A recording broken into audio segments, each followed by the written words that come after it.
Alright, we are testing. 1, 2, 3. I see the reactor is working perfectly for the stream today. How's everyone doing in the chat?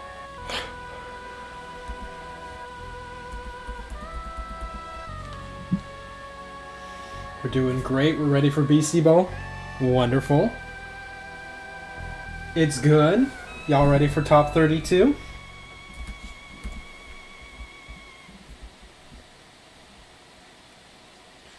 Evening. We got folks all over. I know. I'm excited for the bracket today. We do ball a car.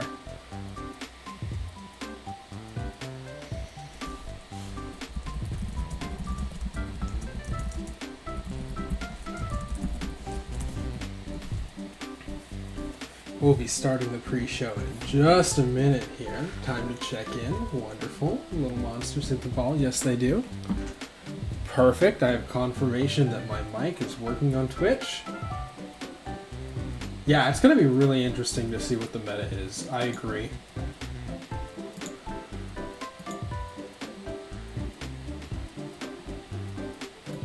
Because I think day one showed us a lot of things.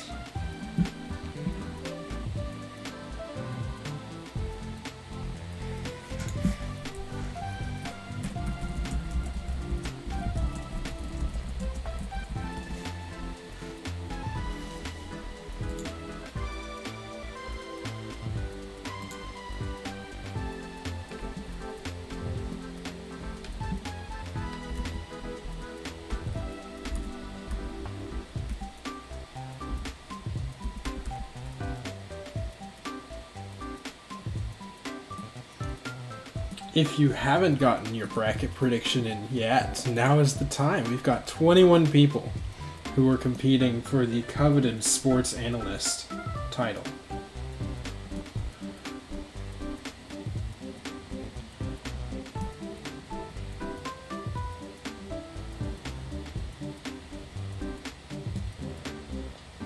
So make sure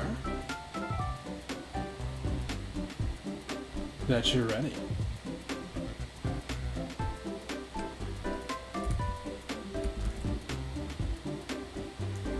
Weird background fuzziness on Twitch, not on the Discord stream. Okay, let's see if I can fix that. That indicates that my mic is too high. So we can turn that down a notch. Thanks for being patient with us, y'all, while we get started up.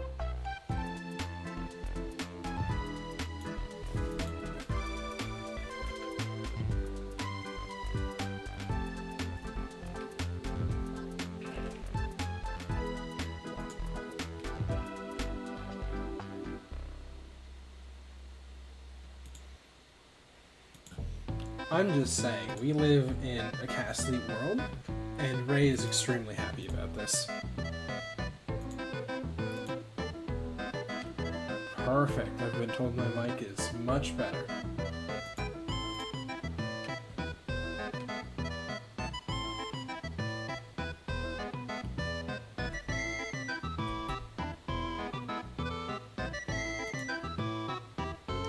But we had a really exciting day one.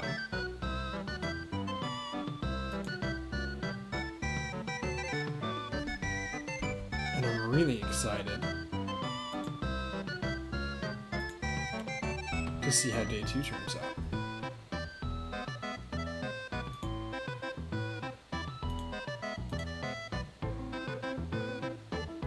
I'm gonna hide our first match. I don't wanna spoil what we've got in store for y'all.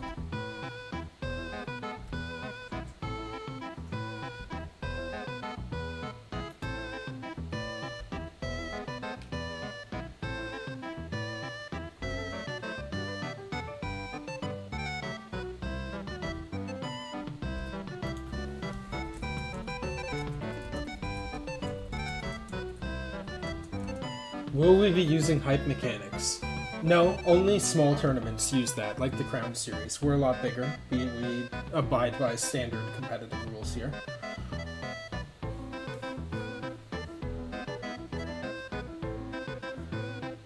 Tennis mode tourney. There's been some talk of a tennis mode side tourney. I know the PvP, or the speedrunning Discord, has also mentioned Can-Can as a format. Which is 5 trats against 5 trats.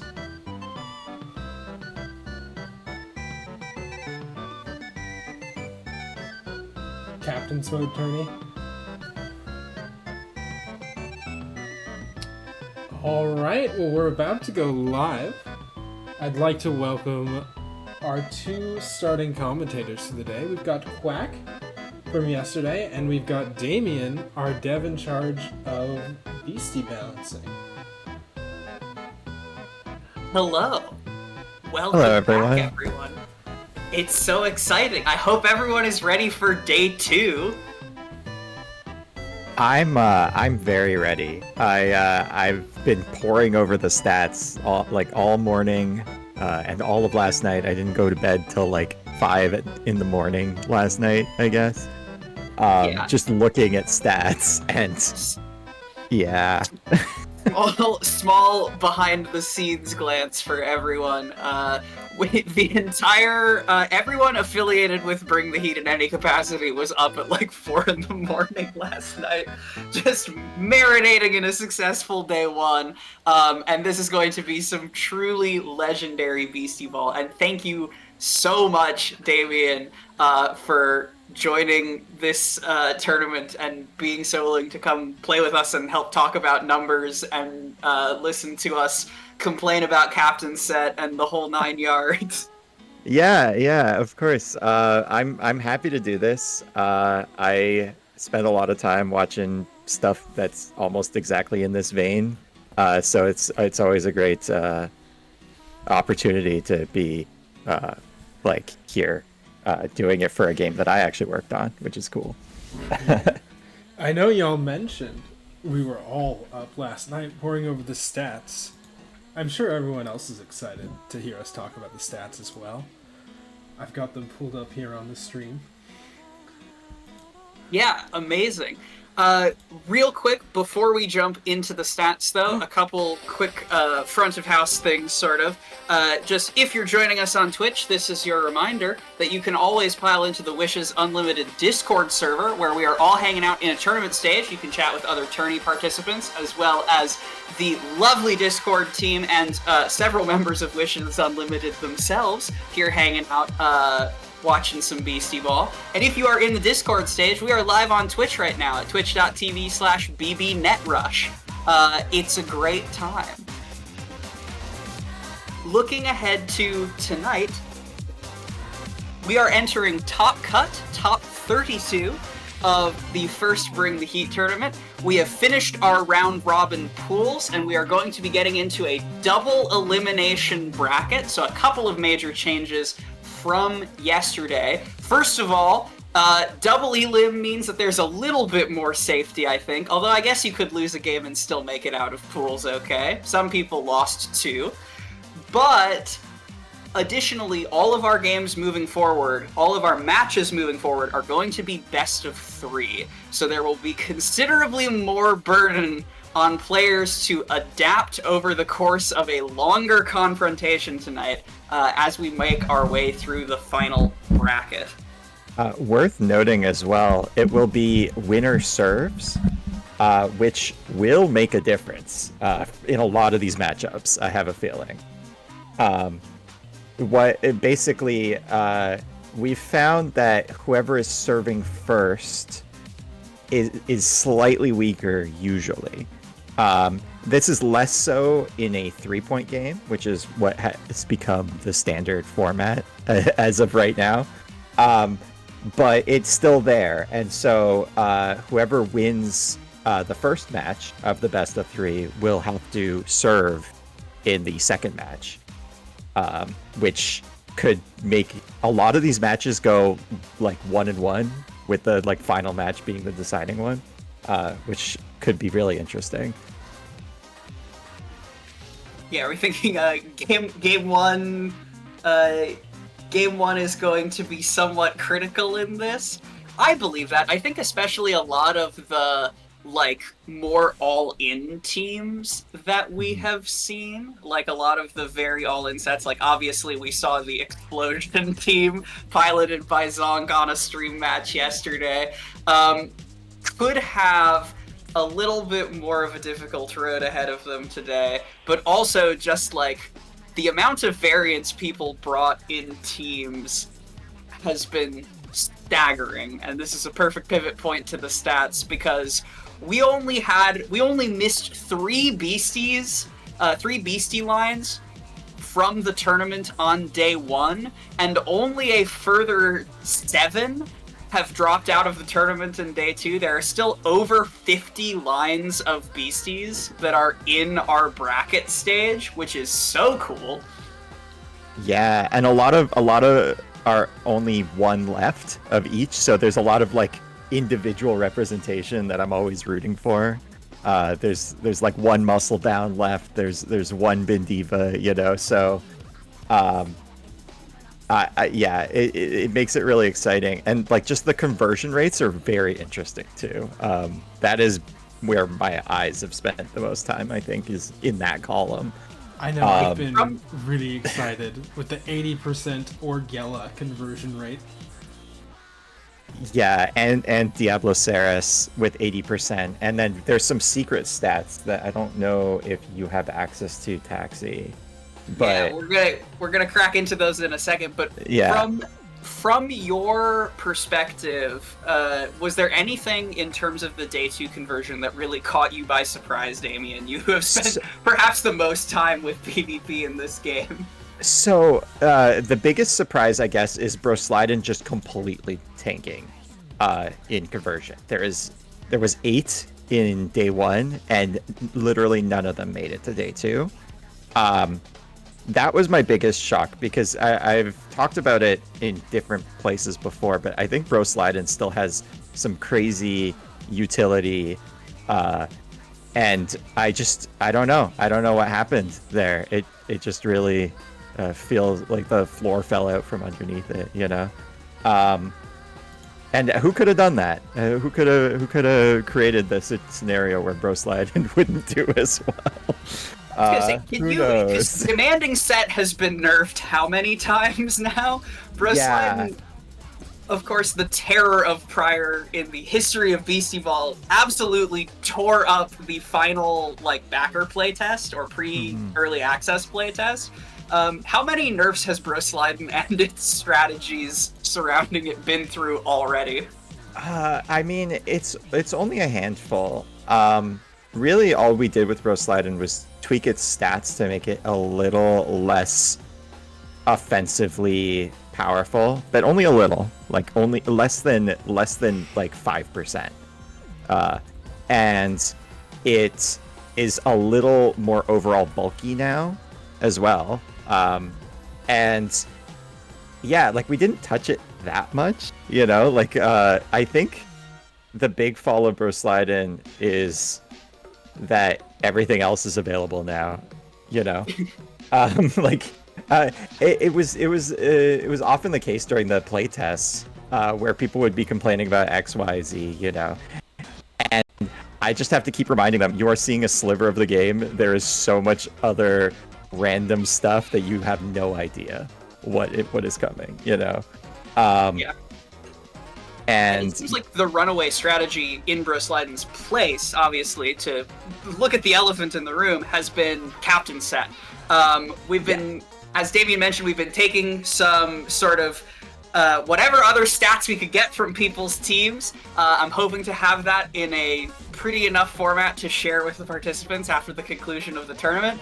But we already know, for instance, that Set was the most used play on Beasties, and it wasn't particularly close.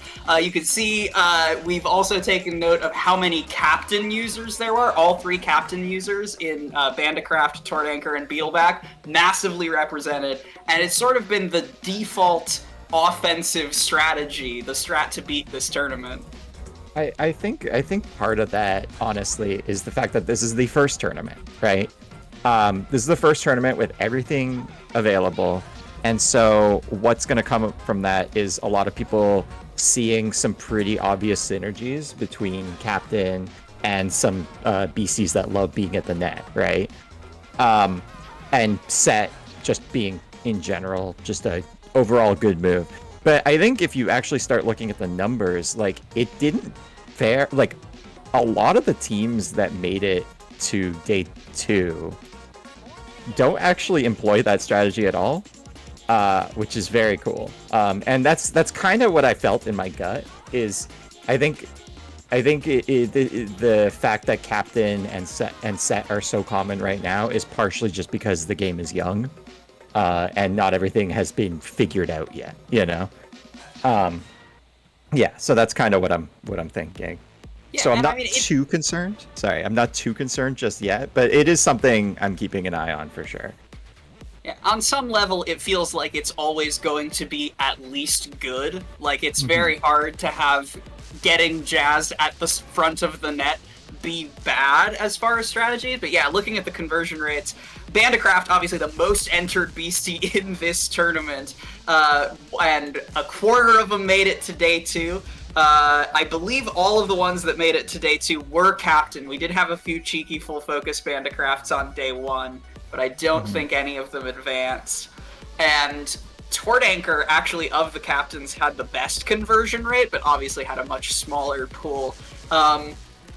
But yeah, Surveys, to close the loop on the Brosleiden thought, Surveys just seems to be absolutely eating Brosleiden's lunch. Cut shot is devastating. Surveys has been surprisingly hard to get off the field, obviously inspiring defense, doing a lot of work for it, but yeah. Yeah, I agree. Like, Surveys is kind of, right now where Surveys is kind of where actually Zephyr was, before the balance patch from a week ago, because it's got the cut shot and it's got like spike, which is almost like air blast, except not, it doesn't have that weird side effect. So it has that 50-50 that it can create, so like it's devastating there. It also has the unique move of inspiring defense, which doesn't usually come into play like the other buff, because usually when people are running something to pair with Surveys, they're not attacking with the other beastie, but it's there, right? And I've seen it come into play at least once this tournament so far. So yeah, Surveys is just got that anime protagonist kit that is hard to deal with. It's definitely something that going into this tournament, I was sending messages in the dev chats basically being like, I anticipate the winning team, and I don't think this anymore, but back then I thought the winning team will have a Surveys and a Bandicraft. But we still got 1 or 2 of those in the tournament. It could still happen. Absolutely. But I am less convinced now. I've seen a lot of really interesting and good play from other, like, completely different strategies, right? So I'm really excited to see what actually takes the top spot. The one thing I'll reveal a bit of like inside baseball, I guess. At some point you have to stop balancing the game, because you're just like, because you can't know what players are going to find. Like it's impossible. Like, especially with a team as small as ours. Basically, it was just me and Greg on the dev team, and then Robin was helping out as well with just like it was basically, that's all the people that were looking at balance, right? So we had to call it at some point, even though there's like stuff that I'm worried about, right? And the one thing I was super worried about, more than anything else, was actually Explosion. Let's go. That was the move that I was the most concerned about, because it can just create these really wonky, weird scenarios where like literally everything is wiped. It creates like constant 50-50s, because you just wipe both opposing beasties, and then you might have even wiped your own beasties, but it doesn't matter because you have to like force them to guess where you're going to send that free ball into, right? Yeah. It's scary. We have a lot of like ideas on how we would fix it potentially if we were to do so, but honestly we're letting it rock for now because I think it's very cool. It's like it, and we actually tested it quite a bit before launch just to see, and we couldn't quite find it to be too broken, you know. So it's kind of as is right now, but we'll see. We'll see just how, like, I think Zonk is the only one running it right now. Yeah, there were only, I'm looking at the stat numbers right now, there was only 6 uses of Explosion on day 1, and the only explosions on day 2 are the 2 beasties on Zonk's squad. So it's one lone soldier against the whole field, and to forecast the bracket a little bit as we come into the final 10 minutes before we kick off here, reminder to the chat, finish your bracket predictions if you haven't already. Zonk, one of the players to watch, has a very tough round 1 in fighting Graham and the double Majesty team. Like, So seems unfortunate bracket deal there. The fun thing is that's actually a triple Majesty team because their Delusia is also named Majesty. So If I could, I'd Yeah, like yes. to butt in with my favorite stat as well. Fetch'em's Yeah. usually known for Watchtower, but we have 2 Fetch'ems that are in our top 32 today. they're trying to make fetch happen and it's working. And it's beautiful. Sorry. No, it's perfect. All right. So yeah, no. So here just again another behind the scenes balance thing. Beasties aren't always like beastie traits are not always built equal. Like we sometimes we know like, oh, you know, like this beastie has 2 traits it can like have, but one of them is the competitive trait, right? The other one is either there for flavor or because in like story mode it's like it's interesting or like less oppressive than the competitive trait or whatever, right? But it's always great when you can get a beastie with 2 traits that like really change up how you play. Like, cause like a fetch'em is going to play a little differently than a Watchtower fetch'em, just because it actually has to work to have the ball hit it. Rather, Yeah. So yeah, yeah, and so I love seeing that. I think we there's a couple other like beasties that are running like 2 traits, like they're kind of like either even split or they both have representation. Yeah, for me, the quintessential example of that was actually Zephyr. We had almost a dead split on Yes. day 1 between Maverick and Flitting, which are 2 very good abilities in their own right. Because of how prevalent Watchtower is, being able to avoid that redirection is super good, but obviously ignoring the entire blocked mechanic, pretty powerful for a front lane attacker. And we've cut down to 1 Flitting Zephyr in Top Cut. 4 Zephyrs made it, 3 of them still have Maverick. But that feels to me like it's always going to be an interesting choice in team building. Yeah, that one is that one's actually interesting. The only reason that Flitting is a recessive trait, and not like because it used to not be. They used to just be like wild Zephyr could be one or the other. But in early testing, we found that players would try and block a like Zephyrin, like because they're like, oh, I think I understand the block mechanic now, you know, like 1 hour into the game, and it doesn't work, and then they can't understand why it didn't work, and we're like, oh, we should probably not have that happen within the first hour of the game. Is so funny and makes a lot of sense. Yeah. Did you know there's other parts to this game besides the competitive scene? They're also cool. Yeah, it all has to still be in service, in service of the just general story, because more players are going to play the story than are going to play PvP, and that's just like a fundamental fact from the fact that like in order to play PvP you have to beat the story. I mean, you don't have to, but in order to like really get into it, you know. And so yeah, like that's always the like primary focus, but like Greg brought me on specifically because I've been balancing games like this for a long time now. And he brought me on, and like we basically built the PvP first and then made a story around it, right? And made the progression make sense and all of that. So yeah, it's really cool that this works in like the game works on multiple levels. And yeah, it's definitely like a game I'm very proud to have worked on. It's very cool.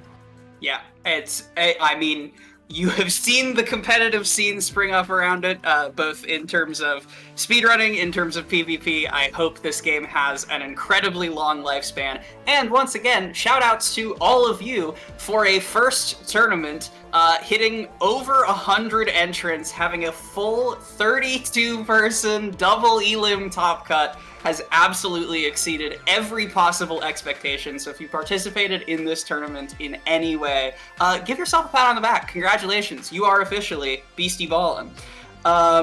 We are just about to get ready to get set up for our first game to kick off the bracket. I do want to, in our final couple minutes here, shout out some other teams to look out for in the bracket run tonight. I do want to give a shout out to Caribou, who is rocking our one remaining Shloom. You talked a little bit earlier, Damien, about how many unique beasties there, like individual reps there are now that we've cut to Top Cut. I think Shloom teams are extremely interesting, and Caribou's take on it was not what I expected to see in day 2. And so I believe Caribou streaming their progress as well. We have a couple of streamers still left in the bracket who are going to be streaming their perspectives on this throughout the night. But I'm very excited to see where that goes. Yeah, I actually anticipated this pairing at some point, so it's really neat to see Caribou running it, which is the Diabloceras Shloom combo. Because Diabloceras basically makes it so that nobody's traits matter in this game. As soon as they get an override like attack in, like that's it. It's spreading like wildfire. And Shloom loves that, you know. So it's really cool that somebody's in day 2 and rocking it. So it must have been successful at least somewhat, right? Because day 2, like that was a tough cut. Almost every player in day 2 has only lost like once at most. A couple have lost twice, but no more than that. And we have a lot of players now, like playing now, that have yet to lose a game in this tournament. So yeah, it's going to be pretty intense. And I'm super stoked. There's actually, so there's 2 players actually who have yet to lose more than 2 points. Yeah, like, you all. found this statistic. Yeah. Are they who you're rocking for taking the whole thing? Well, specifically, so my if I had to just like look at raw stats, like raw stats right now would have Reverie being the favorite. But that could entirely be because of the pool they were in was just like favorable to them. So like really, it's anybody's game right now. But right now, Reverie has played the most games that has had only 2 points scored against them, which isn't even enough to have a game won against them. Combined, all the points that have been scored on them can't even like win a game against them. So, yeah, that's who I would be looking out for. I watched their play yesterday because they streamed all their matches, and it seemed like they just kind of casually won their entire pool. So Well, no sweat. That's good. Yeah. Let's see if we can crank the heat up just a little bit here. Friends, I think it is time. Who all is ready to bring the heat? You ready to see some bracket? We'll get our first match set up. Hope everyone got those predictions in. I hope everyone, it looks like we had 20 predictions overall. I put predictions in just rooting for a couple of people, Zonk among them, and all of the stall players, because that's my proclivity. But we are going to get our first match set up here. Amazing. So, our first match, we have, this is another couple of like solo reps that were very interesting. We have, and I want to make sure I get this fully right, we have Artem Totem versus Ultra Nero Mode as our first feature match. Mm-hmm. And so we kind of anticipated this being our first feature match, and we were looking at the teams and we had no idea like how this matchup would go. which was really exciting because we have no like it. They've got a muscle bound. Artie has the muscle bound, right? Artem has the muscle bound. Yeah. With Gremler, and Musclebound has Juggle, so that ball is always going to that Musclebound, who will just juggle. And so that's pretty neat because that's the only time you're going to see that strategy in this tournament at this point. Then Nero is rocking like I guess mid-range. Like, would you call it mid-range strategy? Like they've got a Castlete with Thump, and that seems to be like, and they've got a Surgus with Bring the Heat, but like they're just kind of just launching pretty standard attacks, but like in this their team looks really well rounded and like it can handle a bunch of different situations. Yeah, So the combination, I love 3 non-attack strat, but I think we are going to get into it as soon as our players are readied up. Happy game 1 of bracket.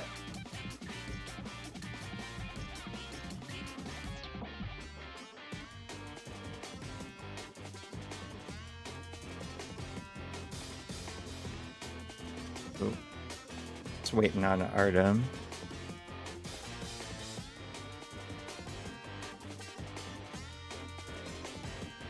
Yeah, so while we're waiting up, yeah, so Artem is the only muscle bound left, and it's oh, here we go. Okay, and I'm rooting for them just for that fact alone. I know if we have one beastie, my proclivities are for all of the birds. I'm still upset no one brought Blitz Swift. Yeah. But I know you are Musclebound's strongest soldier. Well, and so Artem all the yeah. way. Yeah, I'm shocked less people like I do think Musclebound is a problem beastie. And I've shown like I've played PvP and put some dents in some pretty strong teams for people who are now in day 2 using Musclebound. So let's see how it does here. Yeah. All right. And we've got Nero's got the serve. Which means right into that juggle strat. I wonder if Artem is gonna just take that, like just do that. Oh, that's good. Right. Okay. So, sorry, Gremler cyclones out the Diabloceras because that's like one thing that can really make Musclebound struggle is having its trait overwritten. Oh yeah, because what is Musclebound's mind power? It is relatively pitiful. You're absolutely reliant on Muscle Brain to get any damage in. Yes. Also, Nero's game is muted due to like their options. Taxi, if you could run some sound. I'm not sure if there is. Cool.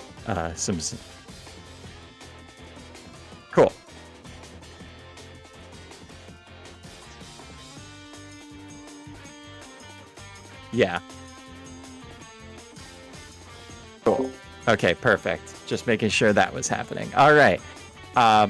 So yeah, right now, pretty standard play, kind of what I would expect. But that Musclebound is just getting bigger and bigger right now. Yeah, what are the defensive options that you have in the back? Like, I'm seeing Cyclone on the Diabloceras, and that's kind of it. There's one of the things that I noticed in terms of moves over the course between day 1 and day 2 is that a lot of utility moves skyrocketed in relative use percents, like your Provokes, your Cyclones, your Patience. Like, having a cogent plan to stop setup matters a lot. Yeah. I had a feeling that would be the case. So it's cool to see like disruption being needed, you know, because otherwise your opponent just does what they want, and usually that means you lose. So, Yep. So and yeah, you need barely hanging on. Yeah. One more juggle. Yeah, they needed to like, but here's the thing: Musclebound now just gets a KO. Like, I don't think there's anything they can do. I'm not sure if Nero's running shield here on anything, but I don't think so. So they just are basically offering up a sacrifice, or potentially playing dodgeball and trying to get out of the way.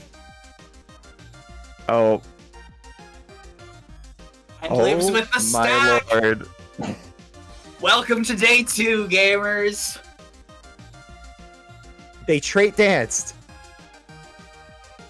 Oh no, but they miscalculated their like number of attacks or number of actions. But they did trait dance away the Slippery from the Gremlin. Yeah, I mean, what do you even... There's, like, Nero doesn't have any attacking moves on the field right now, so it was always gonna be free ball. Oh, But- I didn't even notice that. You're right. Yeah, That's- it's just an awkward position. Cyclone sets up some loses so efficiently. Mm-hmm. Yeah, it didn't even click that they didn't have an attack, because that seems wild for neither of those PCs to have a single attack. Yeah, this even if it's reach shot, give your BC something to do. I am personally a 3 setup moves non-believer. Even as like a stall enjoyer, I like, show me steamer or reach shot or one of these like do nothing but still offensive moves because of situations like this one. Mm-hmm.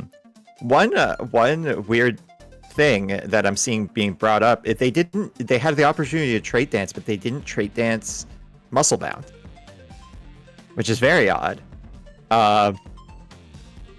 Because, oh my god, that Super Arrow is so tanky.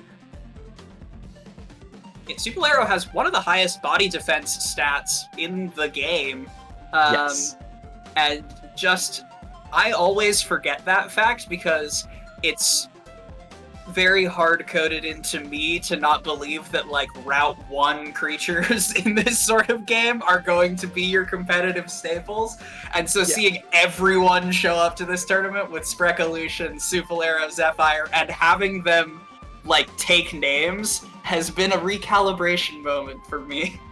Yeah, that was absolutely... There was a moment, not super early in development, but, like, early when I was added to the team, I sat down and I was like, I'm gonna make this big rat so good. Like, because though, like, what was Tempt in wasn't, like, it was just, like, kind of underwhelming. It didn't have a lot going for it. And that's where the move Dive was actually created. It was originally a signature move for Supalero. That's so interesting. Yeah, because of its trait, it wants to be tagging a bunch, right? So it was created with that in mind, but then we spread it to a bunch of other BCs because we thought it was pretty cool. But here, okay, so the Gremlin has no Slippery still. Yes, this is a real threat, and having to tag the Musclebound out when it's at 6 HP means that it's basically not coming in. Yeah, so I was actually curious about that, because I personally, if I were in that situation, I think I would have let it eat the hit. Lose the point, but now I could have my Musclebound back like pretty soon after. Yeah, it's interesting. There is a Torch Pass on Artem's side. The Fetchum does have it, so there is the opportunity to get it back in without having to lose a point to do so. But having to rotate the Fetchum in and find a safe spot to Torch Pass might be difficult on this field. So this is the second time Nero has stacked up. And I'm not entirely sure why they stacked up that time. I'm sure they had a reason. I can't see it. But yeah, so that's a second point for Artem now. Artem looking like a pretty strong game 1 lead. Yeah, and we have so much disruption from both sides here. Both are rocking Cyclone. We have Provoke from the Gremlin.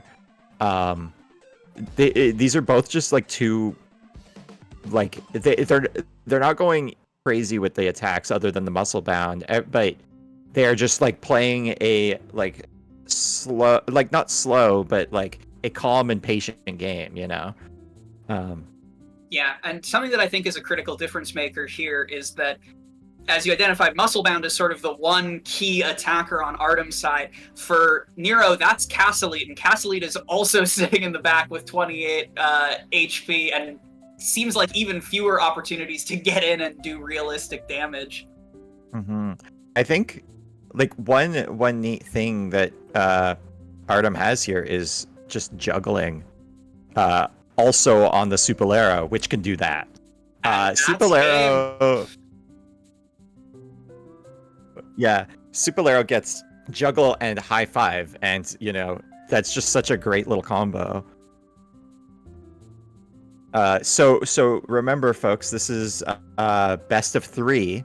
So, yep, we're just going right back in it. Yep.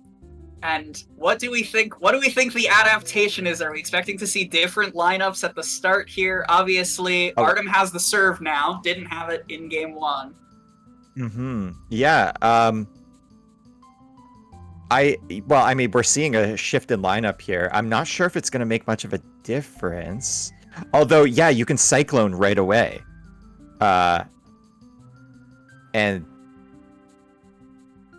Okay. So Artem can't switch the Gremlin back in, because if they switch the Gremlin back in, then their muscle bound is useless as long as Diabloceras attacks. But I guess Diabloceras isn't going to attack here. So, but that was a real threat there. I was gonna say one of the interesting things about Nero receiving, is that Diabloceras was able to start overwriting things uncontested, but opted to just go for damage with the Surgus instead. We'll see if the juggle is able to get online with this opening.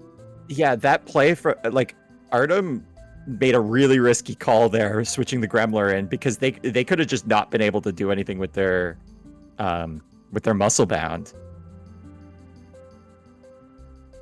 But instead, we're off to the races. Yeah, I think we're just back where we were now.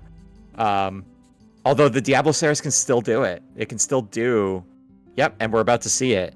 So are they going to anticipate this? Also, it does just enough damage. It does just enough damage to KO.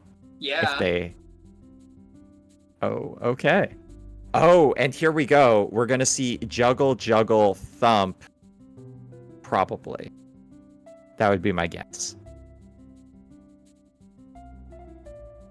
Because then they could potentially pivot themselves back into the muscle bound with a high 5, which would let them carry all the boosts with them back to the muscle bound.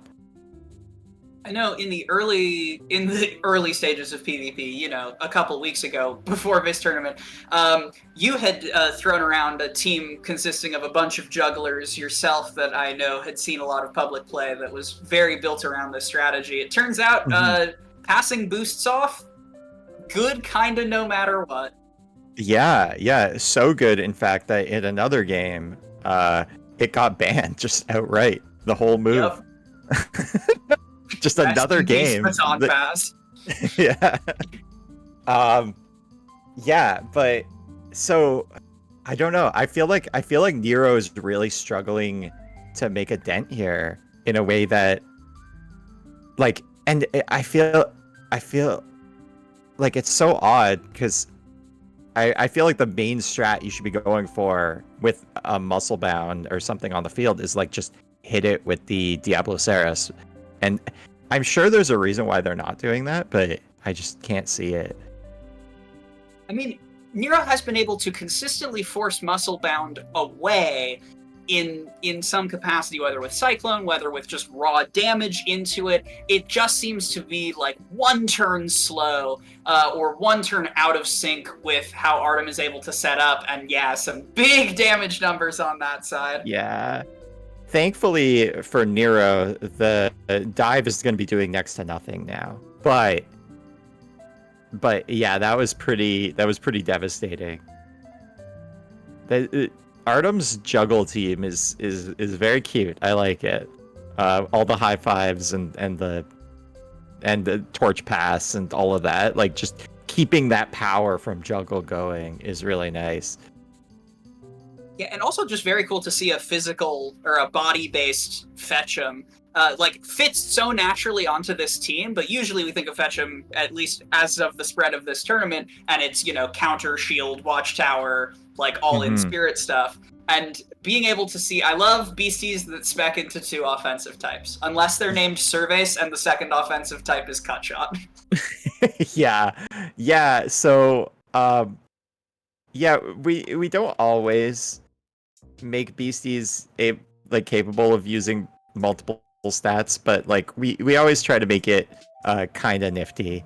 Um uh like some beasties can just kind of choose their mode essentially, or just run mixed offense, which is neat. And we've seen that a little bit. But anyway, getting back into this, that Gremler still doesn't have slippery, right? Yeah, I mean, so who needs to spec into multiple stats when you are Castle Elite and you just do one stat over and over and over again, Mm-hmm. better than anyone else?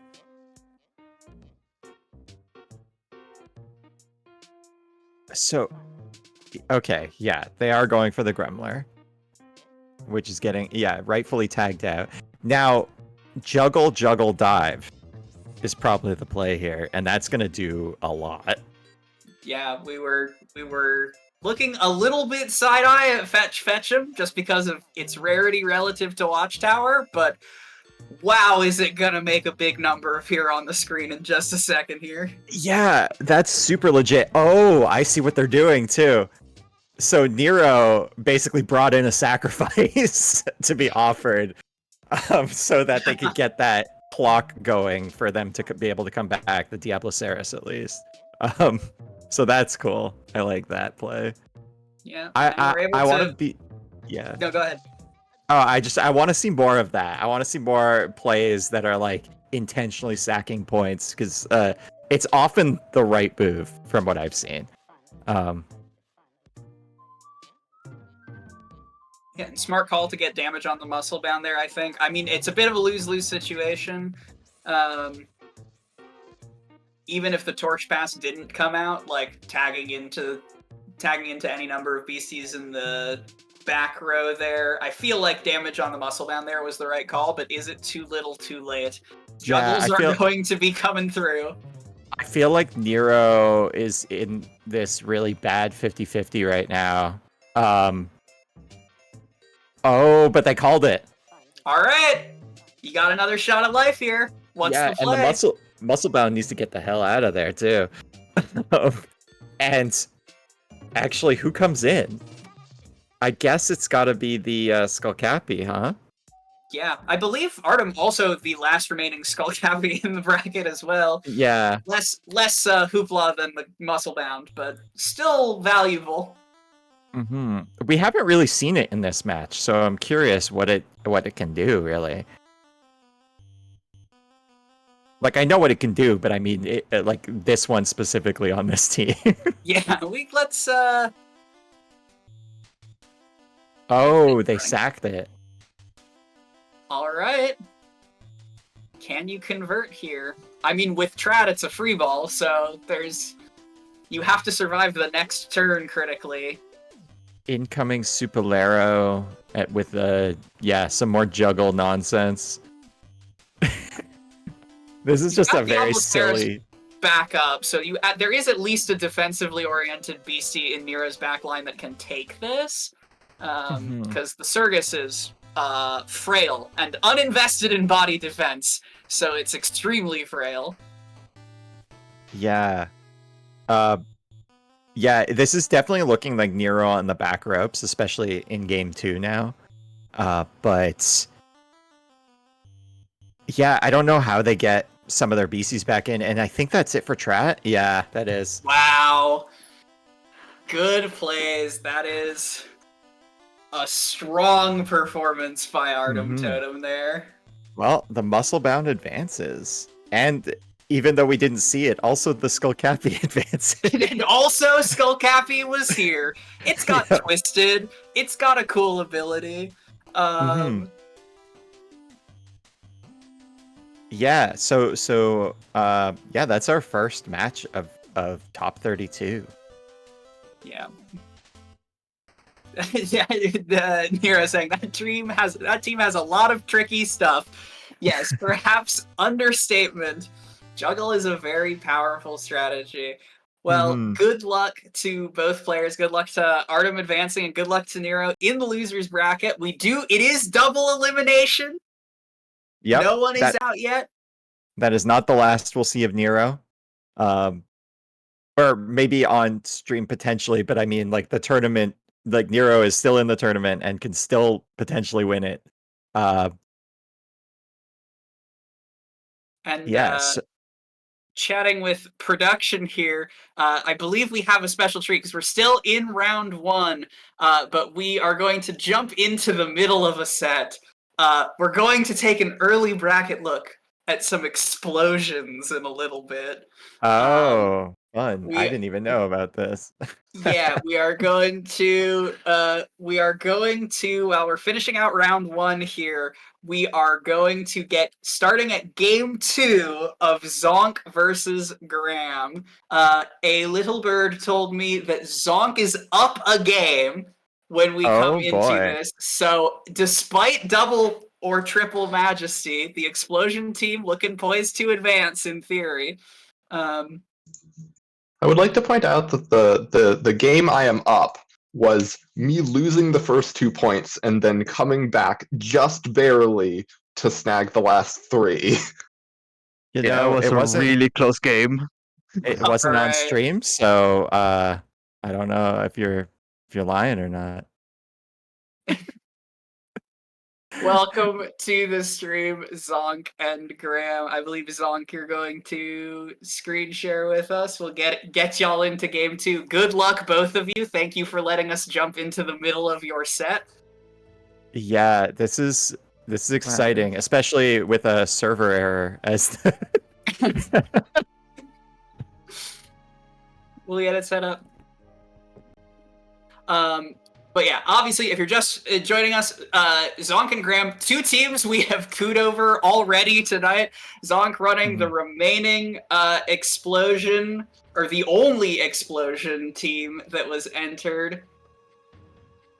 Like, the only predominant, like there were other teams with explosion on them, but Zonk is the only one who had, like, is basically only using explosion and almost nothing else.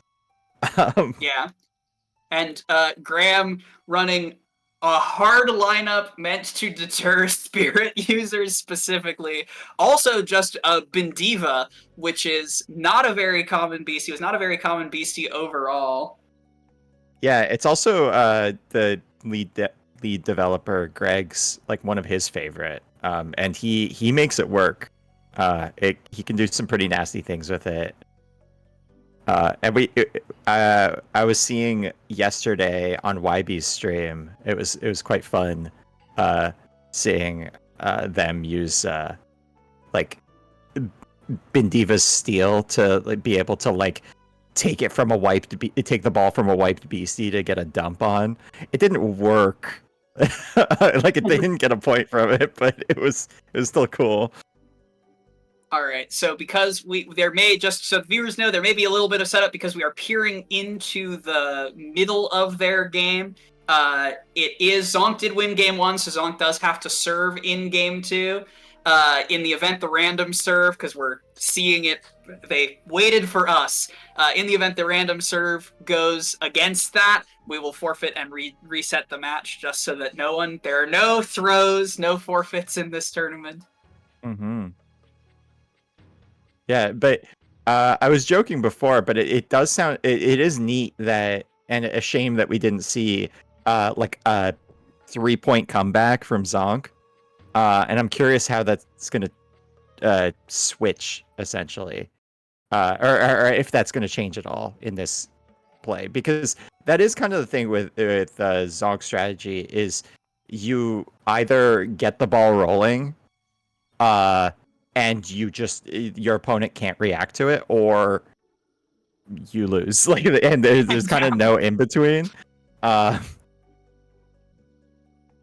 Yeah, I have played against this team, and it is if it can get going, it feels like you have no options. in a good way, like oh, this is very oppressive. Like I don't know how to deal with this.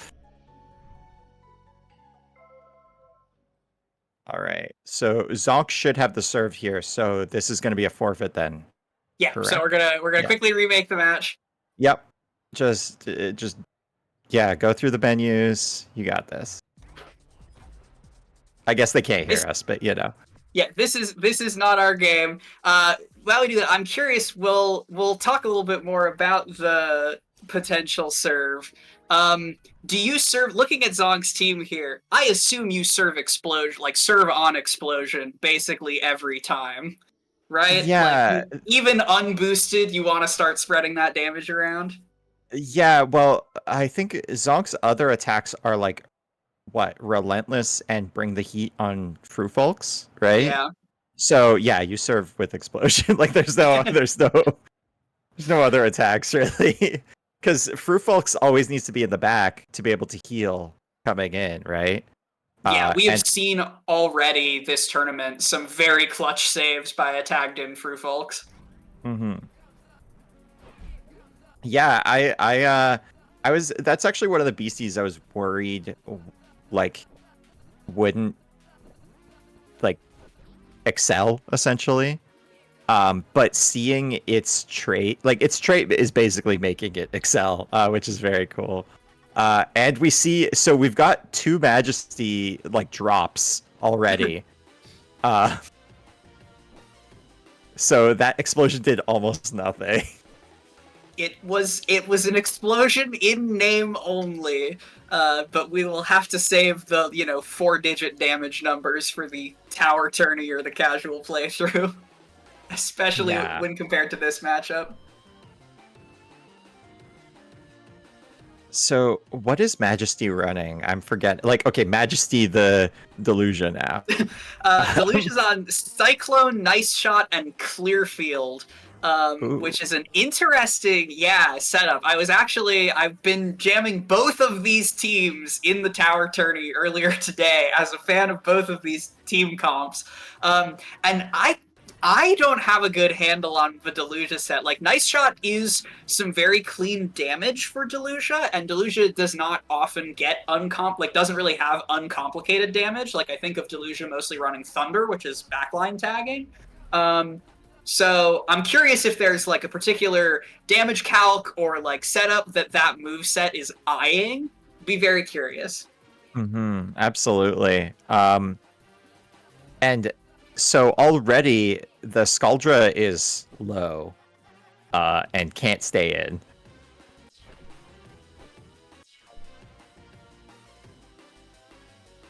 And I'm nervous about this Heliath coming in because, Oh, that's some damage. But hey, the only point of HP, especially in this game, that matters is your last. And this is going to be, Excited Pass and Explosion. Can theoretically take a kill on either of these. Yep, but... Oh. Yeah, this is a bad matchup for Zonk. Yeah. I'm so curious. How did they win that first game? Like, I'm just looking at it. Majesty is a good ability. Oh, for sure. Oh, and my there Lord. it is. Couldn't have written it any better. This is the power of Fruit Folks. You have to be so afraid of that top off. All right, so do you go for the obvious attack on the Yamith here? They do. And they do, and it works. they got a cheeky little point there. You gotta take those. I mean, we say this all the time across competitive games, regardless of genre or digital versus physical. You gotta play to win. You can't just play to not lose. And that was absolutely a play to win the game there. Mm-hmm. Oh, and we've got Sting incoming to just get that nefarious superorganism back into full health. Yeah, like if you're unfamiliar with how evil Orgella is, this is how evil Orgella is.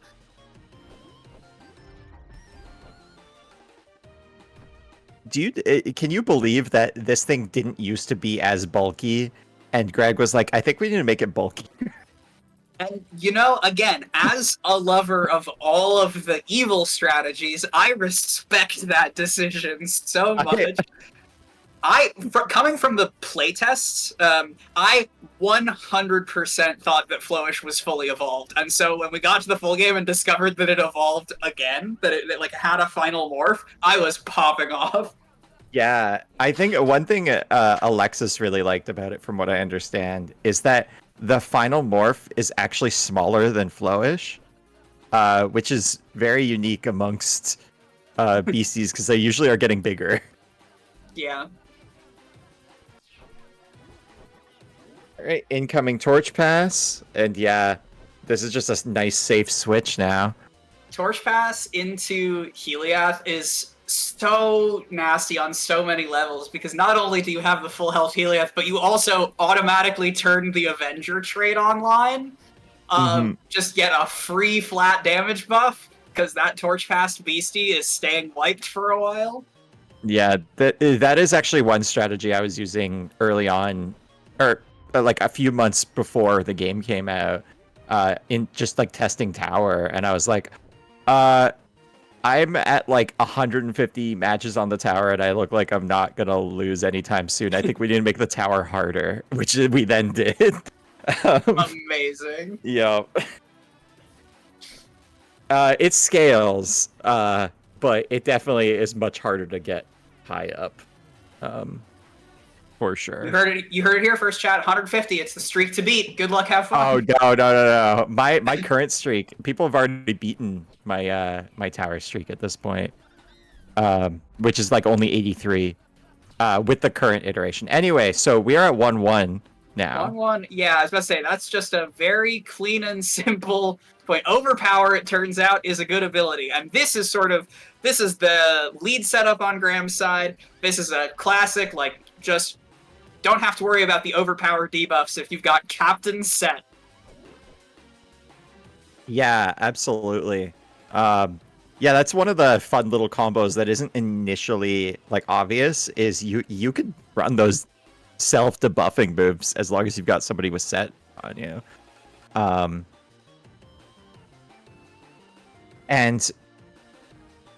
Yeah. I'm looking at Zonk's team, and they look like they might be in a little bit of trouble, except for the team chant, right? They're actually doing so well, right? Team chant is such an evil move, because everyone's fine now. Yeah, well, they're a little sweaty, but you know what fixes that is another team chant. Also team chant, yeah. Alright, Bendiva's in, and since this Bendiva, of course, has Majesty on this team, no good way to get Bendiva to dump this turn, so you've gotta rely on either Spitball or back to the Yammoth here on the Crackback, which is, I think, exactly what Zonk wants. Yeah, I'm curious, actually. Yeah, okay, so they go with the Overpower. And there it is again. Fruffolk's too good. Too good. And now the Orgella's in Sting range again. They can just Sting, and they're also at full. This is so nasty. Zonk has made a monstrous team here. Yeah, we will all... the choice to name the Fruffolks Uh-Oh in particular lives in my head rent-free and lives in my heart forever. Mm-hmm. And here, I don't think they can do any. Like they can't. They can put a dent into the Fruffolks, but other than that, I don't think they can do anything here. Yeah, Sting comes through before an attack would land, so the Orgella's at full health. Without your setter on the field, there's no way for Yammoth to get over the debuffs.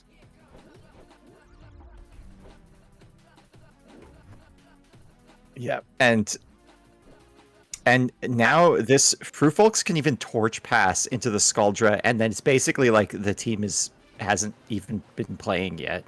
Um, the sustain on this team is ridiculous. It is, yeah, it's a very interesting definition of sustain, where instead of attempting to keep health high, what if we just died over and over and over again for fun and profit? And Yup. calls the 50-50 to take a 2-0 over Double Majesty. Watch out for this player. Yeah, I can definitely. Zonk is scary, and like there was nothing wrong with Arya's team either. Like their team, like on paper, looks like it just stomps Zonk's team. So I don't even know what to say. That's really. It's something to watch. Yep. Gee, let me undeafen folks here for a second. GG's, both of you. That was an absurd match. Oh I my don't god. know how that worked. Like, why did that work?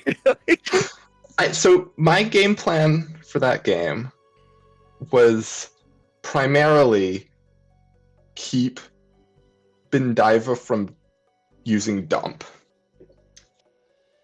Like, and be aware of team chant. Team chant So is a good move, it turns out. So I was trying to, and I was like, I think partially it's the low spirit defense of Bendiva that really, that allowed it to remain off of the field. But I think like also Orgella, I think, was just like the MVP there in both games. It was like being able to Sleepy was like Sleepy was very good against this team. Hmm. And yeah. All right. I think we're getting our next competitors in. Okay. Thank you so much for playing, you two. GG to both of you. Good yeah, luck in the remainder of your GG's bracket runs.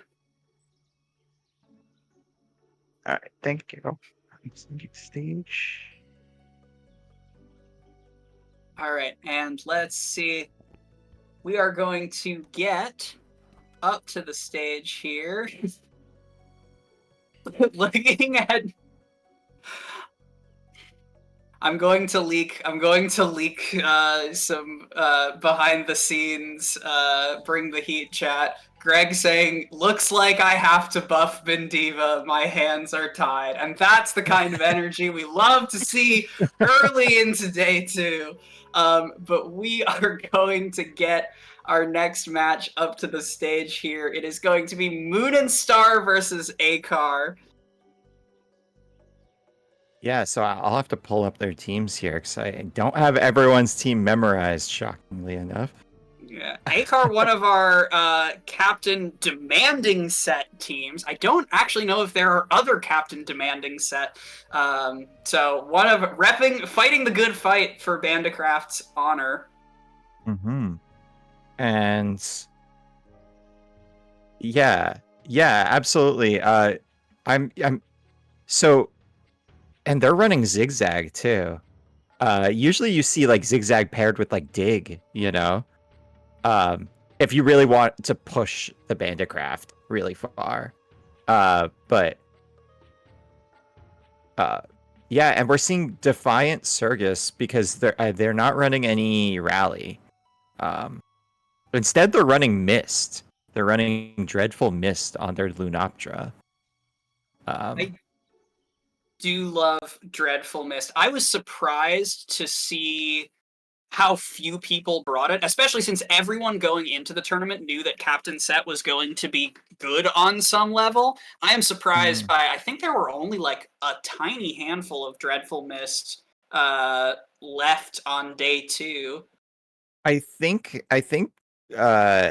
it's definitely the hardest field effect to use. Almost like kind of by design, because it's kind of meant to be sort of a catch-all counter meta field effect, you know, like everything that you want to be doing, Dreadful Mist kind of stops.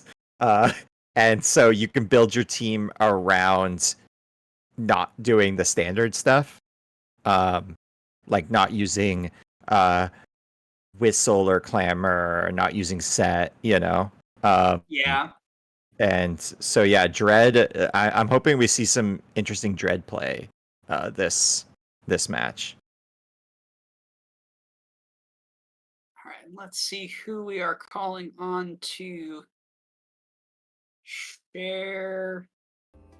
Yep. Okay. Perfect. Moon. Thank you. I'm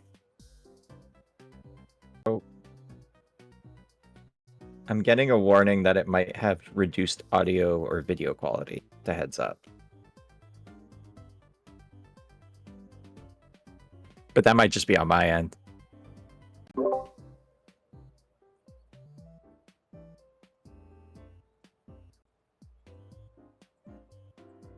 Sounds good. Thank you, everyone, for bearing with us. While we work through some tech issues, just a quick peek back over to the bracket. Obviously, several people are streaming their own perspective. Bracket update from before. While we were talking about how they looked completely unbeatable, Reverie did in fact win their round 1, but did drop a game. Mm-hmm. Which So means not impossible to make them bleed. yeah, which means actually that Jen scored more points in their first match versus Reverie than Reverie took the entire day one, which is just cool to see. Yeah, Reverie's still in round 2. Also, Dino T, another pilot of an extremely brutal looking defensive team, made it out of the first round. And speaking of brutal defensive teams, it looks like one of the only matches in round 1 that has not yet concluded is Moss Ocean versus Clueless 777. Clueless, another extreme defensive player. Just checking in with all of my stall besties. I like that you've got them all pinned. So the interesting thing, just talking about stall for a sec, Greg always knew me as a stall player when he brought me on the team. So he pointed out, he specifically was like, I made this beastie while thinking of you, or something along those lines. And that beastie was Scaldra. Okay, see, that's the thing. I feel like Skuldra's having a bit of an image crisis. Oh, for sure. I don't because disagree. I was drawn to Skuldra as a stall beastie, but then this character by the name of Zonk popped by. Yeah, so the interesting thing about so Greg said that, and I looked at it, and then I ran full spirit attack, just like bring the heat, like the strongest attacks that existed at the time. And he's like, I was not expecting like just a full-on attacking. And I'm like, it's got a solid spirit attack stat. It's chunky, you know. It's but yeah, that's just a little, again, peek behind the curtain. You don't, when you design things, you can intend for things to be a specific way, but that doesn't mean that's how people are going to use them, which is always fun as a designer. Yeah. All right, so we're it looks like we're able to see everything. We're seeing their fun little outfits. Players have been given the ready signal, so we are in round 2 now. Mm-hmm. Let's see. Moon took a victory over Cog in round 1, and Akar beat Kirixa, who's another team that rings a bell, but I don't recall. Kirixa had the Polish waddle that everyone was cheering on yesterday. Punchki the waddle. Well, I'm hoping for a good losers run for Kirixa then. Oh, but for sure. In round 2, we've got some starters on the field to kick things off. So, interesting decision from Akar to lead with like knowing that they're serving and lead with zigzag as your serving move. I don't know if I agree with it, but maybe they just like the position that they're in here to start, even though it looks pretty nasty from what I can tell. Yeah, those are some big damage numbers. Excited pass set. Oh no, this is just they've claimed a victim already. Fortnite got wiped. Fortnite's out of the game. Well, at least we got rid of Fortnite.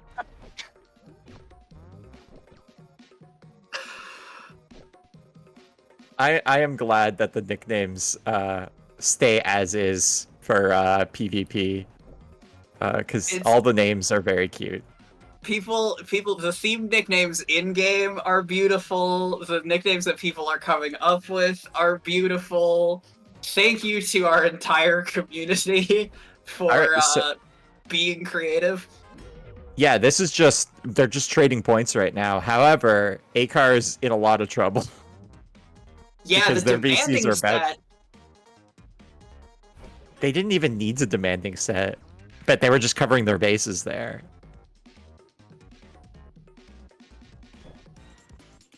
Like, they could have bluffed the demanding set into the cut shot, and it would have had the same result, except not have been you wouldn't have been tired, right? Yeah, Oh my and that god, just the feels points. downside of Watchtower right there. Surgus definitely gonna be tankier on the spirit side than Demolipede, but Watchtower pulls the attack whether you want it to or not. All right, so we're in the exact same situation here again, where you could just get a little cut shot off with demanding set, and we've seen it does KO both these BCs if they come up. So are we just trading points here? Like, is this 3-2 and a handshake, like real quick?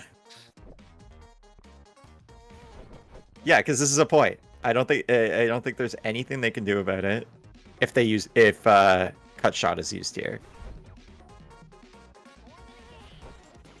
Oh wow! But this time, sending a sacrificial lamb up. They were like, you're not gonna do it again, right? Surely it wouldn't happen twice in a row.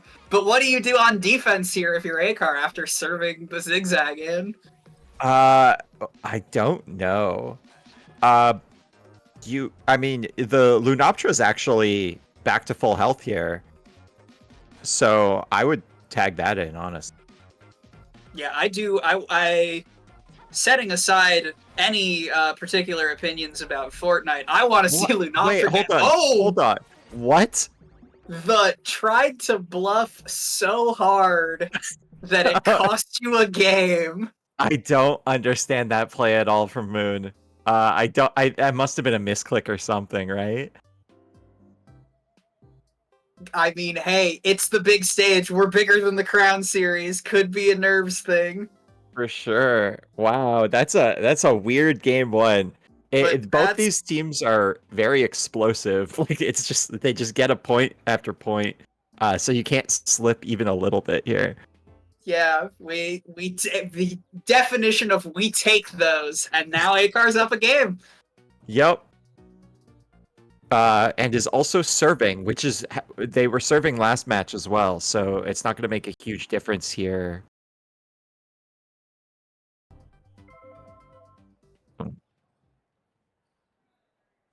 Do we keep the same rotation? If it ain't broke. I don't know. Like, maybe Acar is realizing don't serve with zigzag. Yeah. I mean, there aren't a lot of great serve moves because the Conjure has Toppler as its damage. Yeah, this is also not great. Yeah, this is just a team that doesn't like serving. So they were really fortunate last match to be able to basically get that last point because yeah, but like zigzag, not a good serve move. Spike, obviously not a serve move at all. If I'm Moon, I'm sitting really pretty right now. Yeah, and that Watchtower Demolipede not gonna take this super well. No, I don't think it survives this. Oh, it does. The patience buff. Right. Shoutouts to the patience buff from what, like a week ago? Yeah. Yeah, we wanted to, just again for some transparency, we wanted to make it so that wait, Patience and Toppler on the same team is very awkward. But anyway, The patience buff, it's mainly because if your opponent wasn't running boosts, then patience felt like a humongous dead slot. And so we wanted you to always want to click it, like have some reason to click it. Otherwise, it would be harder to slot onto teams, right? Yeah. But yeah, it really played, like, really did good this game. And also patience and then doze is really nice because you're just gonna keep that defensive buff. Yeah, so like, yeah, it's a tag with impunity here because there are no sideways moves on Moon's side, and so Watchtower is That, but because of the set, it just cut right through the defenses anyway. But in interesting. theory, So the order of operations there mattered then, which I don't think clicked for me before. But the patience buff happens after the initial set, but not after the second. These are the bleeding edge interactions that you need to study up on if you want to ascend, bring the heat. No, set was always going to cut through the defensive buff no matter what. But there was also an excited pass from the Hopra. That'll be what did it. That's what cut through.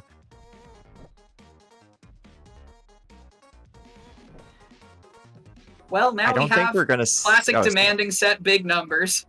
Yeah. And there goes the Charlie, which is nice. Now it's a free ball serve, unfortunately, but Akar has shown that they don't need to have good serves to do well. So, thankfully, this strat isn't running reach shot, or this would be a pretty nasty situation. I don't know. A lot of people, maybe I am the problem, but a lot of people are running 3 support moves instead of reach shot on beasties like this, and I just think reach shot is neat. I love being able to cheekily just throw 1 damage sideways. All right, so interesting interaction here. Moon wants to click build to redirect the attack, but to redirect the attack into the Trat, but if Akar hits cut shot, it's going to actually hit around the build. But they didn't. But it just played it straight, and so got the wall up in front of the bring the heat. Yeah, that's like a weird interaction that I don't think they would have. I don't think everyone is fully like cognizant of yet. Because it's still a sideways move, even if it's going into something noisy. Yeah.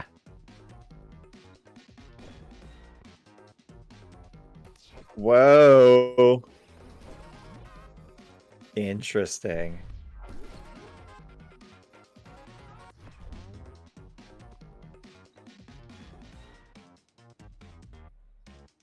Sorry, I'm just like I don't know what's about to happen. I'm just like watching. Yeah. This is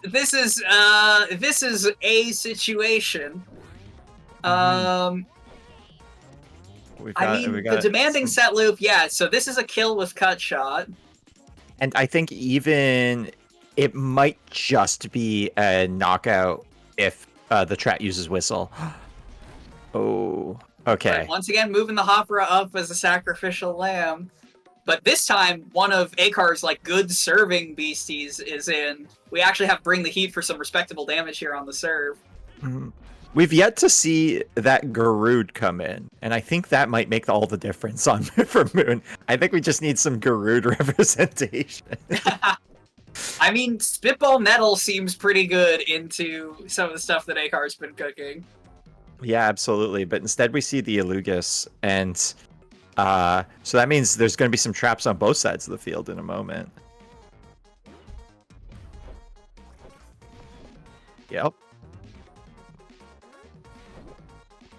Oh, we've got Misstep. Finally! Everyone prepare to squint to try and see damage numbers. Or health numbers. Yeah, the HP gets a little bit spicy. Yeah. it's an added complication. It's one of my favorite parts of the It's field it's a effect. it's a true PvP stage specific. hazard. We have stage hazards in. And that's just PC gonna Vault. be a straightforward KO, and that is a 2-0 for Akar. We didn't see the Garud at all, and I'm so sad. But yeah, Akar just took it. That was some clean gameplay from Akar. A lot of really like bizarre situations. Demanding Set, I feel like, just sets up for so many bizarre situations. Mhm. Yeah, so in spite of the weak serves, Akar manages to pull it out, being the first serve on both sides or on both times. Yeah, and a 2-0 with serves up is with serves both games is no small feat. We still don't know exactly how disadvantaged serving is. One day we will have replay data. One day I will have replay data and be a giant nerd about it.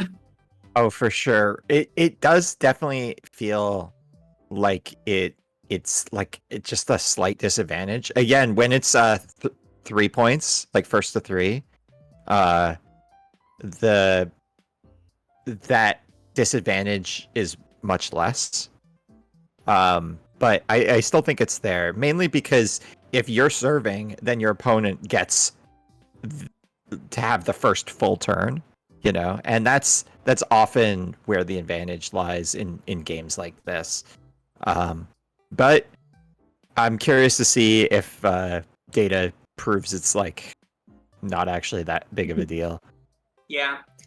Well, good games to both of you, Akar and Moon. Wish you luck with the rest of your bracket run as the competition tightens even further. I think what we're going to do next is we're going to take a quick tech break to swap some commentators around and queue up our next matches as we get into the next phase of the bracket. But Damien, thank you so much for hopping on with me and nerding out. It has been so much fun. Oh yeah, it's been great, and I'll be in the chat. I'll just hanging out. I just can't stay on voice for too much longer. But see you guys. This was great. We will be back so soon with some more Bring the Heat.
We should... We're not noticing any. Ah! Okay.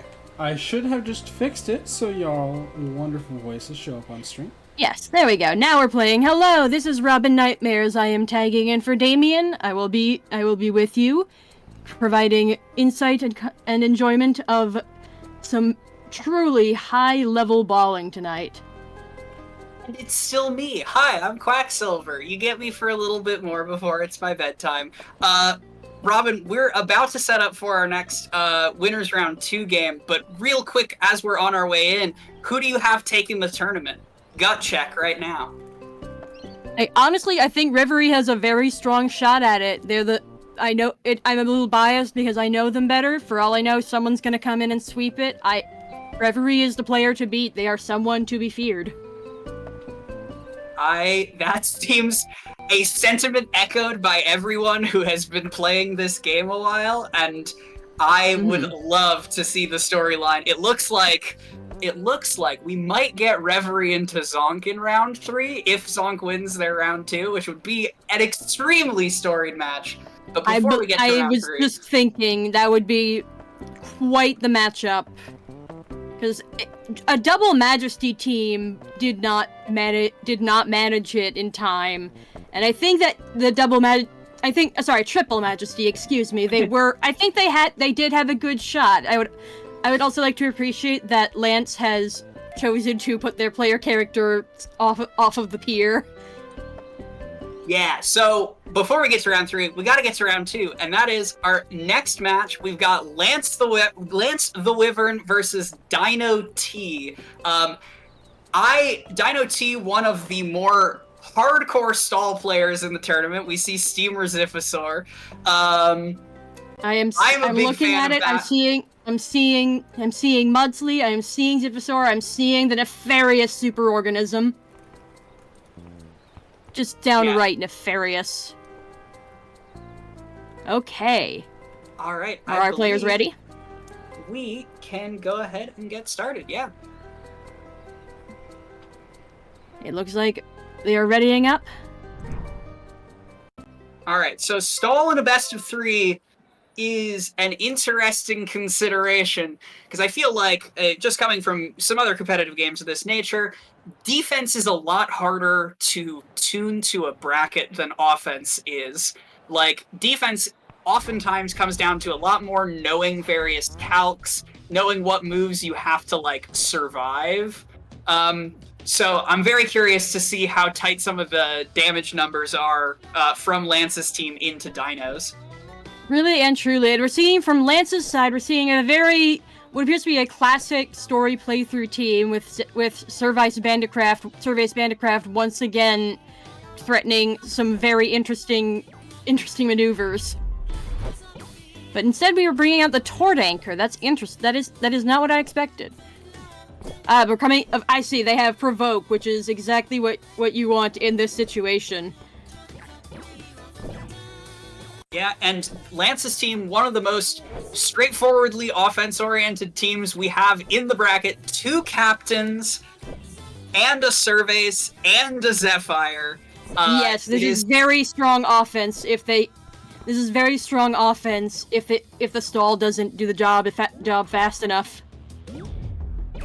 Okay, they did at least predict some shenanigans, so they are switching into Gremler. Another Provoker, Cyclone on top of that. They can cause some problems. And I do think Provoke and Freeball was a very good safe bet.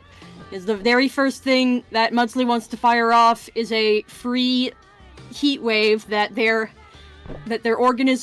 Ouroboros will recover from, while the opponents will not. Yeah, and Mudsley, of course, rocking the moist ability, immune to sweat on itself, yes. So gets a free lopsided heat wave. But Stall in general lives or dies by its non-damaging moves, and so double we Provoke. We are in the realm of Captain Set. Yep. And build, interesting. I was not fully expecting that. We're going for the cut shot, and thanks to build, they're not moving to the side. That is very useful for positioning. But now they have a very low HP Bandicraft. They do not have any sideways moves Dino's side does not appear to have any sideways moves. Nope, not Although one on they're- the entire team. No. So this is actually a very comfortable position. No clear field either.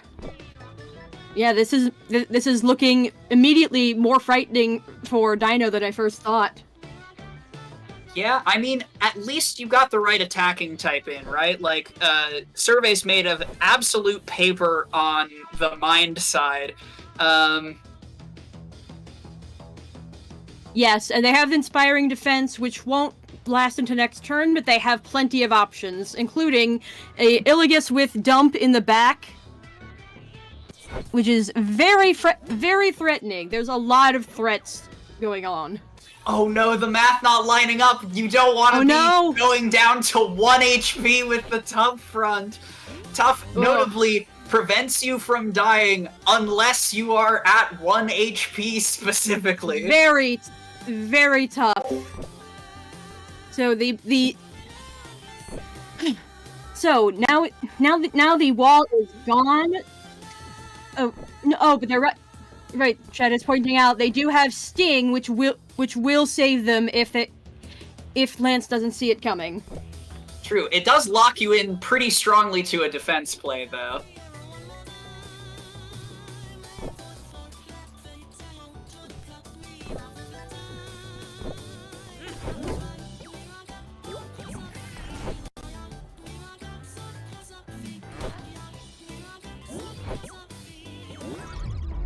I think that was a good choice to let Bandicraft get wiped out.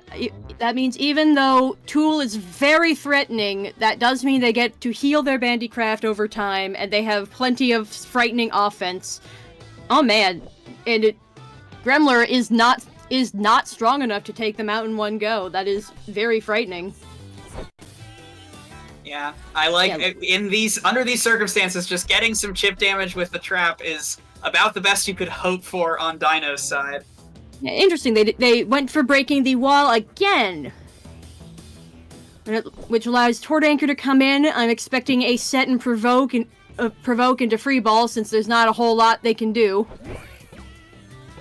Yeah, or possibly volleying. Oh no, they're going back, for the stomp. They're hoping to catch them in the act of trying a sting. Will it pay off?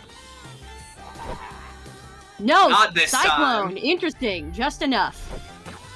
So that means now we have Zephyr on the field. It could go a few different ways depending on what Dino does next. Yeah, once again, I have been so conditioned just by the matches we've seen on stream tonight to view an Orgella at low HP as one of the scariest things in the world, because you know exactly what's going to happen, but it still hurts emotionally every time. Yes, I have been on both sides of the interaction. It does not feel good, but it is something impressive. Okay, they predicted that they were not going to go for the Surveys again. Very interesting just how much they don't want to target Surveys. Like you were talking about earlier on the stream, it's so hard to get Surveys off of the field because there's so much to consider between Inspiring Defense, what the ally will do, whether it will actually knock them out.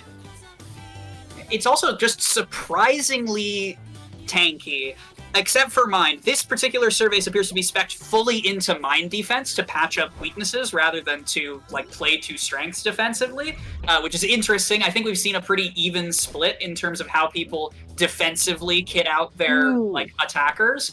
But forcibly tagging out Orgella with Tornado Ball, but that brings in the Castellite, and I don't know if that's an improvement. It does mean that Zephyr is very threatened. Yeah, Zephyr is very threatened.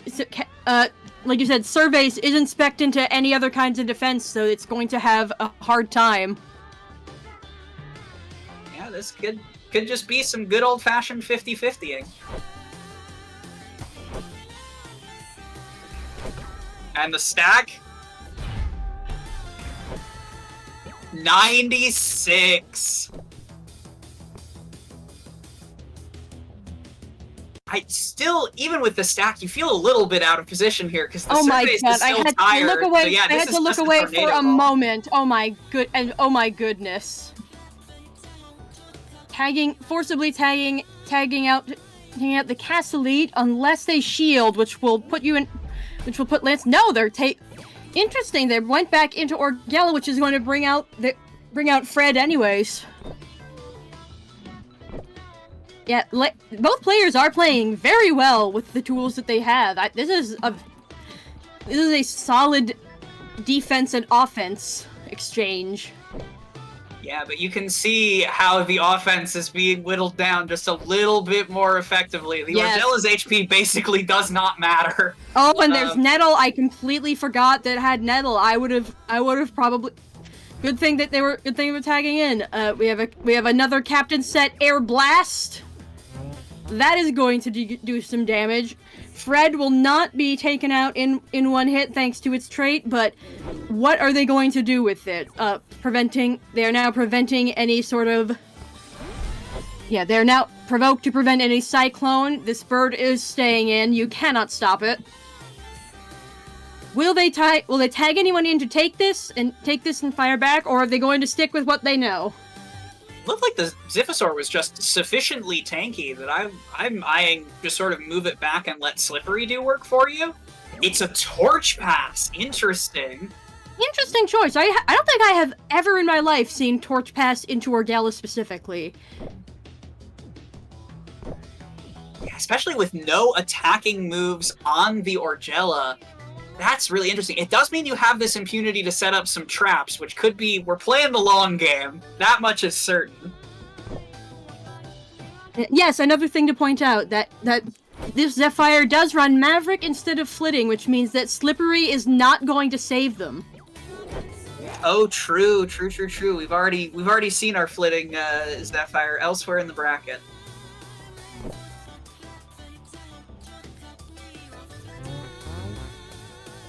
I am getting cheers from the sports fans. Read The Animal in My Room. There are some truly... I am truly not sure where this is going out. No points have been won yet. You can see the left side has been whittled down, but Lance does have a chance to take it to take some more with all of this power on their side. Yep, did not clock the Maverick, maybe? You know, understandably, Flitting is very popular, but that's the power of Maverick, stopping very simple, effective traits like that.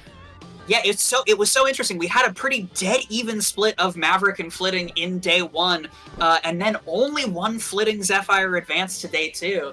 So it turns out having a plan for redirection, pretty good.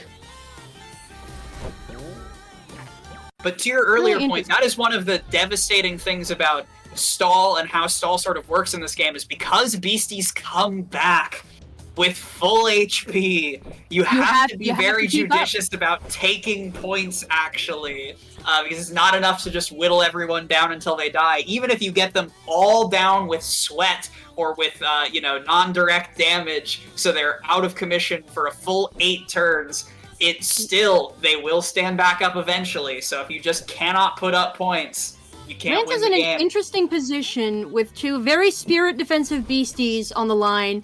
Gremlor can't really come in safely thanks to Zephyr. Going for the Heat Wave, inflicting sweaty on everyone but itself. The only attack they currently have is Spitball, but I don't know if that will do much besides force the Tort Anchor out right now. Bandicraft is ready to go for that captain's set. Are they bringing it in? The Castle is also very threatened as long as Zephyr is on the field. And Cyclone, and there's no more Cyclone to safely ensure it doesn't get a front lane boost. Oof, that trap damage. Trap hurt -40. I said it yesterday, I stand by it today. Best tooltip in the game. Players in chat noting that that Team Chant would change this game insignificantly, I would say, on both sides. Okay, another Sting and bringing in the Castle-Lead. Is that a good call with 2 very body-weak beasties? I don't think that was the right call.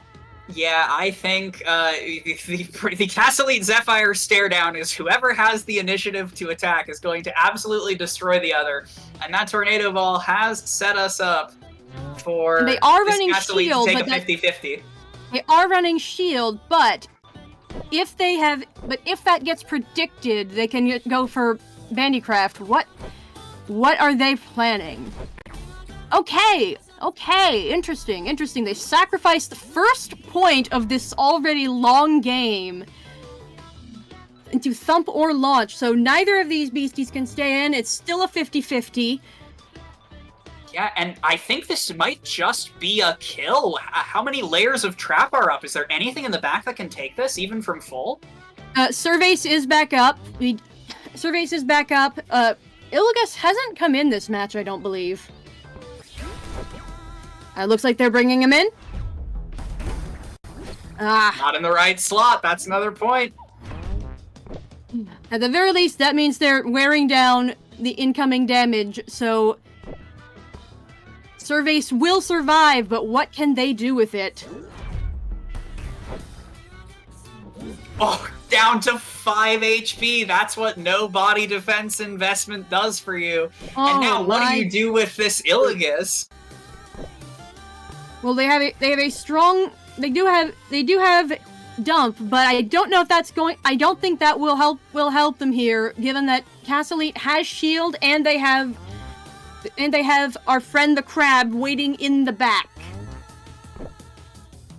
This will be, if there is a comeback to be made, it will be a very difficult climb. Yeah, for sure. Talking about how Stall needs a closer in this game in the chat, and yeah, once you have broken their spirit for a few turns, yeah, not gonna be enough there, and this is another pure 50-50. Maybe not even, it might just be checkmate. Castle Elite does so much damage. Very interesting choice. Topaz, no, I think that this is very simply game. I forgot that Surveys was about to be wiped out. Yeah, I'm not seeing any damage number that is, not lethal. I think... And the lay trap for good measure. Just put a little bow on it. And that is gonna be game 1 to Dino T. Stalled, and then all the points came at once. That seems like the way to play defensively here. You play defensively until you don't. If we've learned anything, it's that offense versus stall, they have to get going faster and faster. Yeah, and, you know, Lance has all of the tools to do it. You have two of the most dominant offensive beasties that everyone knows to watch out for. Maybe that's a part of the problem, in that everyone knows to watch out for Zephyr and Surveys. They are extremely powerful, but extremely linear in that regard. I'm gonna be frank, we have not seen nearly enough of Illigus in this. I think they are very effective into several of these beasties defense-wise. They would force out the Slippery regardless of Maverick. I think that they have their chance. Lance has plenty of options, but it is now going to be an uphill battle, and with any luck, they will be armed with the knowledge they gained from last game and will simply destroy it.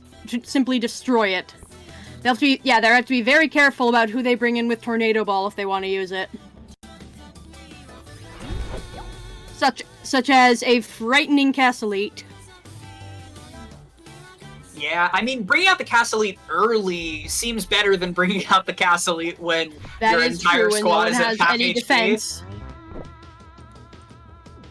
Yeah, Lance is running. Again, we've talked about Captain Set, Cut Shot, Spike, and of course Air Blast. But Lance is playing very well. They're just not playing. They're not putting on the pressure quickly enough to balance out the truly remarkable use of stall strategies. Yeah, and Spitball is just so good. Angry, one of the best aspects. Shutting down the receivers, and it looks like the bird will be on the receiving end of a sting this turn. What will they do with it?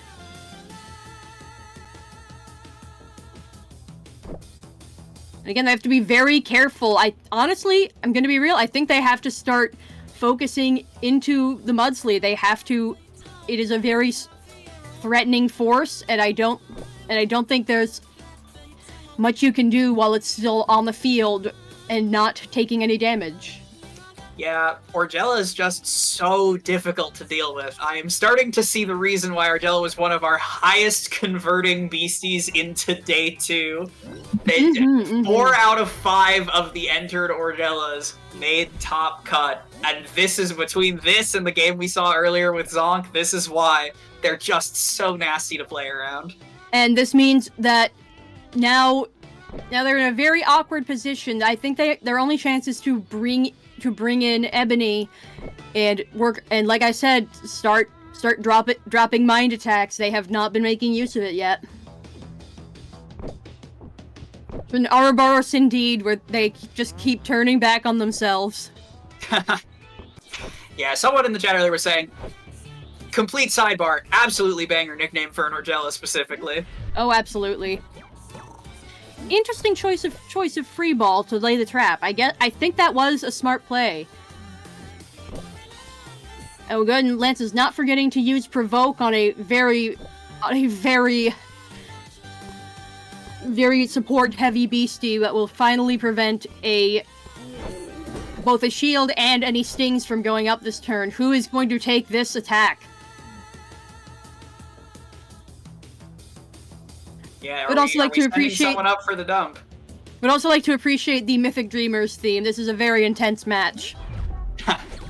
Okay, that's right. Front lane with the front lane threat, they only had to tag out, and now Illugus is going to do significantly more damage to Mudsley than.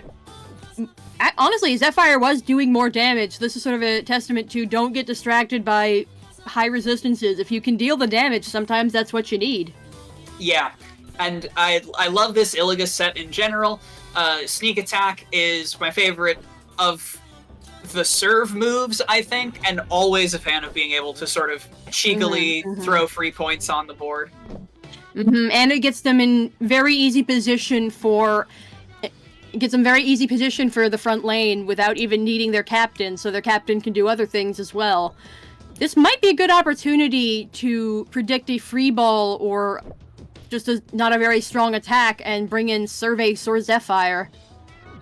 Yeah, if you can get set up with the 50-50 on Surveys here in particular between Spike and Cut Shot, yup.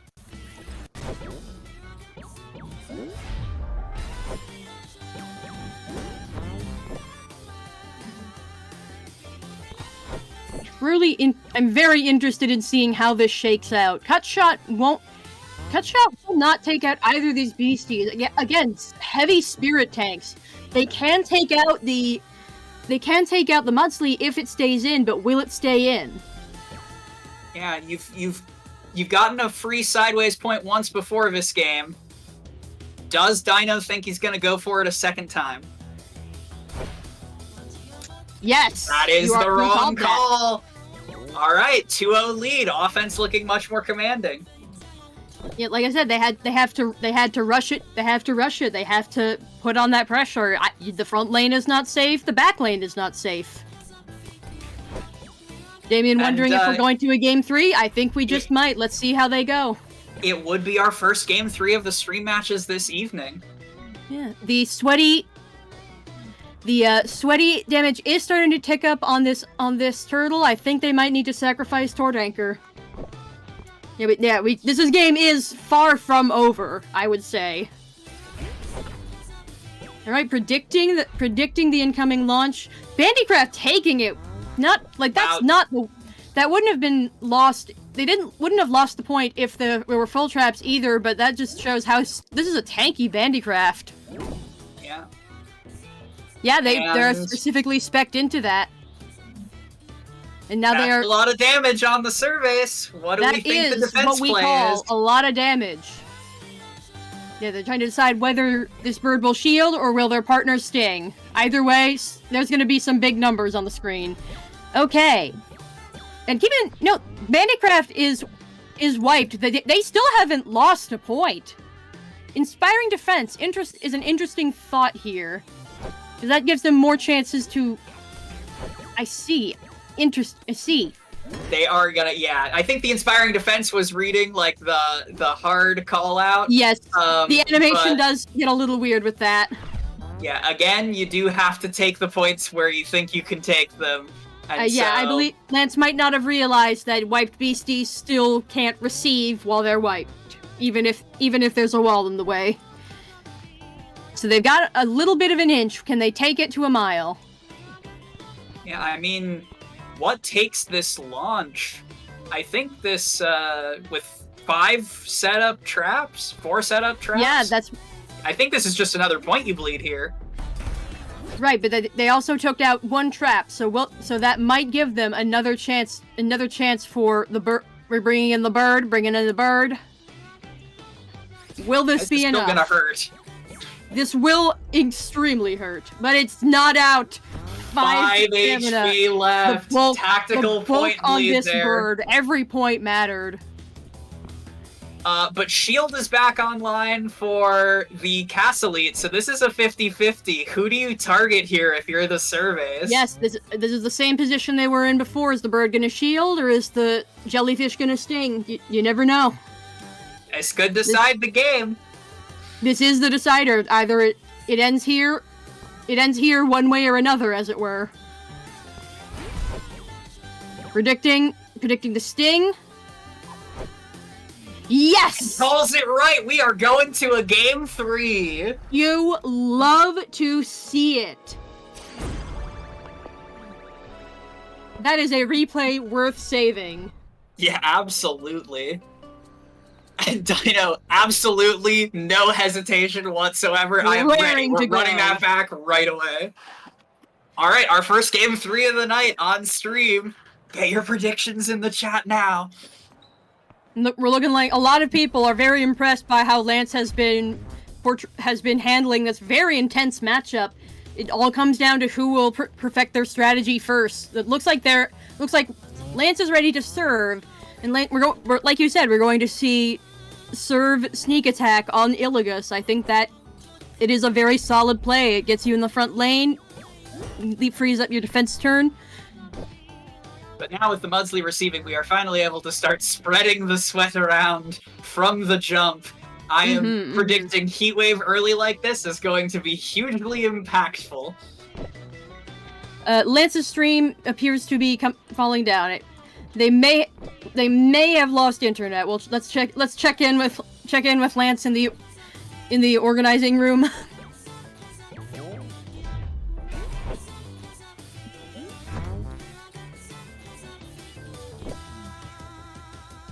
Oh nope, there we go. Now we're in. Now we we're appear to be back. Everyone refresh. I'm seeing everything just fine. I was like, okay. It took a minute. we're all good. The intensity of the Beastie Ballin' has shattered several computers. The balling is too intense. The debuglies are in your computer room. Okay, we're seeing the sneak attack. We're seeing. Gosh, so we missed the very beginning because of that error. This is still a very interesting start for both parties. Yeah, Orgella in the front row, gonna do Orgella things. At this point, the double provoke is a good call, like especially against this comp, because the only thing you're going to get out of it is spitball. It looks like they're going love to. this. Ooh. The stack so that you don't have an angry Torch Anchor there, so you can set with impunity. Yeah, and Good they don't. read. And Orgella doesn't have any options, so they either have to tag out or take this. There's some very strong predictions from both sides. Greg weighing in thinks Dino T has the stronger team composition, but Lance can win if they leverage the knowledge they've accrued about this matchup. It is definitely not weighed in Lance's favor the longer it goes on. A long game favors Dino's side in this case, and we've had some long games as it is. But Lance playing this super, super well. That risky stack paid off with a kill. And on the Orgella too, which never happens. They finally got a point off the nefarious superorganism. The nefarious superorganism is capable of being defeated. On that note, however, we're We're looking at some low stamina on both these beasties. Who is going to take it? Are they going to tag someone out to take this? It looks like, oh, launch will be just not enough to take out that... Sorry. I keep worrying that Orgilla has set for some reason, but it does not. So we're not going to see any damage scaling, but they don't need it when they have all these traps. Yeah, minus 32. But again, so many times in this set, you have Lance swapping in beasties living with 5 HP, 10 HP. The only point of HP that matters is your last. And It looks hovering like over the they're build again. Having learned from last time, they are considering... They're considering the build, but they decide to go for the attack instead. Interesting. What will... I'm not entirely sure how they'll respond to this. Could be shield, could be block, could be tagging. And note that Wise since... like, shield. good old classic shield. So that does mean they have lost their Tord Anchor this early, but that does mean it gets to come back later. Whoever comes in will take damage. I think, oof, this is rough. This will be I think this has to be a double point from Dino unless Lance plays around it masterfully. Yeah, nothing takes this frontline launch, or frontline thump rather.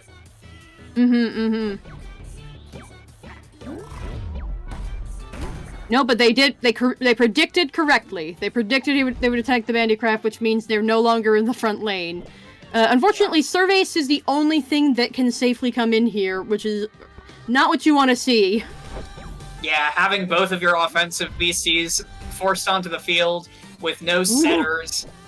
Still, you got an opportunity to do a lot of damage here. And, They would really like to Tornado Ball. They're banking on not using shield, or are they going to go for the Orgilla? They have, like, Stinger Shield, they have to flip that coin. yeah, I think Castlelead is free to shield with some impunity here, because it'll also, get rid of Tornado Ball's effect. It is very rough how Tough stops these secondary effects. Yep, I think that... Oof. And from here, this is checkmate. This is quite checkmate. The only thing that can happen is that Zephyr can... Actually, no, this is a 50-50 still, because they do have shield and inspiring defense. And they don't call proper. That is brutal. And nobody is ready in time. Oh my goodness. This is what Sol wants the game state to look like. This is the future the stall players want. All of your beasties very upset with you and very tired. It shows. It's so interesting how it was barely even stall. It was primarily a lot of traps and a lot of big bonks. Castlelead is a well good played. Well, we just have to say, well played, Lance. That was a remarkable showing in the face of significant adversity. And Dino, congratulations, you played exceptionally well with a very strong team.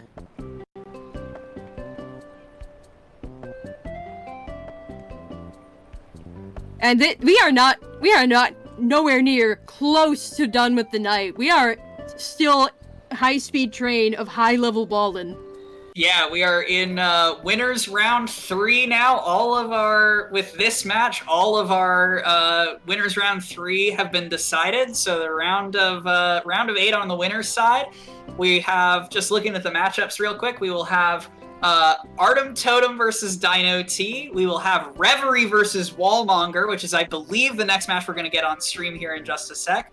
We will have Arctech versus Clueless. So another major stall enjoyer on the opposite side of winner's bracket there. And we'll have Akar versus Caribou. Defensive players kind of cleaning up tonight. We're really seeing the power of these strategies, because we had Captain set. It was not enough.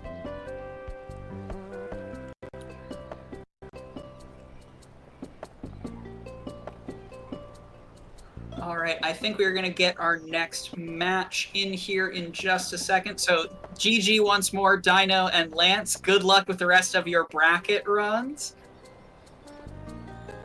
Absolutely remarkable. We are receiving word that Zonk's explosion team has lost to another notorious team. Have we seen anything from Rosemary on stream? We have not. Rosemary has been another one of the core like offensive block.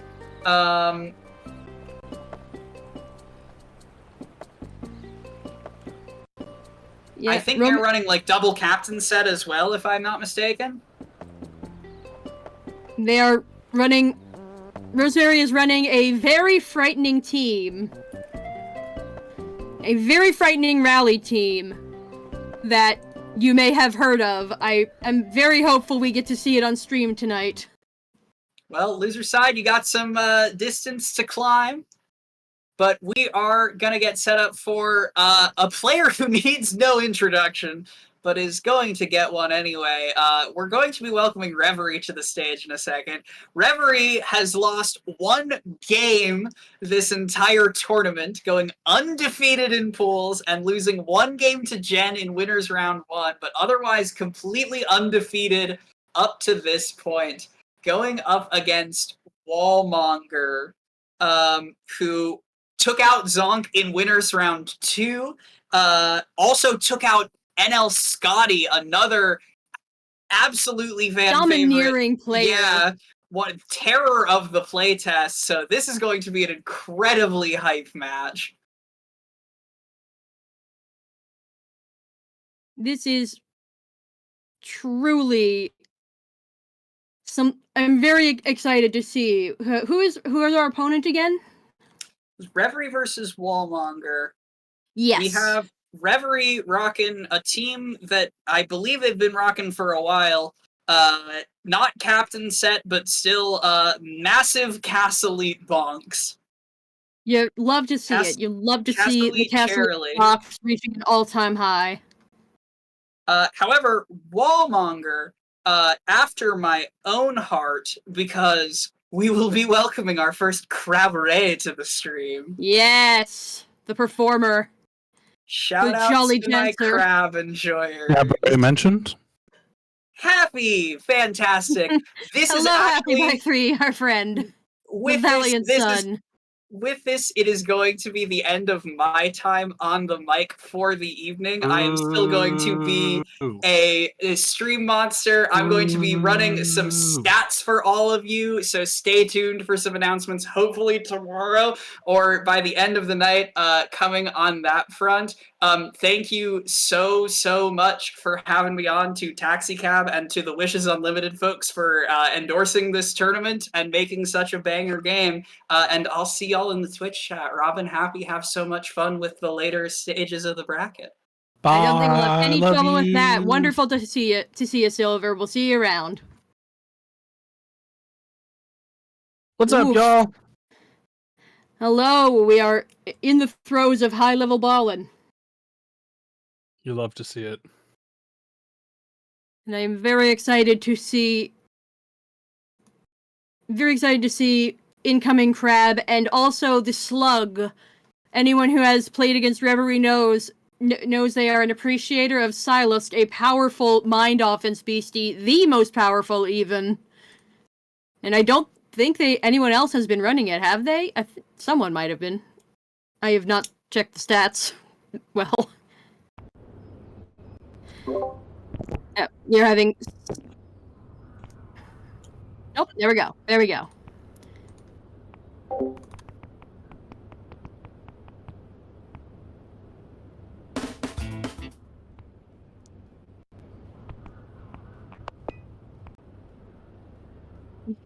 We got just a little hint of ska. A hint's not enough. The people demand it. I need more than a hint. I think that will be a very fun... backing track. For anyone watching who may care, Streetlight Manifesto did announce at their New York show tonight that the album is done recording and is in mixing and mastering. So, if you're also a person here who demands more ska, I've got incredible news. Wonderful to hear. Okay, we're looking at some... Yes, as you can see, Reverie is running some very strong offenses and very difficult to work around team. You can see some redirection from Kaleidarn and from a Watchtower Dog.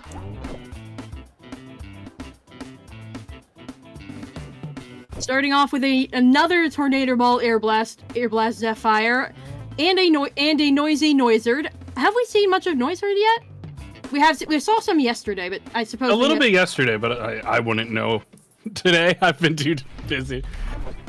But Okay, we did see a good amount yesterday, and it was effective yesterday. I mean, the few they've matches taken we saw a was large pretty amount good. of damage. They've taken a large amount of damage to bring Kaleidarn in. Yes, they have obviously Air Blast is a very strong option, but if you look at the backline, they also have quite a few choices to go with.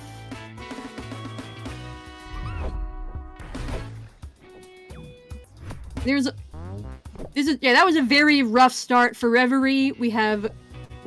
There's basically nothing stopping this bird from a blaze and Air Blast. The only saving grace is that these are both very spirit strong beasties. I don't know if that will be enough. Kaleidarn could not take it, just barely.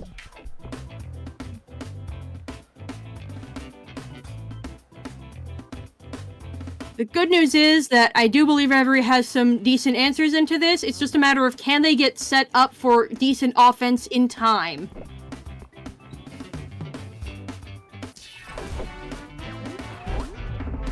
Interesting. Going for some... They went for damage.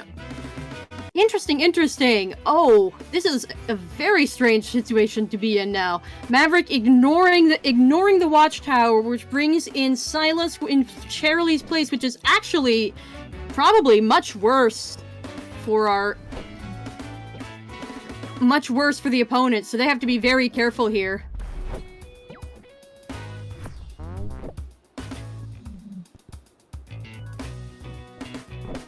And they did improve their spirit defense.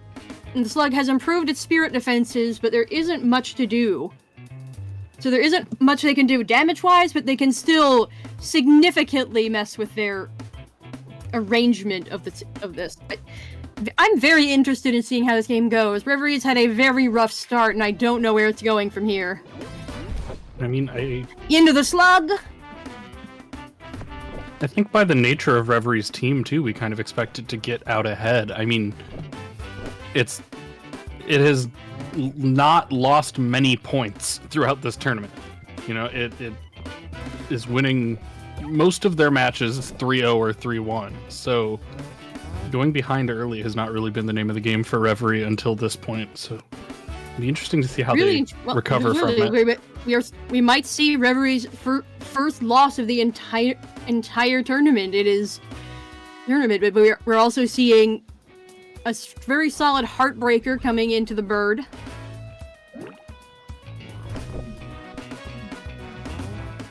I don't know about you, my stream is very choppy. I am not getting much visual. Yeah, a little bit. I think it may be choppy just coming from...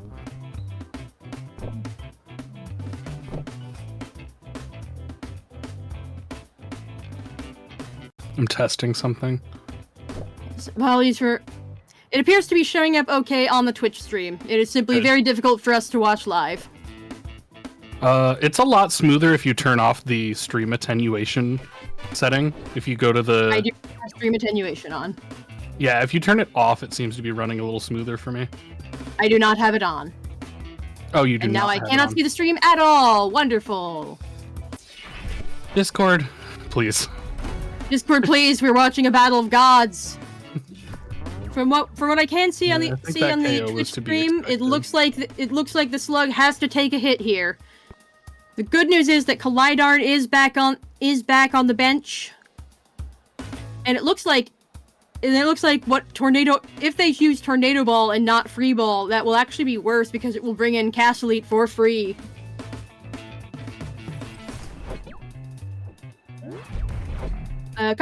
Looks like at least a couple other people also cannot see the stream.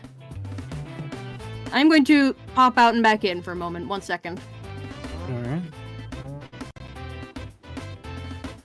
Really tough position to be in if you're Reverie. Look, I mean, if you're anybody, but right now being Reverie, being down 2-1, it's just down 2-1. You don't have a lot of health floating around.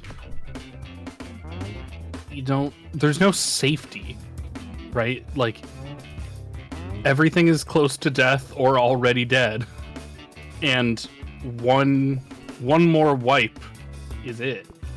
And this may be Hello, I forgot to click the button. I'm back. Athlete has to swap out. Yeah, there's no other option than the tag in. Hello. But then where do you go from there? Well, now Reverie is finally in something resembling a good position. Now that Mighty Yell can't be used.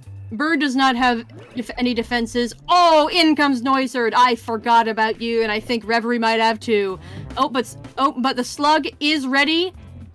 The slug is ready. Bird can no longer blaze. Oh. I'm surprised they did not bring in the slug. Let's see what the plan is. Preventing Cyclone. This is truly a brutal matchup for Reverie. Oh, and they... Oh my gosh, just enough. I was not fully expecting that. I mean, that's...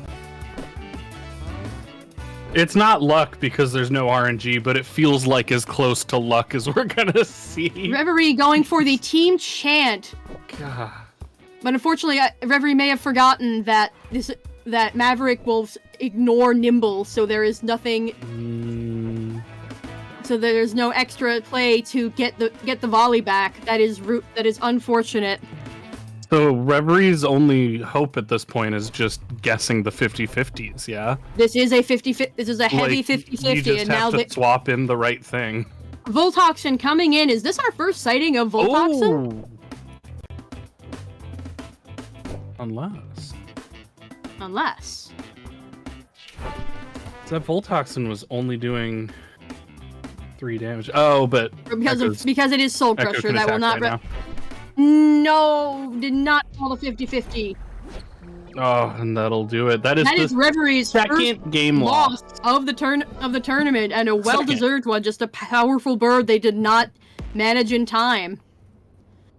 Oh, we are changing the track. We are locking in. Still has not lost a match though.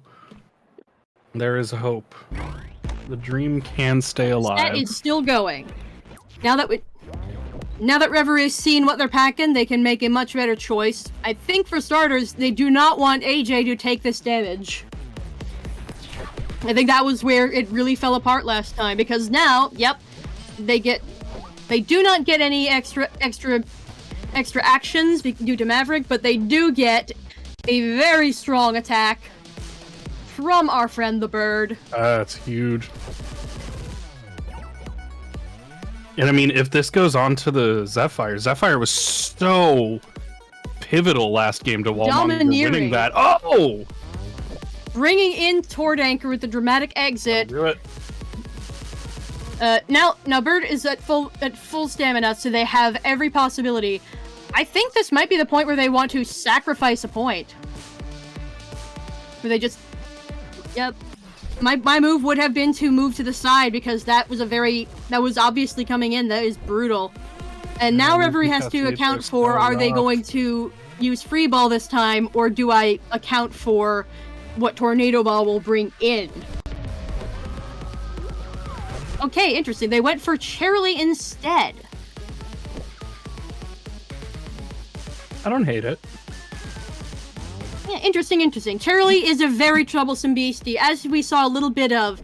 If that team chant had gone up at a better time for Reverie, that would have defined the game.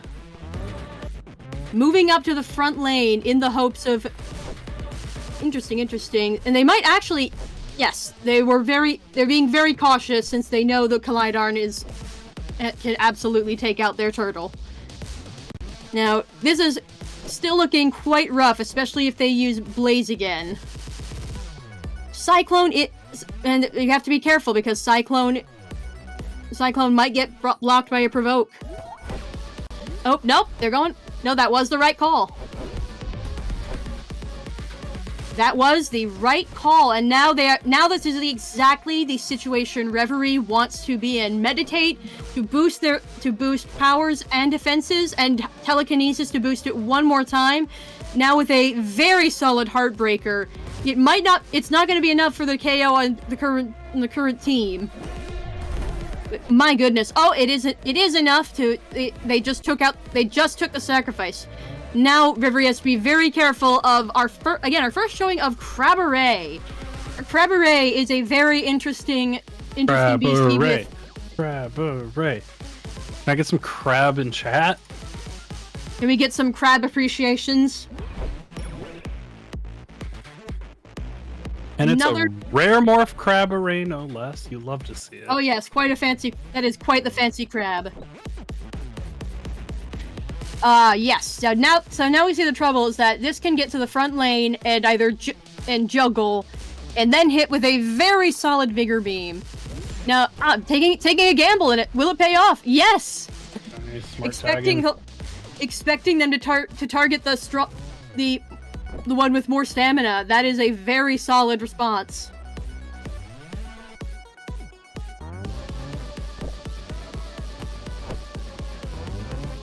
Again, though, just not a fun position to be in if you're Reverie. No, this is a very tough matchup. This is also so much the noisy redirection. Like against a Dread team, this would be a much more even matchup. But Reverie has to be very careful about what they do next. Who will they let get taken down? They do. Now that Zephyr isn't on the field, they can bring in Fetch'em to take some hits, but they have to be very careful. Oh, and just accepting that something's gonna die and choosing to use Cyclone. Interesting call. Oh, because that does bring in the Noizard, which means Clamor isn't going to do anything while it's here. That is a good play. That was a very strong play. I did not notice that in the back.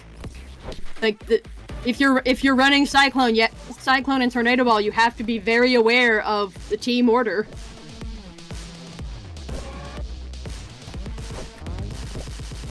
This is a truly interesting matchup, and Wallmonger is no slouch. This is a very oppressive offense, and the assess. It's just so little damage.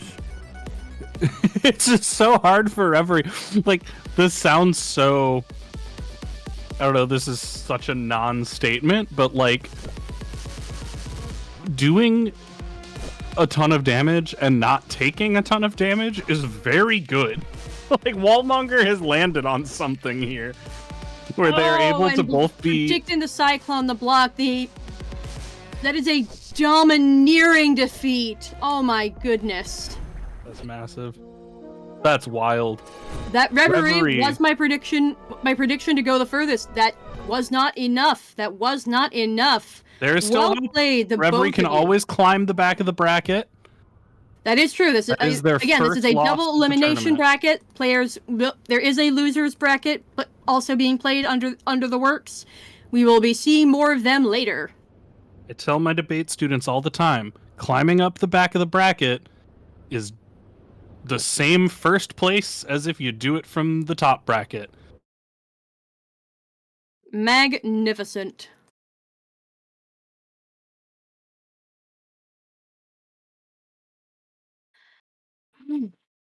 That was a very intense matchup. Helped with the music. Oh yes, my mistake. Damien is describing it as the underdog bracket. That is quite accurate. We have Clueless. Coming in hot. Getting right into the next one.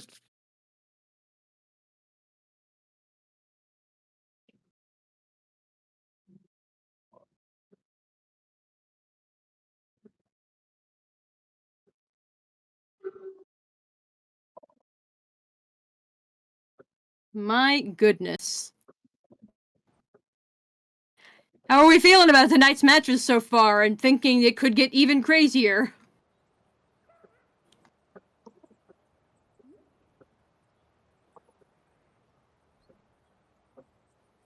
Oh yes, Wallmonger is the one who also knocked out Zonk and Scotty out of the tournament. That is that is an impressive resume. Do we have a legend killer on our hands? I think we just might. We might just have a Slayer of the Colossi. Is Wallmonger the legend killer? There was this young kid I used to play a certain trading card game with at my locals, and most of the dudes who played at my locals were like, would get top 8 at Worlds, like win regionals all the time, like very, very, very good players. And then there was this like 15-year-old kid who would just show up and always beat them for some reason, so we called him the legend killer. That is an iconic I feel child. like Wallmonger is. All right, Wallmonger is getting there. We have Clueless and Arctech. Very threatening looking teams. I am very interested to see where this goes. We're finally getting a glimpse of Dugout the Hog running. Oh, yes, I forgot. This is Clueless's team. Are we ready to start? I don't think we have to wait on anything.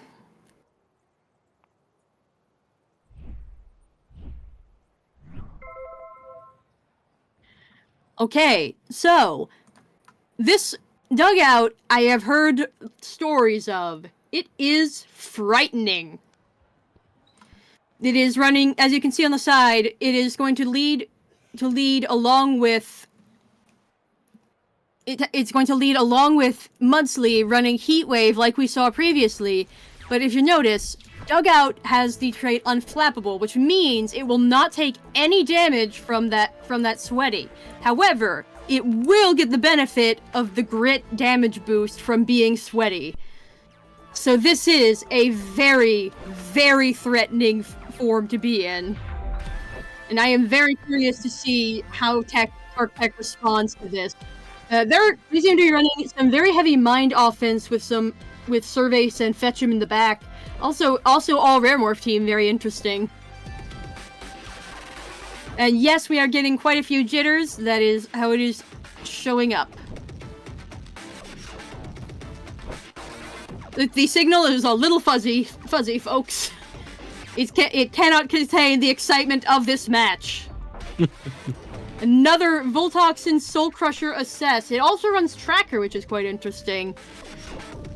This Voltoxin is threatening some very heavy damage immediately. We do have Patience, but that might not be enough to save this little Mud Skipper. Oh, it is. They are going for the Hog. They understand the danger. Oh my goodness. And now we have Grit boosted by the Sweaty and Dig, which will give them the jazzed feeling. This is truly remarkable. And you can see those damage numbers are nothing to sneeze at. That's Survey's the only one with a complete animation at this time, looking quite energized. We are transitioned over to the technical difficulty screen. I do think we're going to grab a different match for a second to see if maybe it looks a little bit better. We also may try something with the stream, so just bear with us for it would be a quite a sec. shame. Surveys has tagged in. We were tagged in. The Hog is still there. So despite how frightening that strategy is, it is not completely dominant. There's plenty of ways Arctech can come back from this. I do not know what is causing this. We are investigating. Oh my goodness. The Mudsley has taken the incoming Soul Crusher now that there's no assess boost. And we are seeing Orgella coming in with Turnabout Blaze, another strategy that is very powerful but not seen. I I am your radio announcer for the night, while Happy by 3 is running technical difficulties. This is War of the Worlds, and the worlds are beasties. They're going for the Turnabout Blaze into one of their opponents. Now, either one being blocked by either one will prevent the knockout. Will they predict properly? Inspiring Defense. No, they take out the Voltoxin. That is impressive. Turnabout being the play that deals more damage, the lower stamina you have, and Blaze being both a spirit boost and lowering your own stamina. New York has in fact been taken by the Turnabout Blaze. This is truly impressive. I would honestly like to request, if possible, putting this back on the stream. Fetchum coming in to take the next serve. Bolomar, dugout, very good. Not only against Captain, just dugout good. Dugout, very good. Maybe I'm biased because we use dugout in the Axolotl speedrun, but dugout I would good. like to request again, can we please put this back on the stream while we are dealing with that? I see we are having more technical difficulties on top of the existing technical difficulties. Oh my god. They have a Mystic tagging in low spirit defense, taking Cervase's burnout, still surviving with the last 10 stamina. This is... Oh, and the Hex. Oh, the nasty Hex on Fetchum, preventing it from doing much of anything. Now we're going to see another Turnabout coming in. Will they use Inspiring Defense again? Mystic Hex making the opponent tired at the cost of making your own beastie wiped for a few turns, but the benefit greatly outweighs the cost here.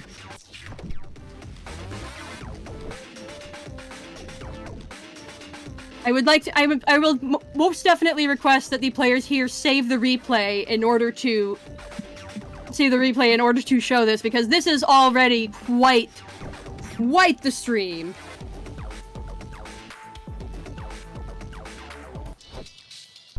Okay, Cervase has made their decision while they're tagging back into the Hog. They're taking a big risk. Or are they? No, they're letting the Hog get taken out so they'll come back later, and that forces the tired Fetchum to serve. Very good play. Yeah, really, really smart.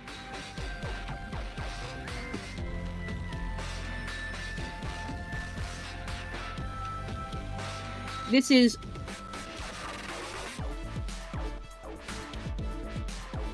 People are... Yes, they are looking at the settings. I am keeping eyes on the game for you people.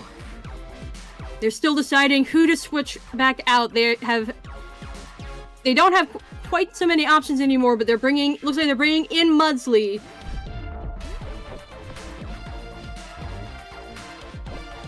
The jitters are still very bad, but the game is legible.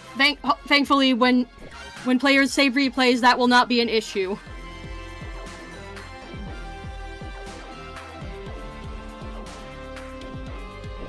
Debating whether to use Turnabout or Spitball. They have a couple of options here, but it is very frightening.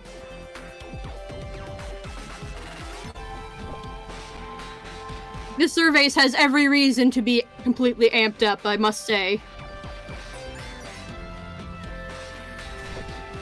And if they do run the Inspiring Defense, they will not be able to... Fetchum does have Watchtower. I'm unable... Since it is no longer on the stream, I am unable to read. Yes, I see. This is indeed a very difficult match to watch. It is...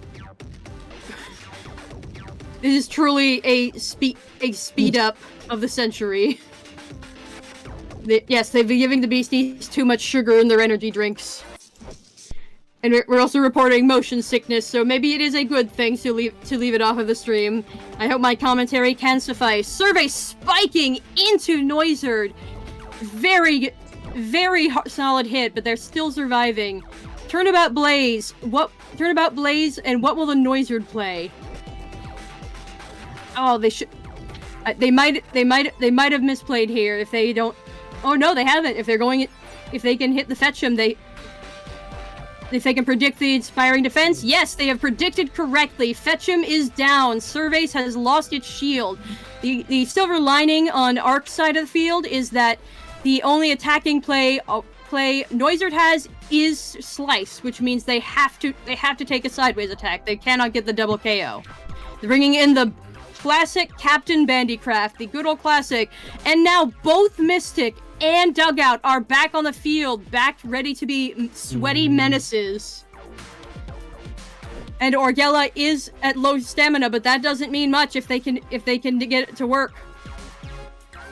But it all comes down to Clueless does have a point to spare. Do they sacrifice something now, or do they bring in? They're bringing in the Hog. They're bringing in the Hog, taking a brutal burnout. Oh my god! One stamina. 30 to 50 feral hogs. The feral hog, and the feral hog ready to fire back with whatever it wants. I don't know how much that was calculated, but what a play! What a play! They've chosen to take out their own dugout by using build that will protect whoever they bring in. It's really smart, honestly. That was definitely smart. They were unable to take anyone out, and they were unable to take anyone out just by using Dig Brit, which is a testament to how frightening Arc's side of the field is right now. They have a low stamina Surveys, but they had Inspiring Defense and a pretty healthy Bandycraft. Let's see what they do next. Oh, they are making an impressive play. They're switching back into Noizard, which goes, so their attack goes through the wall, into the protected Noizard. And now they are free to do another Blaze turnabout.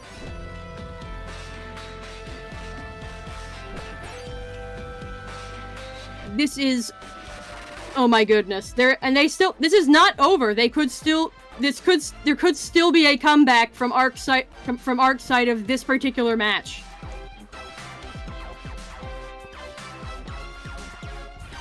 That is true. They cannot blaze without turning off their ability to attack this turn. So they will have to make that choice. It looks like they're going into Surveys. No more Blaze, just turnabout into Surveys. Now Voltoxin. Voltoxin lives. Okay, we are still at 2-1. 2-1 in favor of Clueless. Ooh, this is anyone's game, but I am thoroughly impressed by both sides of the field here. Tagging out Noizard back into Mystic.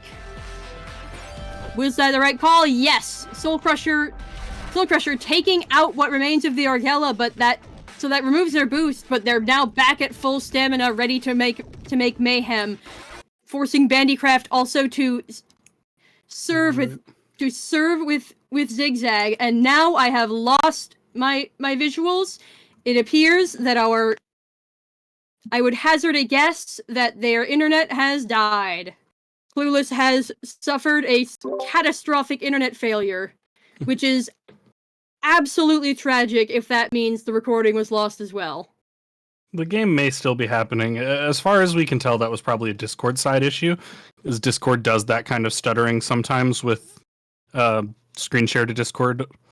So there's a good chance it was Discord side and not... If it's just Discord side, that's fine. I'm just waiting for Clueless to come back, because they seem to have left the.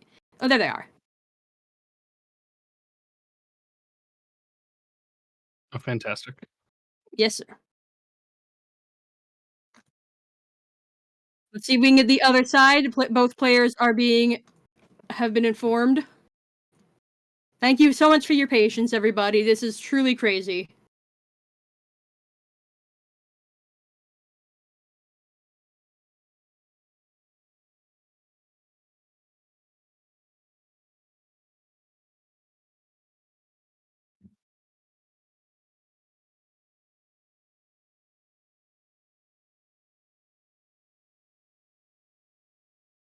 This is truly yes, yes, yes.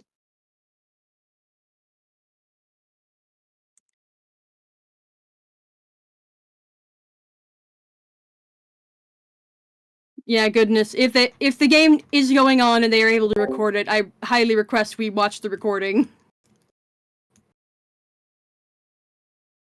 See, the people need to see how it ends. My bracket's looking rough. Oh dear.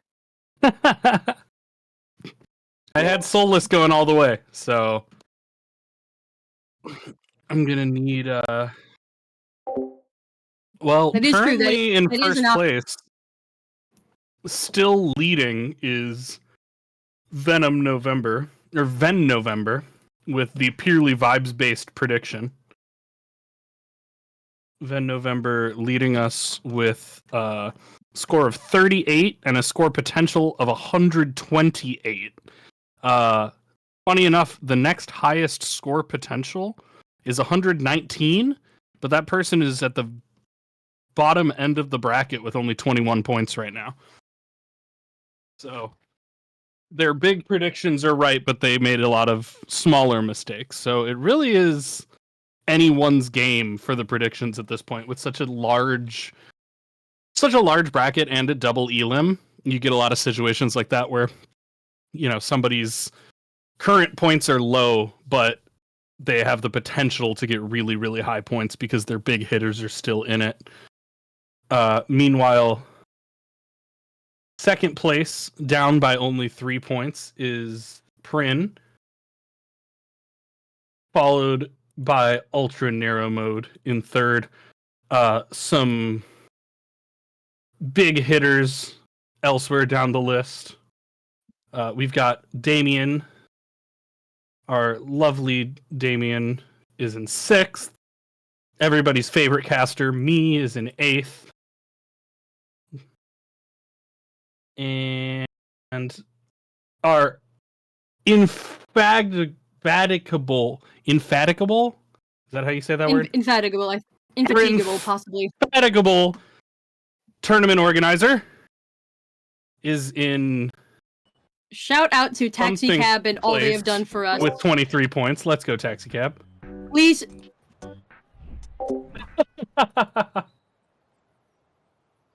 My bracket is completely based on the favorite always winning, using their win-loss from day one, and then the tiebreakers as the tiebreakers were set out for day one. So my bracket is just there for you to check. Let's go, Arc. yes, Clueless Arc, is still Arc, having Arc. jittering issues. That is troublesome.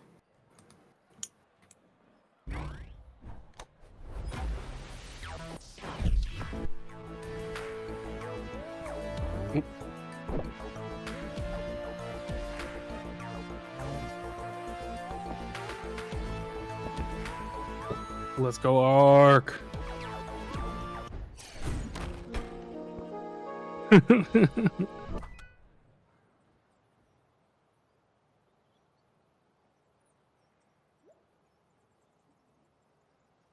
Yes, we would very much need Arctech to stream and see if that is any better.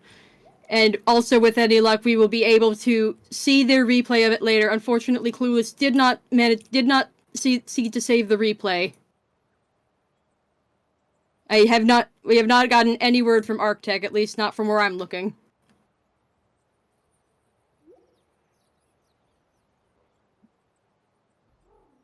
Who won game one? Arctech did win game one. Let's go, Arctech. Congrats. GG's. That was a very. Can you hear me? Yes, we can hear you. That was a very tough game to play.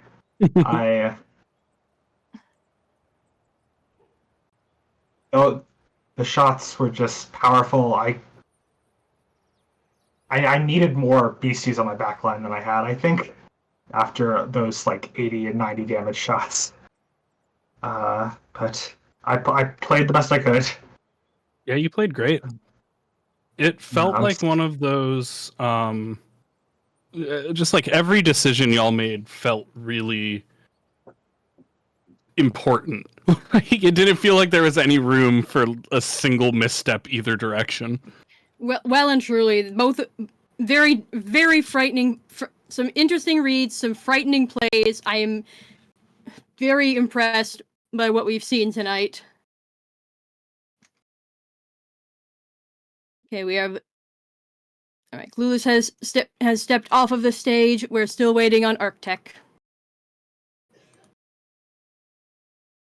There we are. Hello and welcome, Arctech of the Arcane Machines. Okay, is the stream working? It looks lovely. Type in chat, my sound doesn't work. I fixed You were- this earlier, but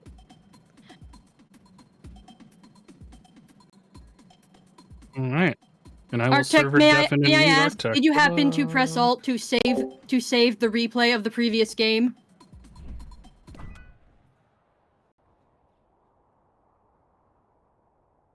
We may never know. Oh, they deafened themselves. That's all good. We in there. It's game time. If all that remains of that match is the memory. my description, I hope I did it justice. I was unable to witness the last few pieces of it. But we saw that Arctech has shown a domineering lead. No, Nux. Arc won the set. We are getting in. This will be game 2. So it is Arc won the 1-0 match, in not the favor of set. Arc. Other way around. Game set match. I see. That is... I don't know where I got the other idea from. Gotta watch more tennis. A terrible fate. There's no I know. creatures That'll in be that so one. How hard am I for you. supposed to play that sport? Well, there's kind of creatures. In one sense. Okay, we are now finally back on.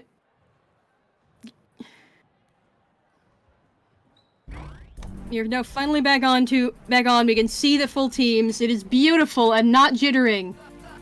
It looks great. All right, We are still in here. all right. Now, seeing from Ark's perspective, the hog is making a very menacing aura. We have another what looks to be another heat wave incoming, along with what I'm sure will be a hex.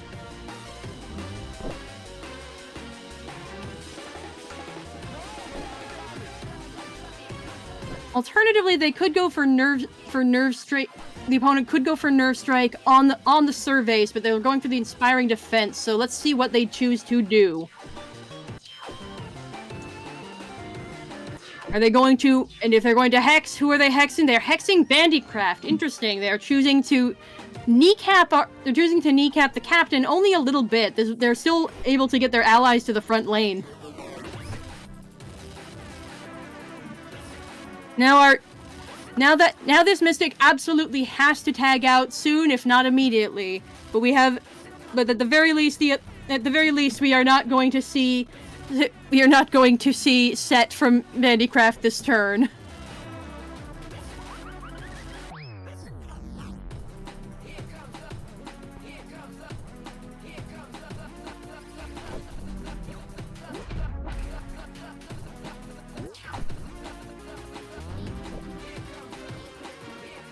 Apologies, nothing. Apologies for that. We are seeing. Okay, we're bringing in Mudsley. Now the Surveys is out of shield. They have to make a correct swap in to someone who can take the grit.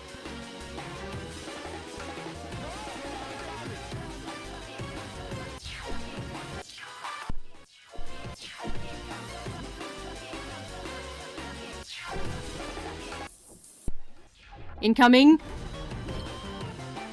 Not even Fetch'em was able to take that. Absolutely brutal. You can see the power of Sweaty Grit. A play that is boosted by suffering. There is, in fact, a lot of damage. Okay, now Ark has to play very carefully here. Like we said last time, no mistakes are viable now. Both of these are opponents that will not give you an inch. The double set and dump with 2 different Captain Beasties. What a setup. Oh my goodness. And instead we're seeing Tord Anchor come to the front lane. The Hog might be able to take it. Nice. Smart read, putting Hog up front. Hog up front. Hog ready and raring to go for another big damage.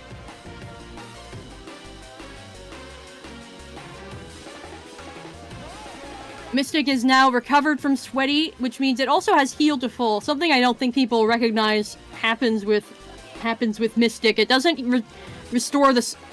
It doesn't get rid of any feelings they previously had, so it's still Sweaty, but it is going to be. Oh my goodness! This is why I was very afraid of the Hog coming in, and I don't. And I think that will be a GG this quickly.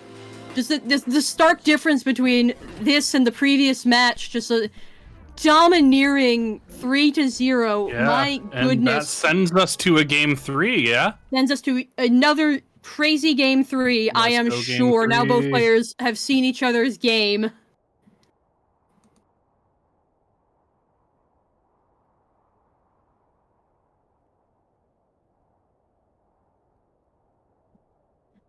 One might say they went whole hog.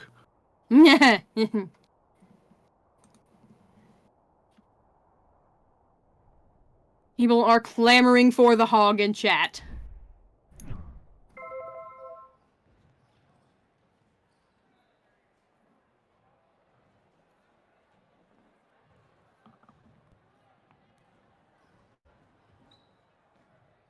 Okay, same old ain't broke, no fix it. Ain't broke, don't fix it. We'll see, and let's go. So now we're seeing a new lead. We're seeing Voltoxin and Tord Anchor, excuse me. The interesting choice of assess. This will force the opponent to do something other than just Heatwave on this turn, unless they can take out Mudsley, which honestly is probably fine, since it won't even be Sweaty when it gets back. It'll have done its job in a single Heatwave. Like, a Provoke would do a lot to stop Mudsley here, but that's not what they're going for. We see a brutal Soul Crusher, no matter to whom.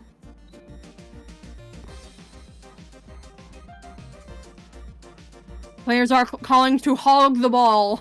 This is just such a true 50-50. Like, you have a wipe on either target. You're no matter who tags just in trying either. to figure out, like, what do you think they're gonna tag in, and what do you think is the most valuable thing for you to make not a concern anymore. Ooh, they patience instead of Heatwave. Interesting. No sacrifices this turn, so they have stopped the Hog from being boosted this turn. Spicy. Unexpected, but a reasonable call. All right, are we going to block, or are we going to get? We're going to block. For a moment, I feared they would get greedy with an assess, but there's no need for it. Yeah, you're doing enough damage already. Yes, they might not be able to take out the Hog on their own, but if they go into Voltoxin here, Tord Anchor will be able to come up front and launch at the front lane if they want. We're seeing Dig, we're seeing Grit. Very easy receive. That is very good adjustment from the last game. They have figured out a way to work against it. All right, they're recognizing the provoke, getting both of them.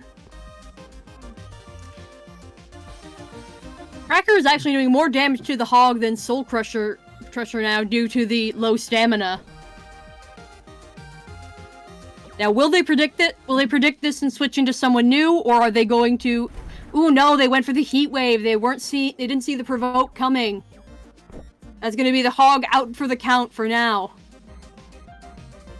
That's scary too. It feels like game 1 the Hog went down, and then that was everything they needed to win. And then game 2, the Hog just The Hog went bodied, down. right? So like, Arctech recovered properly. They did in fact make this play. I would also like to highlight that the team positions are swapped on the current stream overlay. It should not matter for long.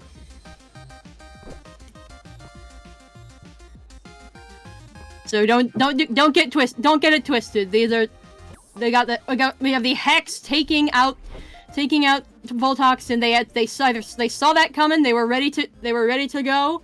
Now they bring in Surveys. Surveys threatening no matter who comes in here. They're thinking of aiming preemptively to. They're thinking of Spike preemptively into where Mystic is, but no, they're going for the Mudsley, going for some big damage, and in comes the organism. In comes the organism with Turnabout and Blaze ready to fire off. And the Hog is one turn away from getting back into play. There is much to be feared.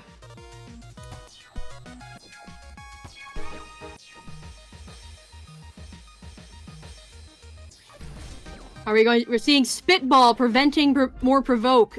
Interesting. Provoke and set, so there's not much that Tord Anchor can do this turn, but it looks like it might not need to. Will they go for the? They're going for the spike. Will they swap out? you have to call the swap here, right? Yep, in comes the Hog. The Hog is back. Will they get any ground?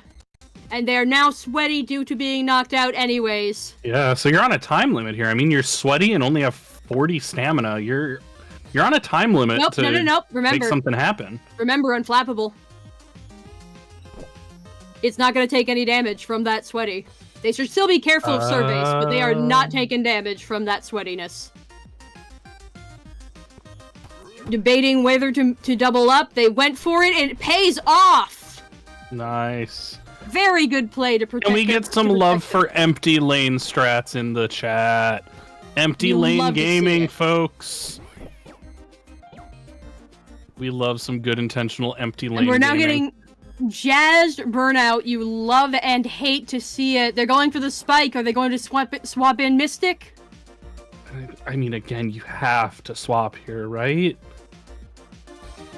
Down 1-0, you can't let this become 2, and you have to know that's the target. They might be thinking of letting the Hog go down once more, but I don't know if that's the play. I think putting yourself at 2-0 is too scary. Oh my god, I was not expecting Noiser to actually make that. Let's Noiser go. survives 1 stamina. Now it's another 50-50. They can either get a free point, or if Surveys can only defend against a slice. It all depends on what they want to do. Are they going to sacrifice some Turnabout Blaze, or are they going to get a knockout here?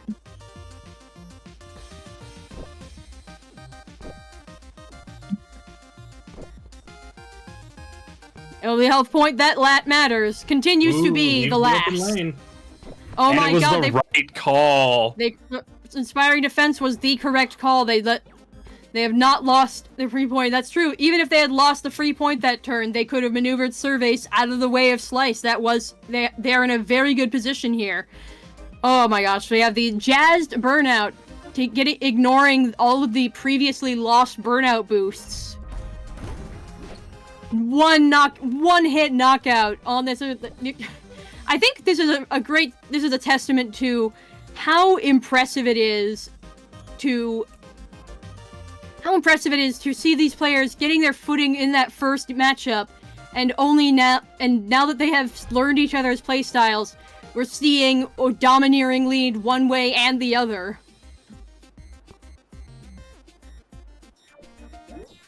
I mean, We're getting into Blaze I don't know Turnabout. what Clueless could possibly do here, right? Like, It is nothing very has difficult. stamina. You're not doing enough damage. You're down 2. I think this might just No, the be Hog. it. They played.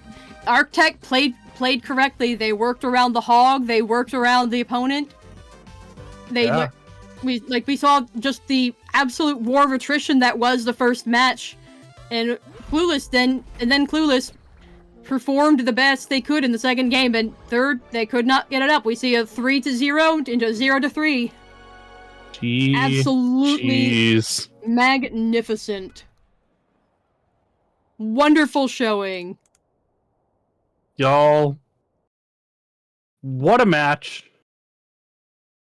Fantastic gaming from both of our ballers, both of our coaches. And for the last quite a while, some fantastic casting from Robin. Robin, thank you so much for all of the work you've done and all the work you're probably going to do, because I think you are back on later. Yes, I will be hanging out. I will be fine. I will be happy to take a break. You have a very important guest coming up as well. I do, folks, for the upcoming round 4 winners matches. We have. That's a drum roll. Do you like the drum roll? We're going to show you. It's not coming through over noise cancellation, but I understand the spirit. 2 of the round 4 winners games, and then one of the most hype matches in the up and comers bracket, the underdog bracket, whatever you want to call it. We've got 3 phenomenal matches for you, and they are going to be casted by the man himself, Greg.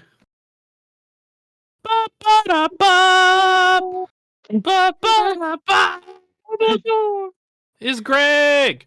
Wow. Thank you. Thanks for the intro. Great. Is my mic working? Am I all good? Yeah, you sound fantastic. Hey, that's great. That's great to hear. You're pretty fine on volume. You're a little crunchy. I'm a little crunchy. Crunchy's in. Is that a loud or quiet type of problem, or is that like a microphone quality type of problem? Just a microphone quality thing, yeah. I think it's all right though. It's nothing wild. It's acceptable. How is this? Is this any better? Yes, that's better. Thank you. Hey, great. Okay, cool. And good. Well, I will take my leave here. I will come back tonight later. Sweet. Thank y'all for having me. Right. I will keep watching. Yeah.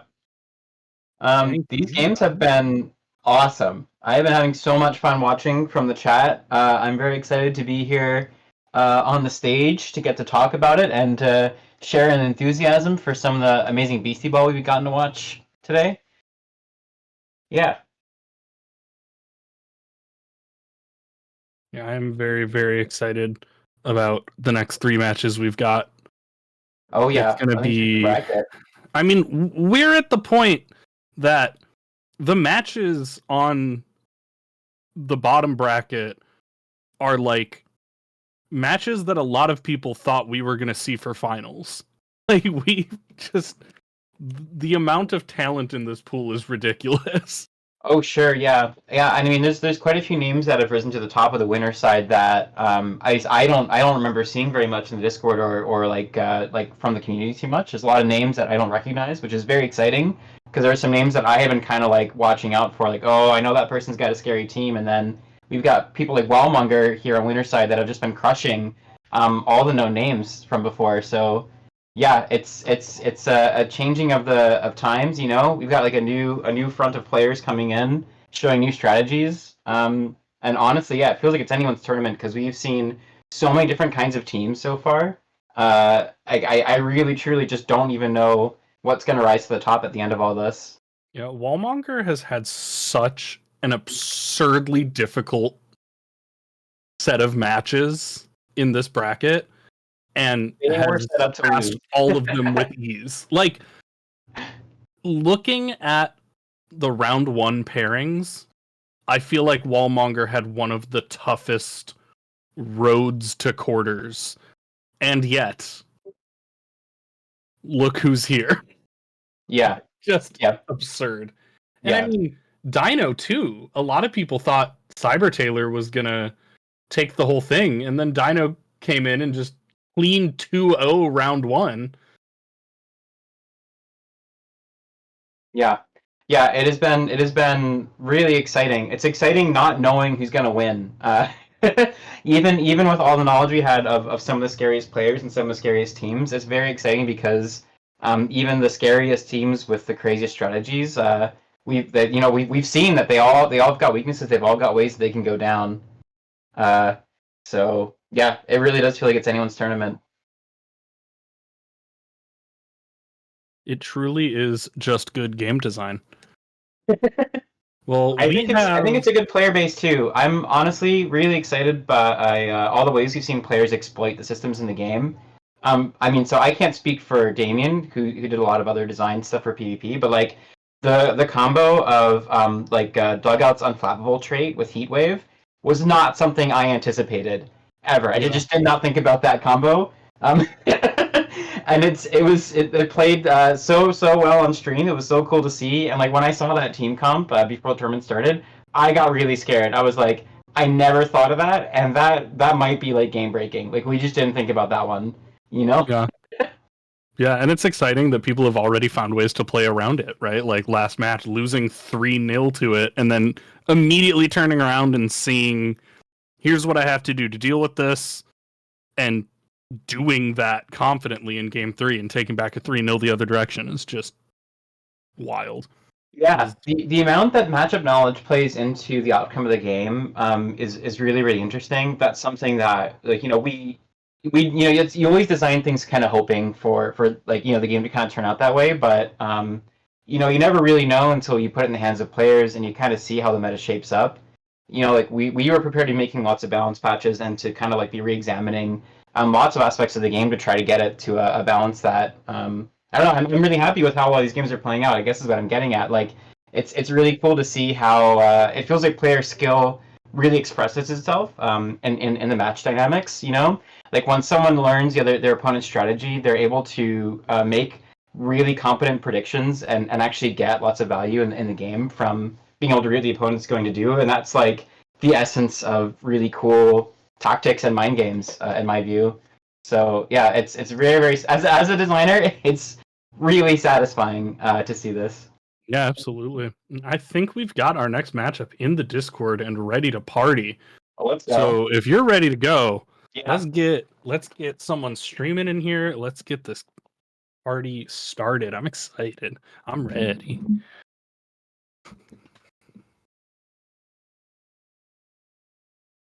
Look at that beautiful stream. Okay, we're going to be watching Wallmonger versus versus Dino T. Is this right? Yeah.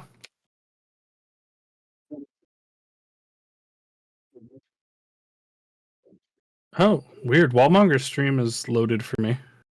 Yeah, I can see a stream on Discord for Wallmonger.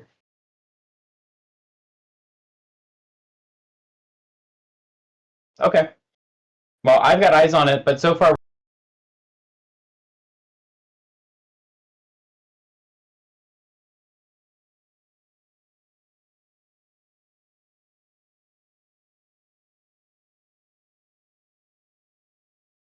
that's a mystery for the Discord wizards. I'm gonna choose to not see the problem and just watch the stream that I can see. I love it. I like that energy. Quack says, "Heard you like 50-50s." How are you? I was just gonna ask, how are you feeling about this matchup? It feels a little 50-50. Sure. I mean, I'm kind of terrified of both these teams. These are both team comps that I didn't foresee making it this far into the tournament. You know, what's interesting is that like when people are talking about like strategy, like pre-tournament, people really focus on the really high impact combos. So like Surveys with captain setters, or even things like the explosion setups. Not that anyone's talking about it, but that's the type of strategy that people they'll find like that weird gimmick combination and get excited about it. I feel like the two teams that we are seeing here don't fit into that category. These are two teams that like use really, really solid beasties and a really balanced like set of attacks and strategies. So they're kind of but that to me is it's exciting because yeah, it's like it's solid play, right? But it's also scary because yeah, I mean it's like they're teams without clear weaknesses. You know, like when someone's running a super gimmicky team, you can really see like you can find like holes in their defense by playing accurately or you know by using prediction. But these are two teams that yeah, they just look really solid and like they just got big numbers, right? They got big numbers and a lot of safe ways to play. And yeah, it's like it's gonna be watching like a rock and a hard place just collide into each other here. I have no idea. The Like, what to old anticipate. unstoppable force and immovable object. That's what I'm anticipating here, and I really cannot foresee who's gonna win. I guess something that I would maybe note, so because we were looking at play statistics from the first day, and I think it's Wallmonger's team that uses, or no, sorry, Dino T's team uses a lot of beasties that were really high in retention from day 1 to day 2. So beasties like Mudsley, Gremler, Castellite, and they had one other one. I can't remember right now, but yeah, like Deluja, something like that. Some beasties that like we, at least on between me and Damien, or Jella, that's it. Thank you, Damien. So yeah, beasties that like pre-tournament weren't super hot in discussion, but then I think all four like seem to be doing really solid numbers. And so this is like Dynamite's got a team that's comprised just of beasties like that, right? Beasties that were flying under the radar, that weren't like top of the discussion boards, but have clearly shown that they can perform really well in tournament setting. So yeah, these are. I mean, it's measurably a quality team, right? Yeah. I mean, I said earlier, and it was like a little bit of a bit, but also true. Like, Wallmonger's team does a lot of damage and does not take a lot of damage. And being able to do both of those things, surprisingly, is really good. Yeah. Wallmonger's team is really, really interesting. Like I would say Dino T has a slightly more clear strategy of going for stall with like some tankier beasties. Wallmonger's team is like I don't know who is their scariest attacker. I don't even know like which is their scariest supporter. All the beasties kind of are filling all of those roles. So you can never really put them entirely on their back foot, right? It feels like no matter who they're fielding, they've got a really solid kind of lineup that they can combo with. And I guess I would also want to call out Wallmonger's use of Noisy, which is really scary.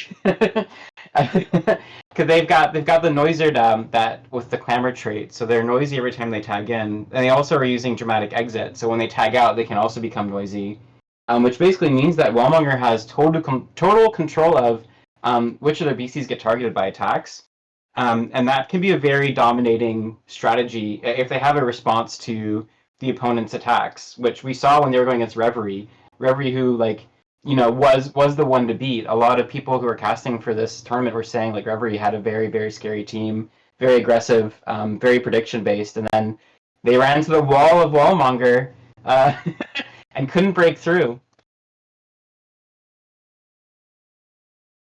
So I'm seeing Dino Stream coming up now on Discord. And it looks like chat can see it too. This is great news. Great. Absolutely stoked. Yeah, I am too. Yeah, we are so far into this tournament. So the teams that are the teams on winner side at the end of day 2 here, they fought through so many teams, and we're looking at like 3 teams remaining on winner side out of 107 that started in this tournament. So these teams have been tested. Yeah. So we are looking at like some very, very strong comps and some very competent players, and I'm very excited to see what happens in this clash coming up. Yeah, chat pointing out the size disparity of the players here. We've got Dino, who's an ant next to the Goliath that is Wallmonger. My casual playthrough character was minimum height, and I really appreciated how silly you look next to a lot of characters when you're just a little guy. Yeah. Especially when Riley picks you up. I was gonna ask if you noticed that. Yeah, that detail. So cute. It was a technically challenging detail to add in, but it felt necessary. It was so worth it. It made me so happy. Yeah. My little legs off the ground.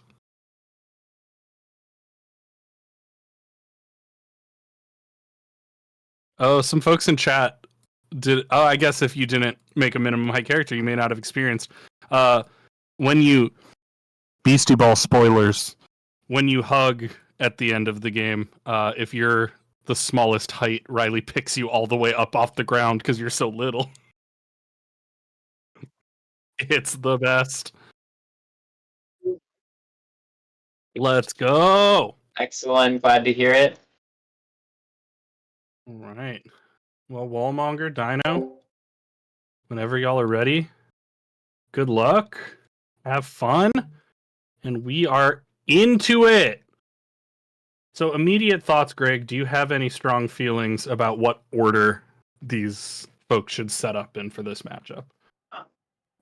With Dino on the serve, so I would expect him to serve with Castleet, their biggest hitter. I'm impressed by the reservation to go with the slow start here, the Spitball and the Orgella. So yeah, but I guess that's the game plan, right? Dino's gonna play a little bit slow. They're gonna lay down some stacks of Sweaty, and then they're gonna wait until the other team is nice and softened up, and then dig him out with Castleet. Seems to be the game plan. Seems reasonable to me, and I think that's a really smart learning from them, right? Because a few games ago we saw when Castleet gets knocked early, that's so hard to come back from. So the Sweaty already going to the one shot already. The crab has arrived, y'all. The power of chat celebrating the crab led it to victory. God, what do you do from here if you're Wallmonger? That's such a scary first shot. It's honestly really, really scary because I think they are switched on the Twitch layout. I apologize. What do you do here if you're Dino? Right, yes, if you're Dino. Yeah, I mean, because Dino's team really relies on sticking around and getting to lay down stacks of Sweaty. The fact that the crab has broken through on the first turn, that can be very scary. I think this actually it's probably true that Dino doesn't appreciate having to serve because they don't have strong attacks, right? And by giving Wallmonger the first opportunity to get a full setup, that's the only way that crab can get such a strong hit. So it might be that, yeah, we're seeing Wallmonger in the driver's seat here. They've got a setup crab, another opportunity to set up some juggles here about to happen. So, yeah, very, very impressive offense coming in from Wallmonger, and it's up to Dino T here to stop the bleeding and see if they can stabilize their team and get back onto track to get some points. We're coming down to the last few seconds of this turn, so we're going to see if they're able to stop that bleeding. I think you're probably right. It's going to be a juggle play coming out here from Wallmonger. Oh, and there's the shift to the front. We've got jazz, we've got music, we've got trap, we've got the swap in. Is it enough? Yes, 95 damage. 95 damage on one of the bulkiest beasties in the game. So that is, if anything could live that attack, it's basically only Zyphosaur. Yeah. That is a scary crab. We got the old crab v crab.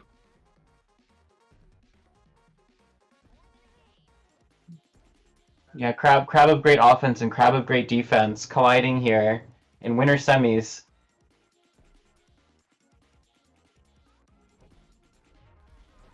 Okay, yeah. So I was playing a little bit of PvP earlier today, actually, and I ended up going up against quite a few Gremlers that are running Provoke, and I have to say that is an oppressive strategy. Provoke shuts down so many of the coolest like the plays that people like to use the most. It shuts down Tortanker's ability to set and get some of those strong offense attacks out too. So, yeah, I think getting that call in defense, I mean, oof, the damage coming out from Wallmonger is massive. I feel that Dino T's only out here is, yeah, getting reads right now, right? Being able to figure out what offense does Wallmonger want to go for, and then being able to stifle that with well-placed provokes, switches, and beastie placement. Now we get the little bit of a 50-50, the first one of this match, where really it's just a decision about where do you think your opponent's going to hit, because these are both probably KOs from your perspective. And I think bringing the Noisy in is probably the right call.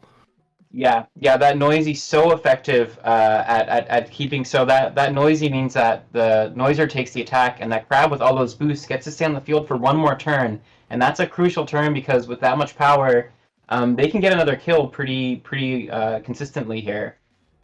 Notably, the Orgella, the superorganism, was able to restore themselves the full stamina between those points. So they've got 2 full health beasties on the field right now. There is maybe a shot here that they can survive an attack from the crowd.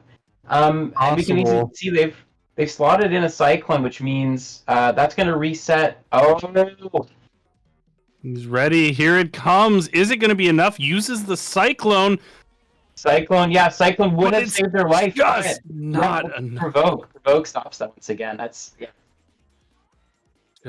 and I mean, being down 2-0 against this now is just terrifying. What do you do at this point? This is so dangerous. Yeah, in terms of score, it's definitely looking strong for Wallmonger here. For what it's worth, that knockout going on to Ouroboros means that they're back to full health again. And on their bench, they've actually got 2 VCs on full health as well. So in terms of health totals, Dino T actually is looking a little bit stronger right now. There is the opportunity that they can leverage this stamina lead into a point advantage if they play their cards right. And it's not an easy road for them right now, but I can see a game plan emerging here. It's definitely not over yet. Absolutely, and this is one of the values you get against a Juggle team playing as the opponent is Juggle may one-shot basically everything if you get the full setup, but you can't get a full setup on a serve. So absolutely not. No, and you definitely can't get a full setup if your Crab has Pasto out on the field. Yeah, and we're getting pretty close to that, but it has to be a free ball into the Noizard here. Not optimal to send in a free ball, but that 40 damage from the trap has got to feel nice. Yeah, typically not. I would say a very interesting choice, but potentially wise here. So they knew that that the crowd was going to tag out in favor of something else.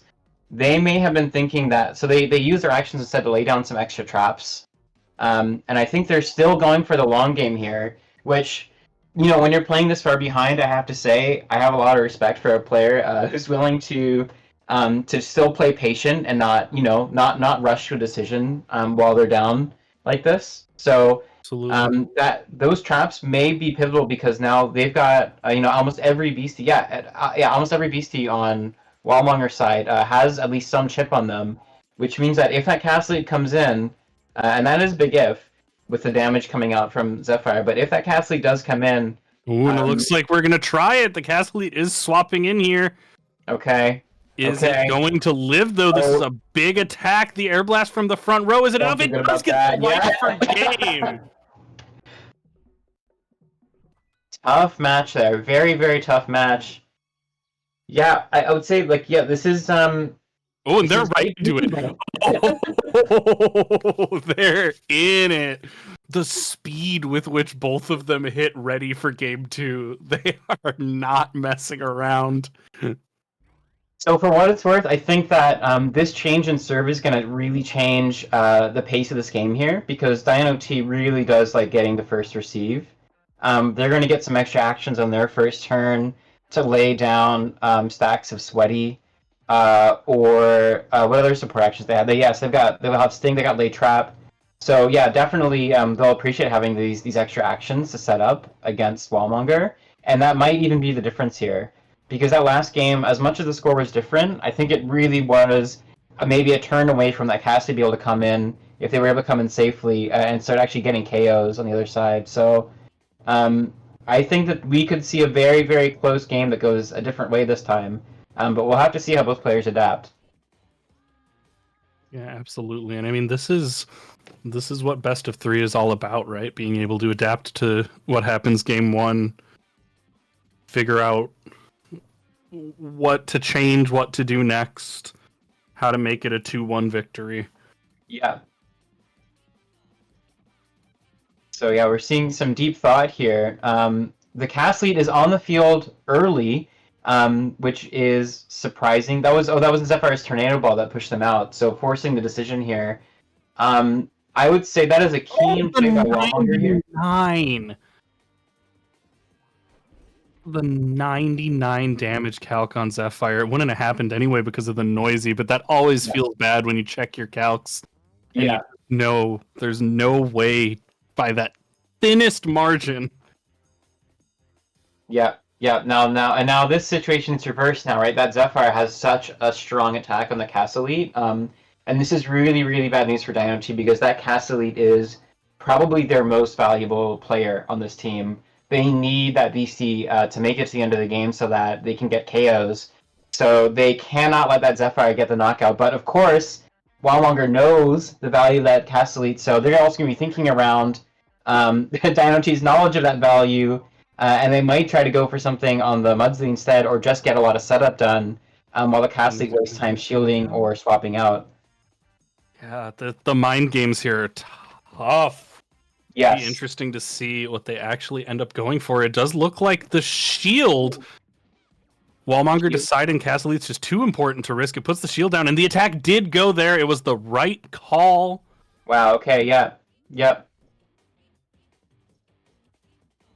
Right call from Dino-T to shield there. And now one more opportunity for this Cass Elite to do some big damage. It is enough for a KO. It's certainly enough for a KO on the Zephyr. I think the issue here is that Zephyr has a shield, and so they're anticipating.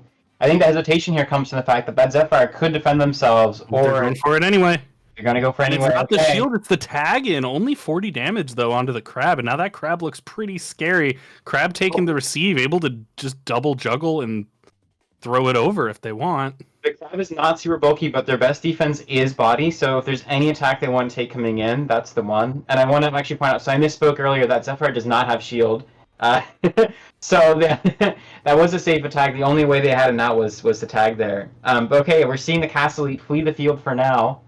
And yeah, the crab is back with their scary offense.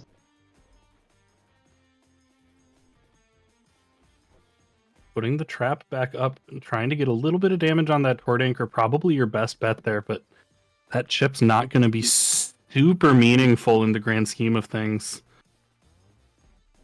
Yeah, right now they are facing down a really scary offensive threat that's on the field, and notably they weren't able to stack more Angry on the Tortanker, while the Crab has no stacks of Anger in them, which means that Juggle is totally in play right now. So right now, like, I mean, they're looking at a situation where they're probably going to have a pass to the Crab that puts in the front row. There's going to be a Juggle, and then, devastatingly strong, and over 100 damage attack from that Crab going into something. And here it comes. They've got Rhythm set up. So with that Groove ability, that's 1.3 times damage on top of the Juggle, on top of the front row bonus, and it's going to be plenty to get a wipe off on that Orgella. Yeah, more than enough there. The good news here for Dino-T, at least, is that the Orgella, despite taking such a huge hit, they're back at 100 stamina again. So they've lost the point, but they haven't lost ground on stamina. And there's always the chance that, with just a few more turns of Sweaty and Trap, that they can try to build up more of a lead here. They've got the Zephyr coming in, who's wiped from the stacks of Sweaty they already had. So that is, that puts Wallmonger in a very scary position here. They have to tag that Zephyr out if they don't want to drop a point right away. So, and here comes the Crab again. Tagging the Crab? Tagging the Crab. So, with Drum on their side, actually, Wallmonger is protected against stacks of Sweaty or Angry. I think that is actually one of the things that's giving them a big advantage here over Dino-T because, Drum kind of hard counters a lot of what Dino-T runs, and Dino-T doesn't have any clear field that I can see or any way to remove stacks of those field effects. So, Wallmonger getting some opportunities here to defend against Dino-T strategies. Interestingly, swapped the Crab. What did they? I missed something. They swapped the Crab out in favor of the Noizard here. Not sure what the game plan is, but that attack going into Noizard. Maybe we have a swap for Voltoxin coming in. It's the only thing that can swap in without dying. Yep. Cyclone. Thank you from chat for correcting me on that. But Oh, which chat. in which case, yeah. So yeah, they can't put on stacks of Anger. They can't put on stacks of Sweaty, but Cyclone still works even with the field effects on. And so yeah, that is a pretty competent way to play against the Crab. Who yeah, if you give them more than a turn on the field, they're going to build up some scary boosts and some scary attacks. And yeah, we as we've seen, that Crab can basically KO anything on Dino T's side, given even one turn to set up. So they've got to be wary. But now we've got a Soul Crusher Voltoxin here in the field with some pretty scary numbers. Dino T being a little aggressive about it though, and going for the sting instead of a more defensively minded play. Is that going to work out, or is the Voltoxin going to be able to get the one shot? It cannot. Cannot do it. Okay. This is a big opportunity now for Dino T here, because they've got a tired Fox on the field and the Noiser with no attacks.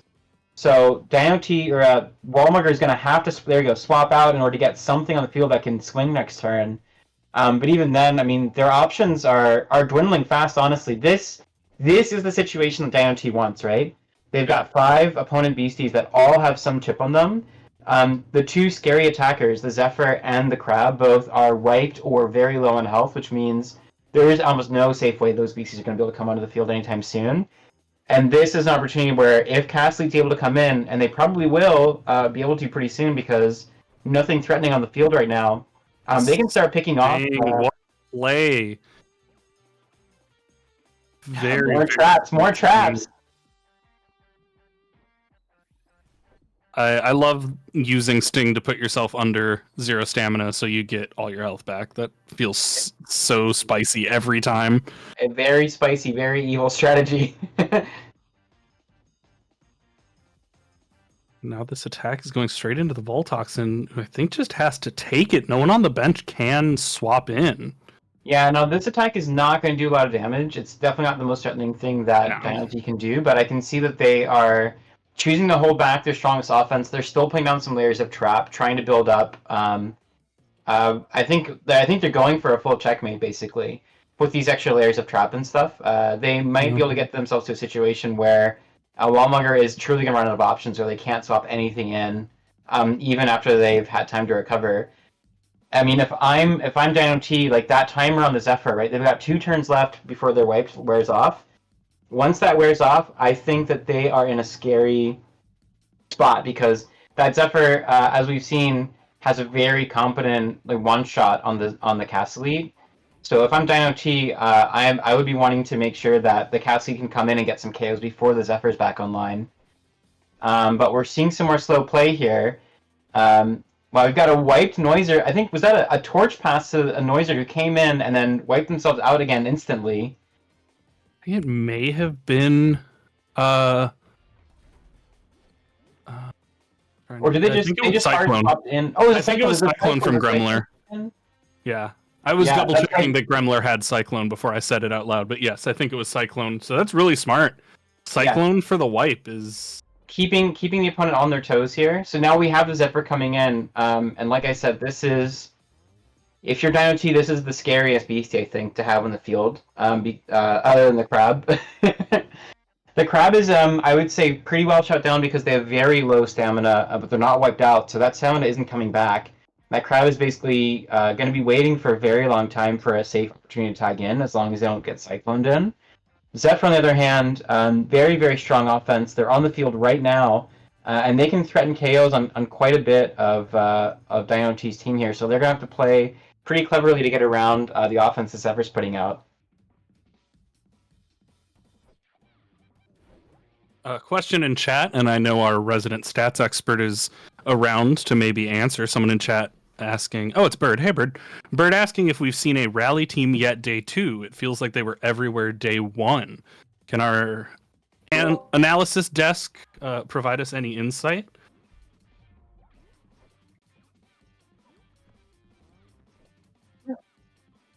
But it's in there. You love to see it. This is getting so scary for Wallmonger. Nothing you can really swap in. There we go. Nothing Yeah, you want to leave there. Yeah. Castle's finally in. Is this going to be the damage This is where the dominoes fall. If you are Dino T here, right? You've got all the dominoes lined up here. Gonna start flicking them down, and you're gonna see the points climb really quickly. Yeah, I mean, if Dino T gets the wipe and the point with this, I think that's checkmate. It's looking pretty rough for Wallmonger from this position, from what I can see. Yeah, I can imagine Wallmonger right now clicking furiously, looking for some type of out in the situation. But yeah, I think that's gonna be game. I see the thought there and the intent, but just not quite enough. This is gonna be checkmate. No matter what gets swapped in here, if anything, it is still going to be a point for Dino T. Unless, okay, just enough down to the box, and I think they may have wanted to sacrifice that 1 point so that which is honestly amazing. So they sacrificed by swapping in the Noiser. They cleared off 1 stack of trap. And I think also got Cassidy away from the net. That meant that the follow-up attack did just enough less enough damage that the Voltox able to survive. So they bought themselves 1 more turn. We're here at 2 points to 2 points. I would say Dino T's playing for the advantage here with their Cassidy on the field, but the game is not over yet. Absolutely, Wallmonger. We thought it was over, but Wallmonger said, "Don't forget about the reset on the point." Truly, Dino thought it was the finishing blow, and Wallmonger hit us with a good old-fashioned "Omae wa mo shinderu." And is it gonna be enough? No, because Fred comes through again with the 5-point survival. Incredible. Now I have to say that it's good news for Wallmonger. They've chased the Cast Lead off the field here, because like we mentioned, that is the scariest option on Dino T's team. But it might be a little too late here. We've got a Nettle, we've got a free ball. This could be a kill if Wallmonger doesn't see it coming. And they did not. That is, oh man, free what ball. a the last point in that in that epic struggle between 2 very strong teams here. So now we are at 1 hungry for it, 1. and they're right into game 3. I love the aggressiveness of these players. They are. I hope they are having as much fun as I'm having watching the games here, because this is a really interesting matchup between 2 teams that are diametrically opposed in their strategy and play style. And so, what do you change now if you get the serve as Dino T? I mean, you don't want to lead. You don't want service lead here. What do you do when you hit it? Made when Dino T had the serve versus not. Yeah, and right away, right? We know now, right? They're on their back foot here. The Crab is on the field. The Crab can juggle. The Crab's got a captain on their side. No matter what the Crab does, a big number is going to happen to somebody.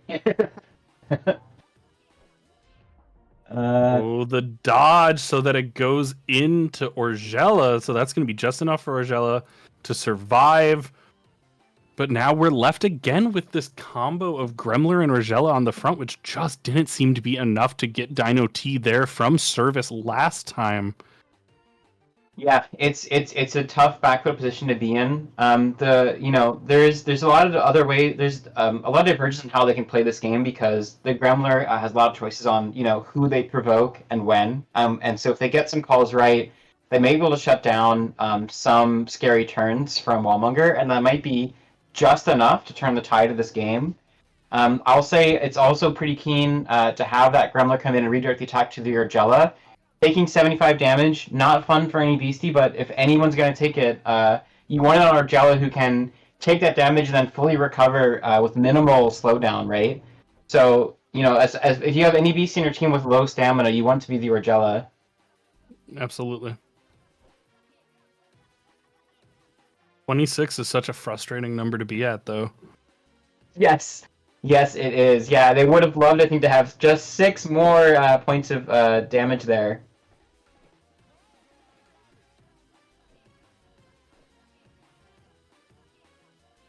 But yeah, so here we are with the Xiphus on the field next to the Gremlin. Now these are 2 very passive beasties here. Obviously, we're not going to see any big numbers popping off, but the hope for Dino T here is that you can survive through just a couple more turns here. Maybe lay down some stacks of Sweaty with a Steamer.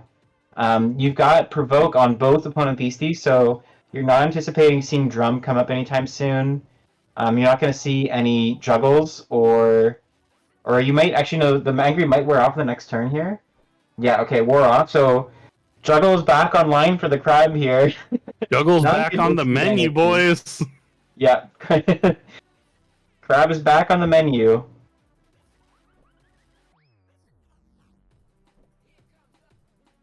And now the question just becomes, I mean, you don't have that Zyphosaur to swap in for the guaranteed 95.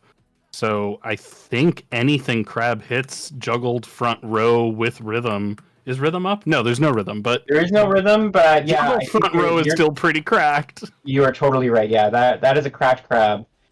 So I think at this point you're not going for survival in this turn. You're trying to Cyclone push out removes the boost, gives it just So enough, stacked.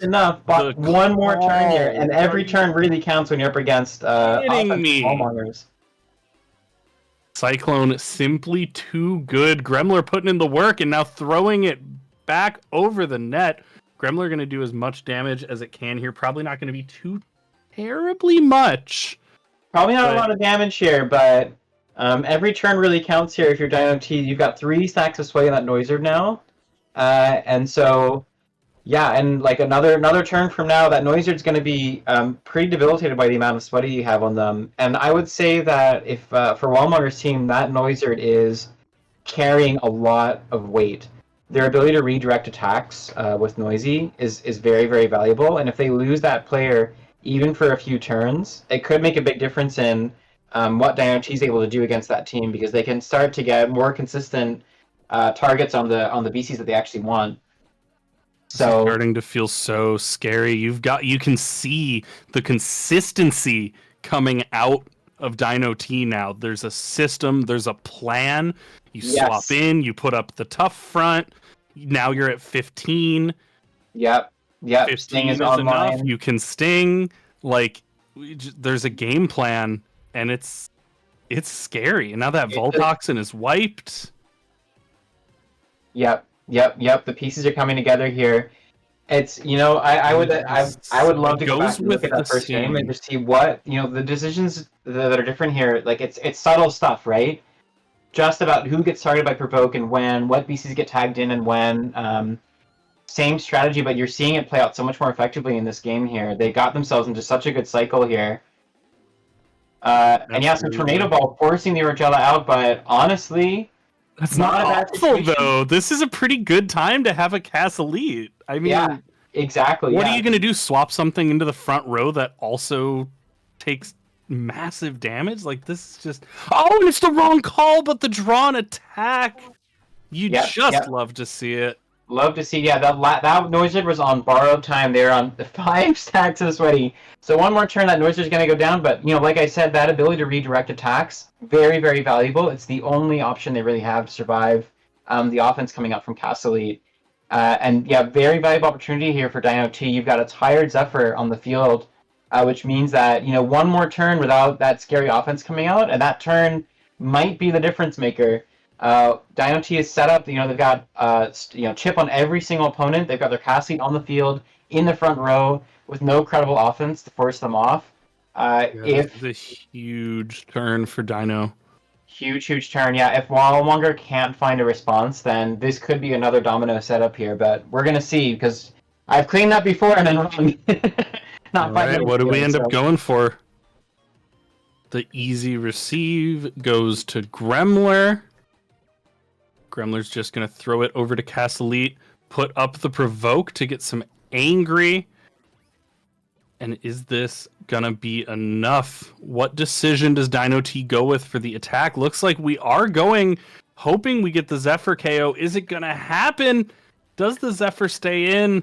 Yeah, the only out that I saw was the Zephyr Rain. Yeah, that was a beautiful dodge. Empty You love to see lane that. gaming, folks. Very, very clever play there. Yeah, very clever play. They saved a lot of stamina on the Zephyr there. And yeah, because the Gremler is serving, right, this is a very, very weak attack coming in. Now, it's not great to be down by 2 points, but that Zephyr is just such a key piece in Wallmonger's offense, so I think very wise to try to keep them alive here. And yeah, they've got a Pretty chance to strike confident back. about a and KO here, right? yeah, that could be. I mean, the thing is that Cassidy's also got shield, so I would say it's more the mind game. They can set up a kill on that Cassidy, but that Cassidy is, well, yeah, I guess next to the Gremlin actually. Cassidy does use the shield. Yeah, Does it get called? It does get called. The air blast goes into the shield. No KO. No KO there. Yeah. Yeah, honestly, actually, that may have been. I don't know what you can do against that strategy there, because next to the Gremlin, you can't target Gremlin, right? They always dodge and it goes into Cassidy either way. So they were gonna have to hit that shield no matter what. Yeah, it's a pretty competent defense there from Dino T. So yeah, retry again here. We got an attack going on to the Zephyr, another kill opportunity. They've got to make a right call here. I think their only out is switching the Voltoxin in. Maybe the Crab actually can take this hit too. I didn't see that damage calc. But yeah, it's the window of opportunity here is narrowing for Wallmonger. Okay, Crab comes in.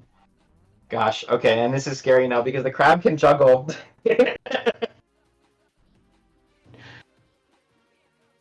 It is absolutely crab time, folks. The question is, how does Dino T deal with the crab? Oh, someone in chat pointed out that Zephyr actually has Maverick, so they actually did have an attack on the Gremler. They did not have to target the Cat Sleep that turn, so that shield on the Cat Sleep was not guaranteed the way I thought it was. In fact, that could have been a huge moment, a huge opportunity for Wildmonger, but the opportunity's gone now for sure. Now it's Crab's time. Crab's time to take the field, do some juggles, and show us what Crab Ray can do. And it looks like what Crab Ray can do is hit Castle Elite, because Crab Ray does not have Maverick. Ooh, but that 1.3 damage, that is huge, and the Castle Elite stays in, it looks like, but doesn't KO. No, it's not enough because of the Cyclone. Cyclone coming in clutch. Y'all, Cyclone might be good. It might be good. Yeah, I might be taking notes here. Hey, I've been wrong before, but Cyclone might be good.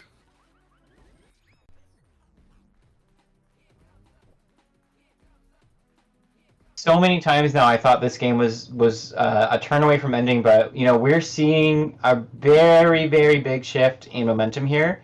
That Castle has just cleared themselves out from overwork, so their trait makes their attack stronger, but every time they swing, they lose 10 stamina, and so their timers run out. That Castle cannot swing anymore. They've got 8 turns off the field, and those are going to be a crucial, long 8 turns. Even though they're up by 2 points, without Castle scoring that last point is going to be very challenging for Dino T. And this is Wallmonger's opportunity now to try to score some points here, get some damage on the board, and potentially catch up, or potentially even win the game. I would say, yeah, the doors in this game are closing. I don't know who they're closing on. We've got 2, like, it's still anyone's game right now. This is so close. Making the right call to get the Orgella in there. Going to be able on this next defense to do one of those intentional kind of self KOs to get health back to Orgella. Yeah, the Orgella is probably not under threat right now from the opponents. It's totally plausible they are going to be able to survive these next 8 turns to get that Castle back online. I think unless they manage to do that, they're going to have a very hard time actually getting a KO on Wallmonger's side here, just because the stamina is high and their offense is so low. Okay, yeah, so someone in chat points out that the Xavasaur actually has Torch Pass. That's another thing that I've overlooked on the team comps here, but yeah, and the Xavasaur is actually coming in, so Xavasaur could get the Castle back online earlier. That is probably the one thing Wallmonger does not want to see happen. Oh, I love that call for the Xyphosaur to come back in, because even if the Orgella had died there, which it can't because it still had Tough, yeah, there's no downside to bringing Xyphosaur in there. That was just a fantastic call. Yeah, that was just a great play. Yeah, the only issue here I would point out is just that, you know, they've got a Zephyr on the field with a lot of health, and there's no way, they have no way to threaten it to get it off the field right now. They've also, by tagging out Gremler, they've taken away their Cycloner as well, right? So if they torch past the Castle, which is probably what they want to do with that Xyphosaur, it's not a checkmate situation because that means that Zephyr's going to be on the field with a very, very competent offense coming in on the Cast Elite, and that is the one BSD Cast Elite does not want to see. You might even see right now they've got a captain on the field, they've got Zephyr on the field. They could very easily get Zephyr to the net, air blast the slot where Xavisor is right now, and even if they torch pass the Cast Elite in, that might be Cast Elite's last turn on the field. It's just a scary position to be in. I mean, maybe your best bet is This trying to 50-50. guess what they're gonna attack and swapping in Mudsleep, but Yeah, so I would say this is 50-50. it's tough. I mean, it's really not a game tough. ending 50-50. Yeah, I mean, this is the nice thing about being up 2-0 in the score. You have Yeah. some flexibility you can play with a little bit, but still scary. It's very, very scary. Yeah, I mean, they You can tell they- Dino's they- really taking their time. Yeah, you can feel the tension here. Nobody wants to commit to something right now, which understandable. And like I've stressed, that Cast Elite is just such a valuable player. So for Dino T, everything they're thinking about centers on how they're going to get that player back in the field to score that last point. Until they do that, this game, they're not going to be able to close it out. And unless they do it soon, they might be in big trouble. Because that Zephyr's in the field with some scary offense. Yeah.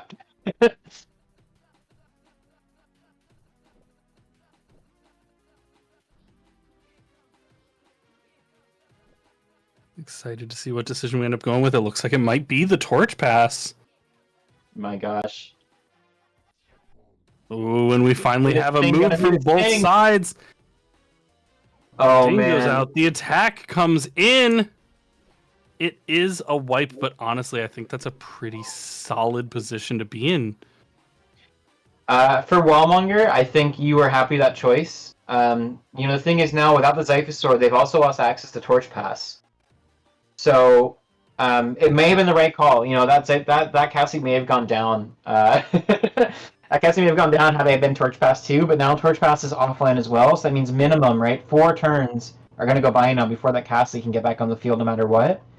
And if you're Wallmonger, I mean, this is the time to capitalize. You want to score some points right now while they can't, while they're back into slow mode, basically. All that Dino T can do is put down traps, put down Sweaty, and just try to whittle down the opponent's stamina while they wait for their Cassie to come back. So this is, the offense is in Wallmonger's hands here. They really want to try to close this game out, I think.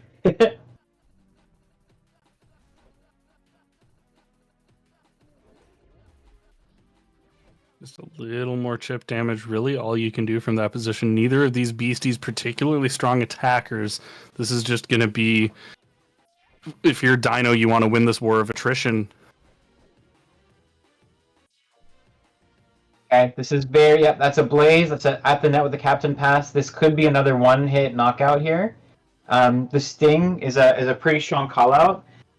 From my read, it looks like Dino T is basically saying, okay, you can have this point. You set yourself up. I'm not going to tag anybody out. I'm not going to try to defend against that. But your Zephyr's going to be tired for 2 turns, and those 2 turns might be my opportunity to just survive. Just survive a little bit longer until I can get something back online that can actually score the last point that I need. I mean, this is both players playing on the racer's edge right now, I'd say. Is this game really... Oh, man. Sting is locked in here from Orgella. It's locked in, and that's Zephyr probably right now looking at every damage calc they can, trying to decide who to target, which way to go to get potentially their second point here and bring this up to a 2-2 game.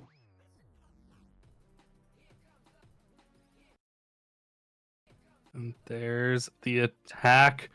The Sting comes out. The attack goes in. Is it enough to one-shot? Oh, not enough. Oh, nice I mean, Mudsley has instead. massive spirit defense, so Yeah, this Mudsley has maxed out spirit defense. So okay, yeah. Oh, the stat built training, yeah. to do so- that.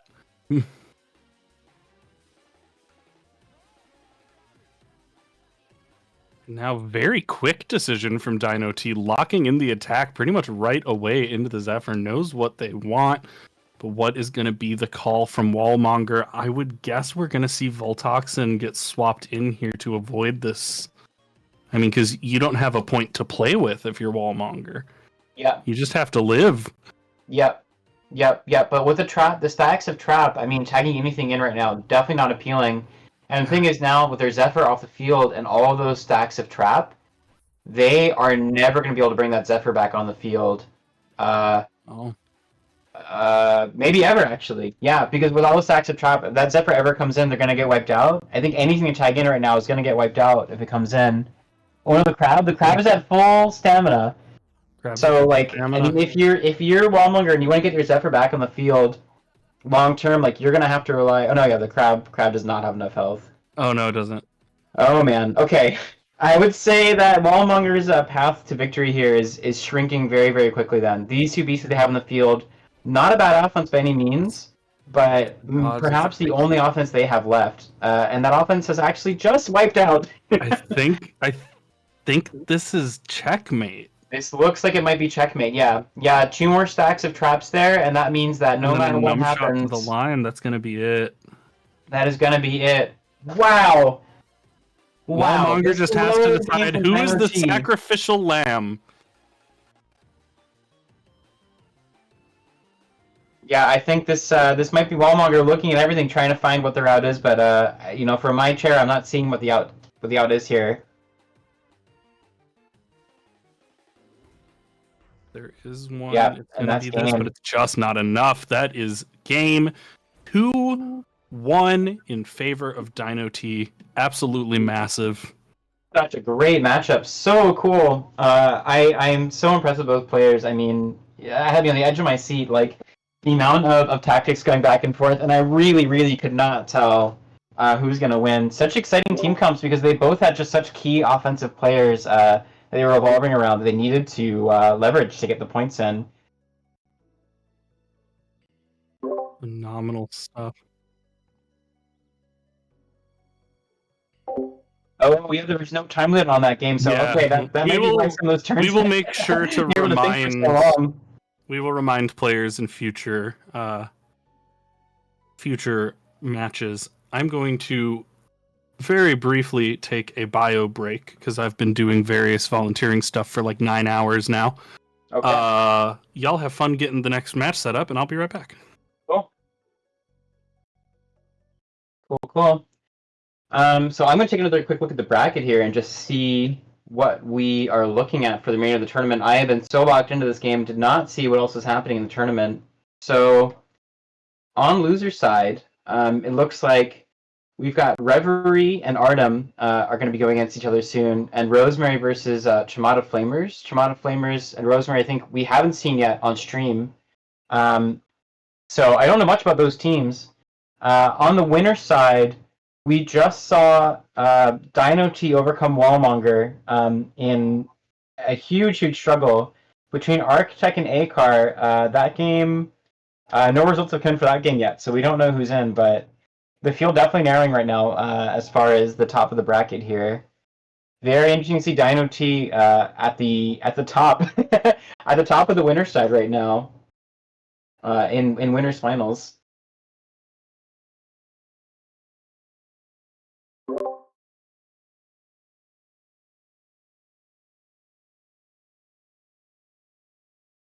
I have to imagine these players must be getting exhausted.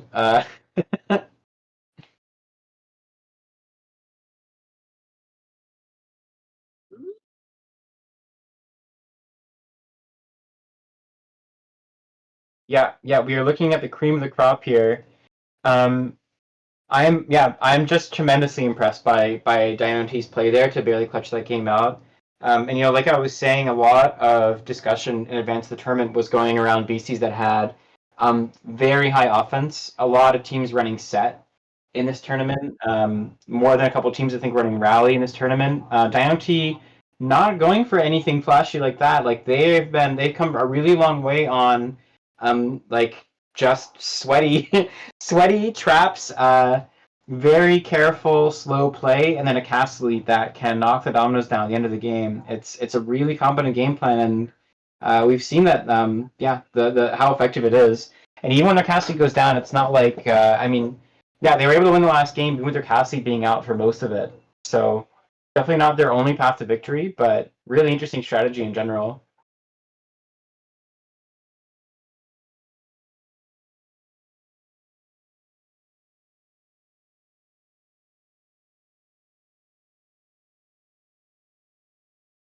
Okay.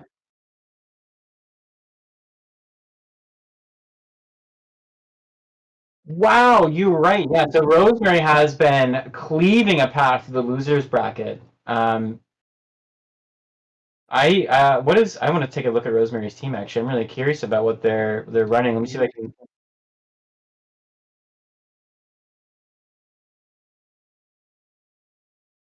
That's amazing. No way.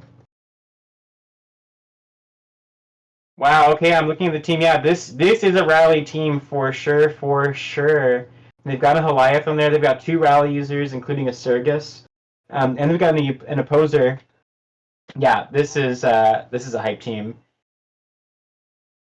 Cool. Well, I'd be very excited to see that. I hope Rosemary sticks it out in the tournament a little bit longer.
Twitch couldn't hear me.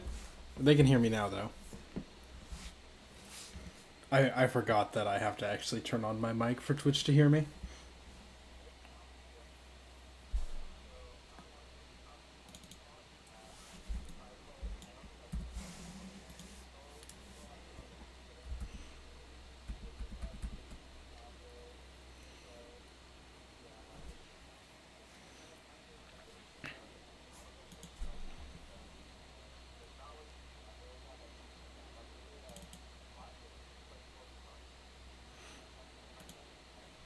Thank you. I'm trying my best. It's my first time using Twitch, so we're gonna make it work.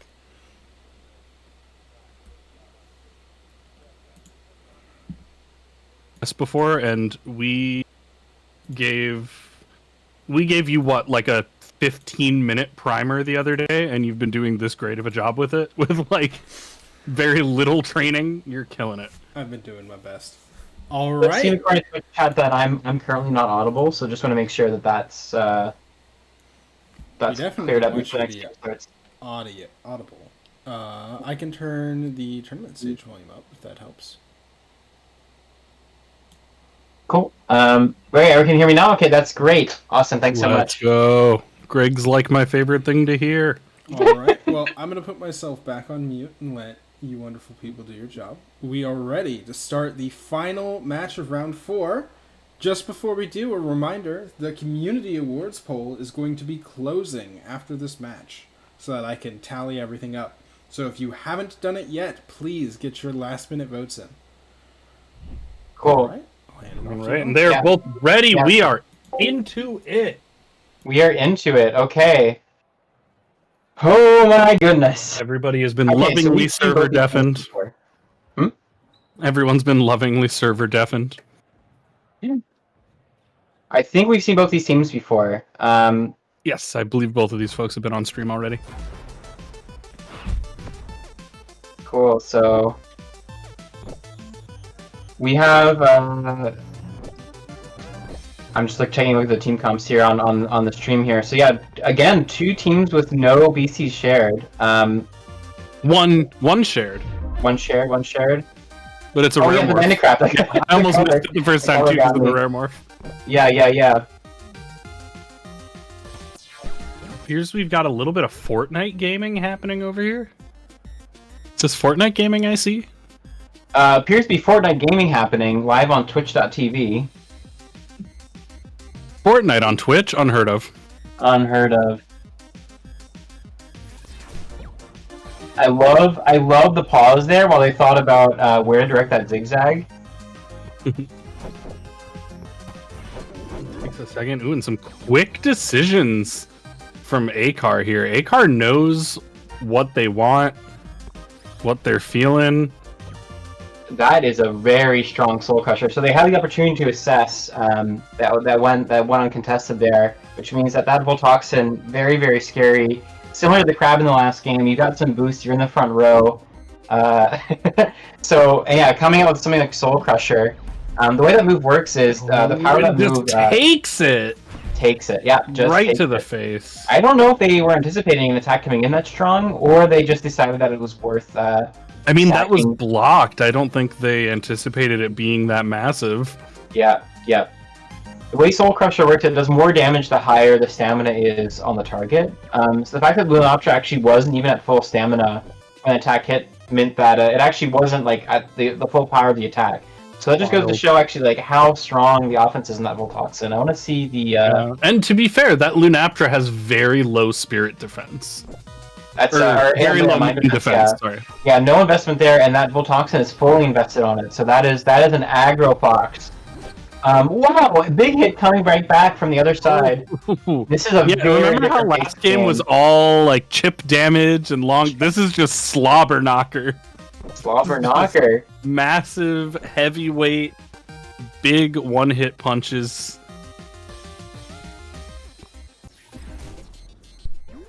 Okay, we've got the 2 Bandicrafts facing each other down on the field here. We have Bandicraft in the front row. Wow, this is a dumping Bandicraft. Up until now, we've only seen Bandicrafts that play the supporting role. This Bandicraft not content to sit on the back line. Oh, and the tag out, so it's just a free point. Free point. That's incredible. I mean, I have to say that they probably, I don't know if they were anticipating it or maybe they just had to relinquish that because of their defenses. But yeah, that is the power of a setter dump, right? When you have a really, really strong setter, really strong supporter on the field, it really makes your opponent tunnel vision onto the other beasties, the attacker. And that's the opportunity that a Bandicraft can capitalize on. Go to the front net, dump a ball in the front row, and they're just not ready for it. Yeah, and I think that's exactly what you're hoping to see when you use dump, right? Like you're just really hoping they leave it open and you get a nice little free point. Yep. So we are going to see a huge swing come back from the other side again. There is no weak hits in this game. That is a demanding set cut shot, presumably going to come in. And that might be another trade right back up to 2 and 2 points. Although we don't know yet. That Circus is still thinking about it. They might actually see a kill on some stuff. So they might be deciding between whether to go for an attack in the front row or to go for a kill in the back row and take some stamina. If you are... Bring the heat. Okay, yeah, so that's how I was going to say. That's okay. too bad that didn't work out. If you are Surgus, right, it's more valuable to try to get a full stamina knockout on something. They put a lot of value into getting boost through demanding set. They have the boosted damage. When you have that boosted damage, you may as well try to spend that boost and actually get some damage on the board to lower, to take away chances for your opponent to tag in stuff later. But that call out didn't work out. They got the Surveys in safely. Now another 100 plus damage attack coming in. And that's game. What a match, my god. Only brutal damage. It would seem that Arc is not messing around. No, absolutely not. No fun here, only victory and power.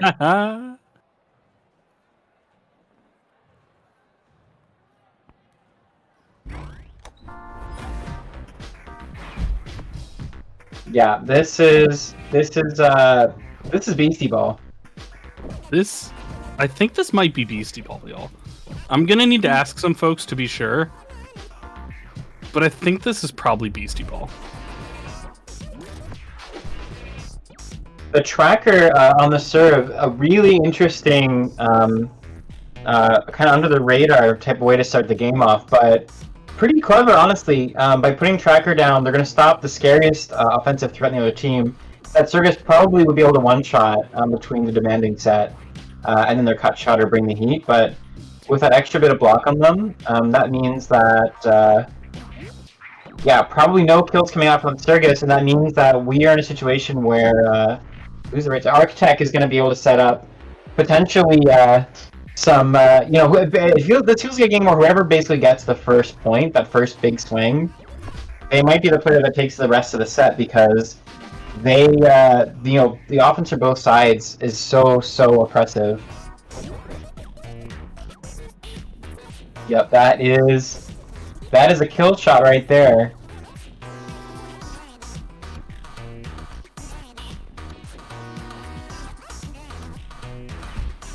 Oh, Empty Lane Gaming, that's absolutely the play. You know that's a kill shot almost no matter what you do.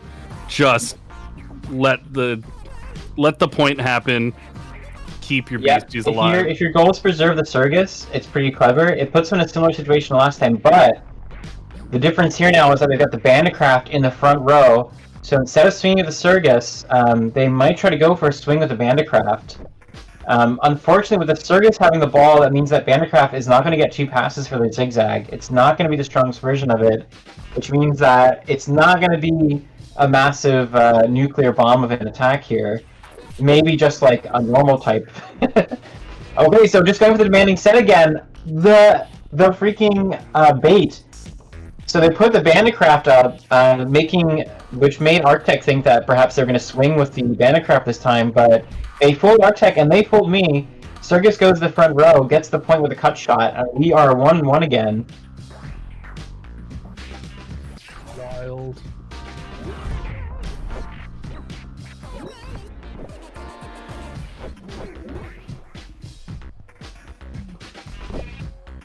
So we have a captain set, jazzed, front row Surveys hitting with jeez. numbers like you've never seen before. Numbers for days, numbers for weeks.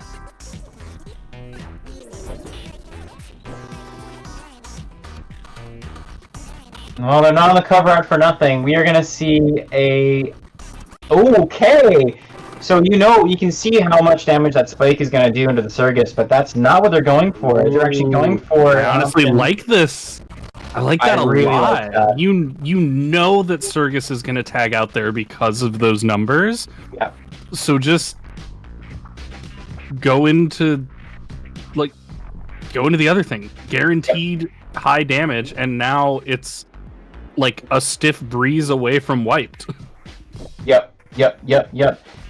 It's a good situation for Arctech for sure. The downside being, of course, now that that's a huge hit. Every other one of those actions matters, right? If they didn't get the blocked right, if they didn't call the right attacker, that Surveys would have gone down very, very quickly. Dread being on the field now preventing Jazz from happening. So, actually, a really interesting difference between these two teams here. Arctech is running 2 captains, both running set, right? So you're using Jazz to get a lot of their power. But with Dread on the field, they don't have access to Jazz, which means that their attacks still strong, but they're not going to be getting kills here. What would have been an easy one-shot on the Lunoptera instead is going to be just barely survival. Well, if not for the the Dread wiped here. So maybe not the best situation for oh my gosh, who's his opponent name? Acar. Maybe the best situation for Acar right now, but having Dread on the field in the long term could be a really big bonus for them because yeah, that just means that the offensive options that well, I keep forgetting names that Arctech has are going to be severely lowered. And I mean, you can kind of see that in the decision making here, right? It was moving pretty quick for a second, but now there's just a little more to think about, a little less confidence and kills. Totally. And another thing to point out here too, that Cervase only has 2 stamina left. That means that they are probably never going to be able to come back in with this match. There is no safe way to switch them in, and especially if there's any Dread in the field. If that Cervase so much as like stands on that field for a turn, they are getting wiped out no matter what they do. So that is, the game plan is shifting pretty rapidly here, because I would say Cervase is the scariest offense on Arctech teams. It's Arctech's team. So we're not the only one. We got a counter Fetchum, and we've got some dumpers as well, or that soul crushing Voltoxin, but doesn't really feel like they've got a lot of safe ways to get their strongest attackers in right now. So the momentum of this game could be shifting. Seems like it might be feeling a little scary right now. Feeling like Game 3 may be on the horizon. Maybe these are 2 very, very scary teams. Oh, okay, got around the shield. Yeah, that was the right call. That was what our Acar wanted to see there. So got a bit more damage on the Bandicraft. Now they're in a situation that Bandicraft does not have shield. So, in their follow-up attacks here, there's going to be a growing opportunity for them to potentially get a knockout on either beastie on the field and create some 50-50 situations. First, they have got to worry about their Surgus, though, who is front row and very low on stamina. For a Surgus, who's made of paper, they need to probably get off the field if they want to make it to the next turn, or do something with it, back off or something. Torch Pass. Noted paper boy, Surgus. So the Lunoptera, I haven't talked about their trait actually, but they've got a trait called Survivor. So whenever they've got an ally who's wiped, their defenses are stronger, and that's what makes the Torch Pass such an awesome combination with them, and ensures that you have a wiped BC who goes off the field, put Lunoptera in, and then with that extra defense, that made quite a big difference in how much damage they took. Still not amazing. You don't want to see a BC that's got 41 stamina remaining, but oh man, and a big spin coming back. This is crazy. The double stack beastie is just barely surviving.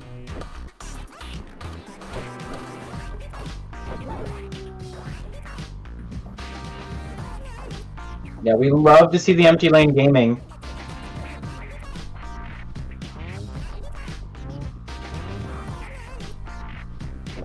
Players trying to suss out. So we have a lot of beasties on the field and not a lot of stamina.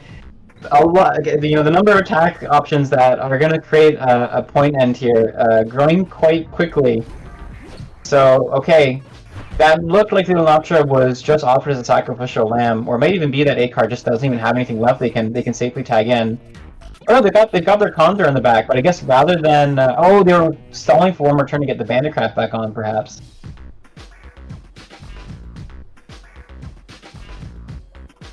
This is so tense. So it's flipped the other way now. Acar is probably seeing a kill on both beasties here, and I'm sure Arctech knows it. So Arctech is thinking about how to safely get something else onto the field here. Oh my god!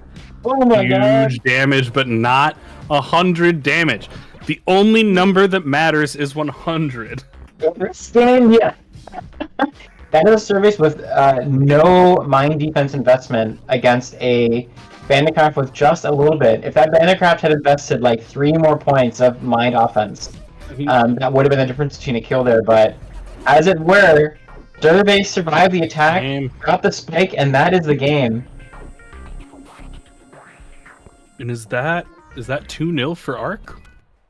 Yeah, I think that is. I actually I spaced out. I actually don't remember who won the first game already. I know, I was so locked into the second game, I forgot who won the first one. It was just that good. Yes, we're seeing lots of GGs in the chat. But it's not over for ACAR. Remember, this is still winner's bracket. Here, So yeah, we're looking at the winner's side here. ACAR will drop down now to play a match against... Where do you go, ACAR? Okay, there it is. Artem Totem. Artem Totem, who knocked Reverie out. Reverie, day one. No way! Yeah, Soulless Reverie, day one, only gave up 2 points. The entire group stage has been knocked out in losers round 5 by Artem Totem, who will now go on to play ACAR for the chance to climb back up that bracket. And our semi-final match is going to be Dino T versus Arctech. 2 very different approaches, 2 very, very different team styles. Very excited to see how that plays out, how those 2 handle that matchup. Very, very exciting. And, you know, I have to say, as a designer, very, very cool to see how every team comp at the top of this bracket here, very different strategies. I don't think I see any 2 teams that are doing, like, have a lot of overlap in the kinds of beasties or the types of plays they're running. It's wild. Which is very, very, very cool to see. Well, it's been a blast. Thanks for having me. Robin will be jumping back in to handle commentary for the rest of the evening, so my time with you is done. But Greg, thanks for hanging. A blast as always. It's been incredible. Yeah, thank you so much. Chat, I will see you all in chat, because you better believe I'm not going to bed until I watch the end of this. Cool, thanks so much. Yeah, it has been absolutely insane to see how many different strategies have made it so far. Yeah, very, very cool. Only one is going to make it to the top at the end. Very excited to see how these remaining games play out. But I believe our champion of Captain Set, which was the strategy everyone was concerned was going to be taking it all, is already out of the bracket. Wait, is that really true? No, that can be true. No, Arc is running a couple captain setters here, and they just won a game. So I'm thinking of Bolamar. You're right. We have another representative. Yeah, but certainly the representatives are dwindling here. Yeah. All right. Hello. I am back again. I am very excited for the matches we have coming up.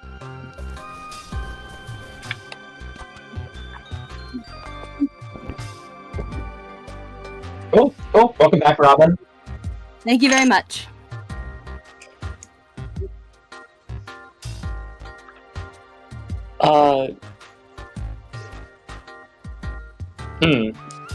Would you like me to stream?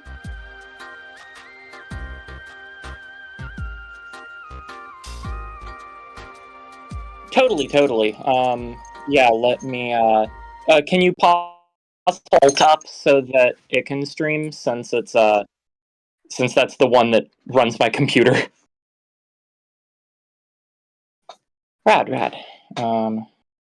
Give it a sec. Should be in, the thing now.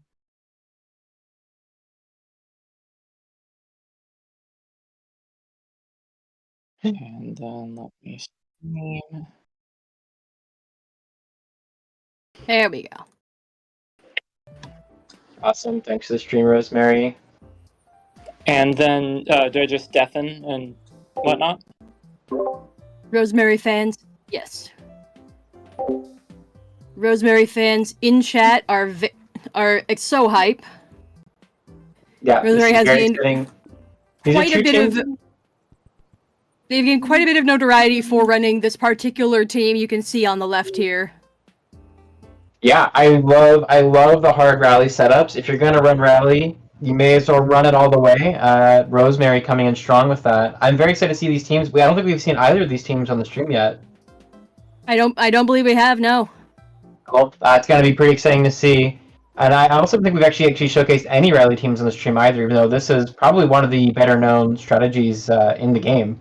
So that's going to be fun to see. And Sham is no slouch either. They are someone to look out for. That way, we can see the crab. We can see some redirection. We can see Torpor Hydrome. I don't think we've seen Torpor, which is very frightening. Oh, yes, the Torpor Hydrome. So for anyone watching who isn't aware, this is Hydrome's probably lesser used trait. What it does is that when they use Free Ball, they get a triple bonus to all three of their power stats. So it's, by throwing away one of their attacks, they basically get a huge setup on their following moves. Yeah, so if you see that Hydrome Free Ball, it's not a kindness, it is a setup for something terrifying. It is very. I have been intimidated into misplaying by the threat of that with Minefield, so I'm excited to see if we get some similar things. I think now that the stream's all set up, we are ready to go.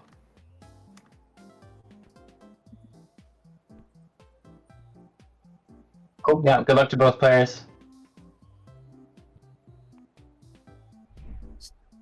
Stream is a little bit twitchy. It's not nearly as bad as earlier.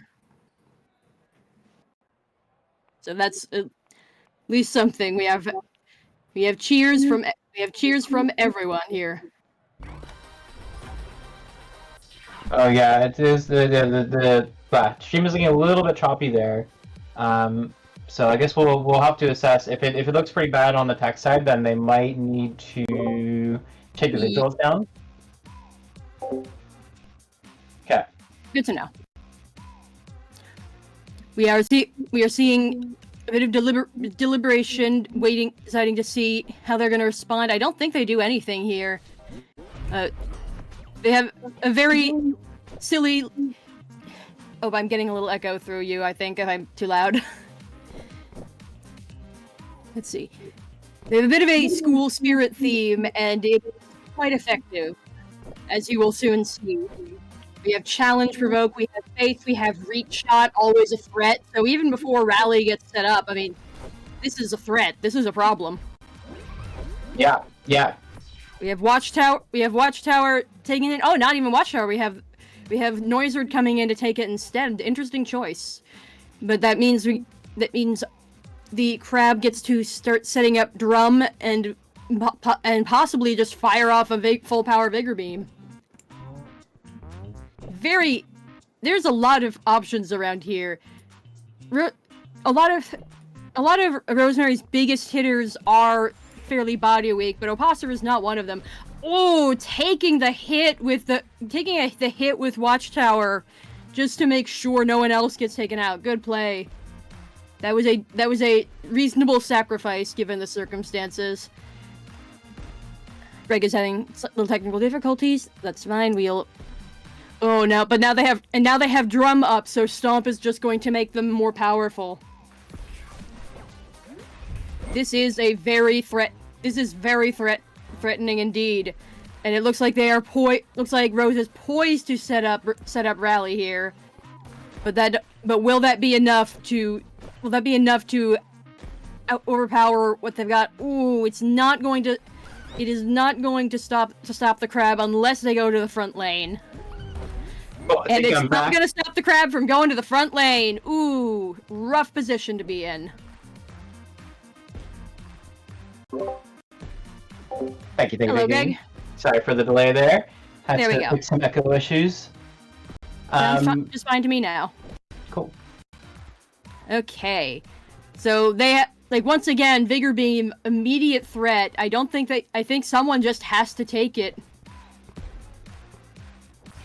And it looks like they're going for Johnny Sixes. We get to see the wonderful Opossum falling sprite. I don't think we've seen that yet. It's beautiful. Yeah, from the outset, I just looking at the team comps, I expected that Rosemary's team was going to be the high offense scary team, but we are seeing some big numbers coming out from Shimada's team instead. Yeah, we're seeing a lot of big numbers, and Hydrome hasn't hit the field. We haven't seen Tordanker do anything. These are the they've only seen Spirit Wall. I'm wondering how well it's going to work after the dog goes down, because it will go down. We are now seeing a Net Rush Faith front lane with a wiped ally in the back. That is a very, very dangerous thing. And this dog does not have shield. That is a kill no matter who comes in. Every number in this game is massive. Yes, Damien pointing out, remember, this is the underdog bracket. These strats have all been defeated into the quote-unquote losers bracket, so this double elimination is not without its heavy hitters. So you can see, this is the definition of a comeback. That is what Helios is for. This is a frightening comeback, and it's not going to stop. They're still going to have the Avenger boost and Rally boost on whatever comes in. I know, no, it's not enough, it's not enough. Okay, And now this is a 50-50. I don't think it was. That you can see just how quickly the school spirits can take over. Wow, that is crazy. Oh yeah, I guess okay, that's Elias' trait, right, coming into play with a wiped ally there. With Avenger, yes. Yeah, a bit of extra damage, so that may be the difference there. A lot of damage calcs there that were a little bit under 100 that went over 100 with that trait active. And that turned what would have been yeah, as Damien points out, we actually just recently nerfed that trait too, so it was a bit stronger. Maybe we didn't nerf it enough, I don't know. Don't play too well, Rosemary. I've been asked to turn to my mic a little bit. Is that okay? Fine for me. Okay. Don't want to overpower you. This is very interesting. We've only seen a little bit of ego death, but you can also see the torch pass is there to guarantee the Avenger boost for several turns. So this is a very nefarious combination. Right, yeah, very competently put together team comp here. Yeah, very explosive game 1. Very excited to see how game 2 shakes out here. We've got the opposer leading off with a challenger serve, and with their trait there, so they copy all the boosts their opponents get, and that means that right from the serve they've got a boosted spirit power. They're going to keep getting stronger the longer they sit on the field and swing. The shield is very valuable, but they understood that and just didn't worry about it. They have to be very careful. Both sides have to be careful with how they proceed. Yeah, truly they do, because it's basically 2 bombs on both sides that if either player goes wrong in defusing it, they're just going to blow up and die, right? I mean, these are big numbers coming in right away. That opponent already... Yeah. And even... They don't have any way to mitigate the crab at this moment, but I don't think they need it. Whatever they do, whatever the crab does, they can still come back stronger. That's the definition of Helios' task here. Right. Yeah, so all these BCs on the field right now are just temporary. Of course, it's scary to see the crab. They protected the shield. Very strong hit. Very, very strong hit. Now they are without Watchtower for the time being. Reading on Cherylee. Cherylee was nerfed following the playtest tournament and is still a formidable tanky beastie of all things on top of their powerful support capabilities. I'm scared of this thing.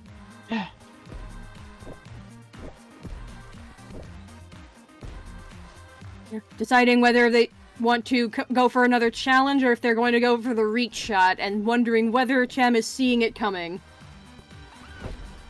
Yeah, Damien pointing out to no one's surprise, Cherylee is the most common beastie on day 2. Oh, is that true? Very interesting.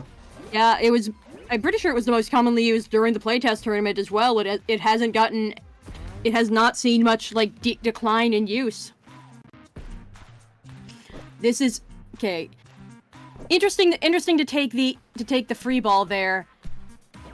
Take the free ball there with Noizard going to the front lane again. Like the Vigor Beam on the crab is brutal, so it sort of traps you in. Do I want to attack? Do I want to attack and let them fire back, or do I have to let them go?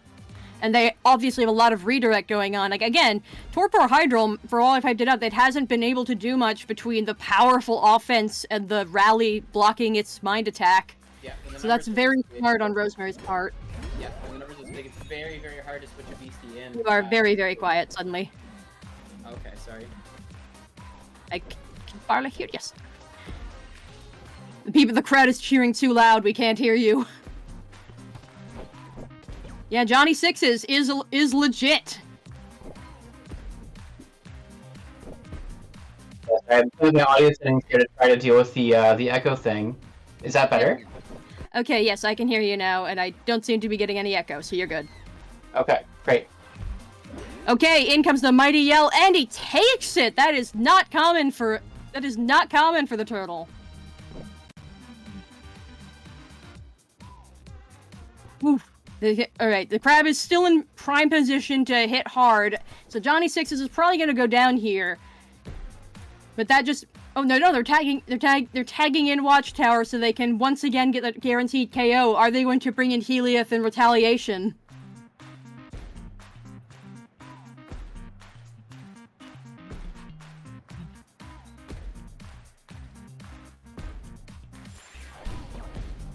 No, they're going for the Cherylee instead, so the dog did take it. That did matter.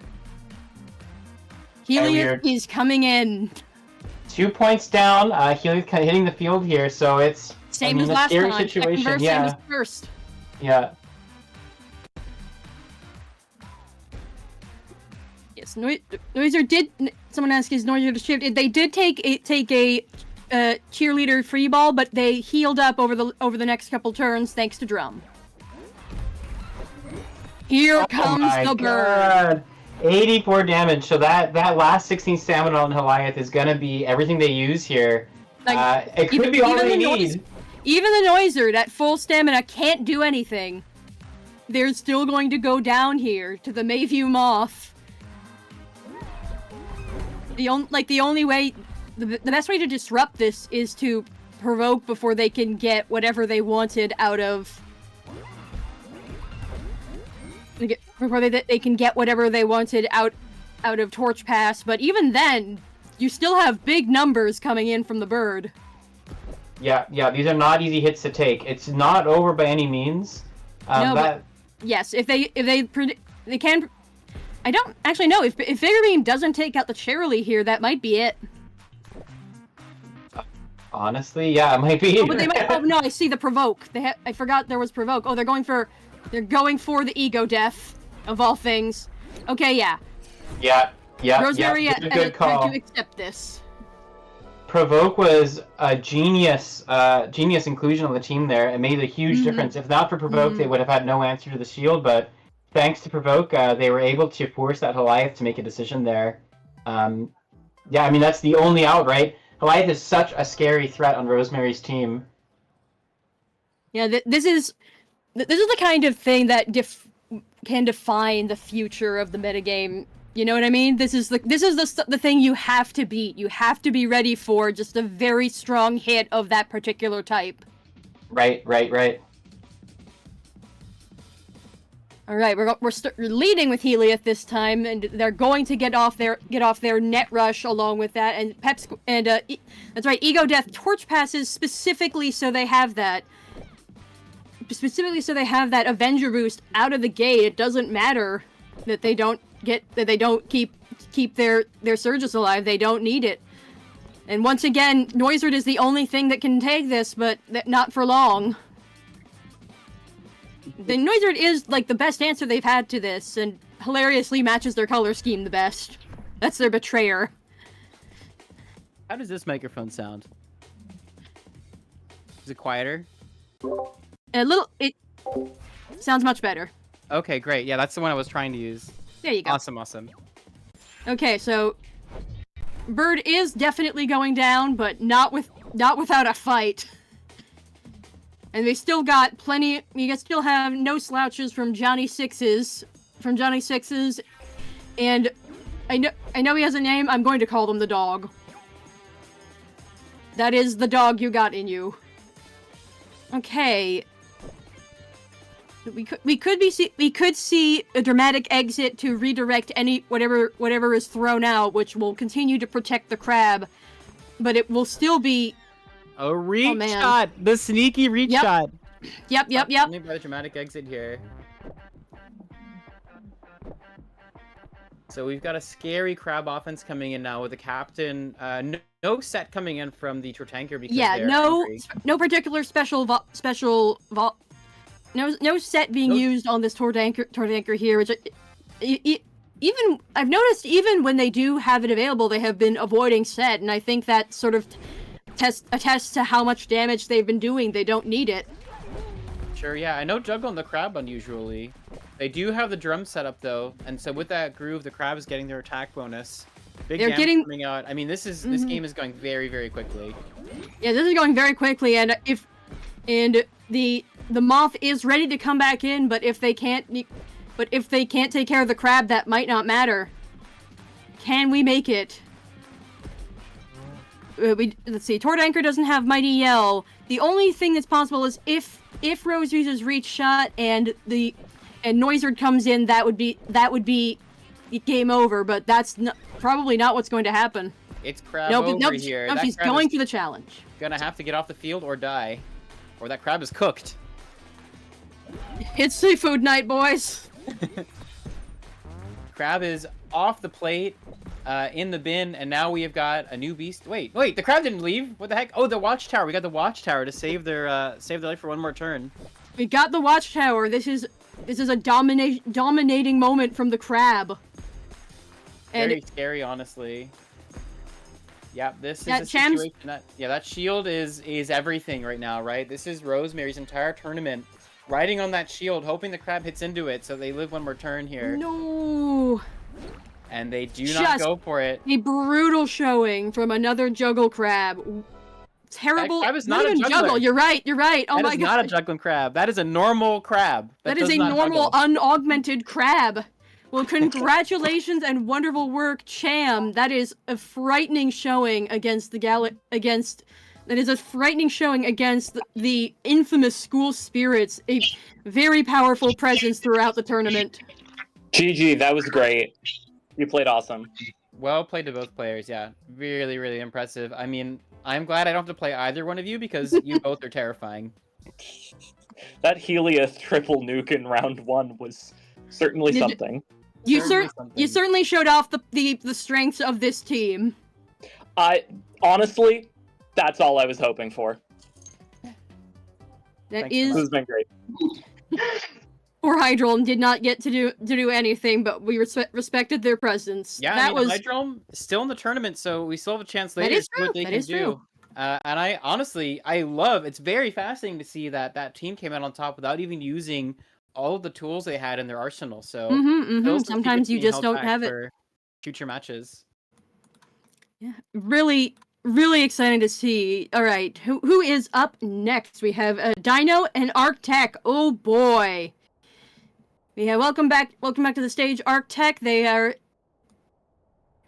They have both of these players have shown a remarkable skill. Arctech has done some very impressive things on the stream, and we've seen Dino take down what we thought was the Legend Killer, and everyone so far has had a very powerful. Everyone so far has had a very powerful showing. There has been no slouch. There have been no slouches today, and that's everyone. Everyone has been giving it their all. There's an intensity. For sure. Any matchup that has Dino in it, I'm very interested to see because they're running a pace of play that is really different from every other player in the bracket at this point. It's a lot of very high offense scary teams, and then Dino T with the sweat stall and trap setup. I think they're the only team left that plays at the slow pace. Not an easy feat by any means. They've been holding their own. Yeah. Not an easy playstyle to manage, with the offense meta being where it is at the pace that it's at. So I'm really impressed by Dino T and really excited to see how they match up into Arctech's team next. Yes, Arctech has been very effective in. Pardon me. Arctech has been very effective at proving their team synergy and making it overpower what is coming their way, and we've seen some very scary things coming their way.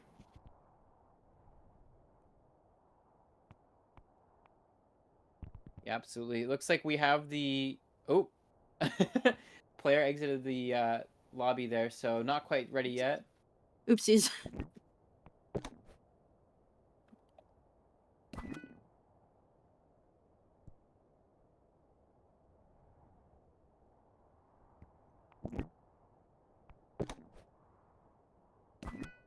Is this the winners finals right now? Is it? I feel like they would have told us that. Oh my gosh, yes. Yeah, And and it's not the finals. That there's there's still the underdog match to come back up. Am I correct? Yeah, it's winners finals, and then there will be the winner of the losers bracket. Will take them on to the grand finals. Okay. Losers Yes, bracket that still is has correct. Wonderful. A few players are left are in the losers bracket. So on the loser side right now, there's Akar and an Artem Totem playing a match, and Wallmonger versus Chamada Flamers. So those 4 players are still alive in the losers bracket. The winner of those 2 games is going to play in the losers finals, and the winner of that game will ascend to the grand finals to play whoever makes it out of this match in winners finals. So anyway, yeah, here we go. Dino T versus Architect with Dino T on the serve, and as we noted in the previous match with Dino T does not like to have the serve, at least from my view as a caster. No strong offense, a very slow player here, so this might put them at a disadvantage starting the game off. Yeah.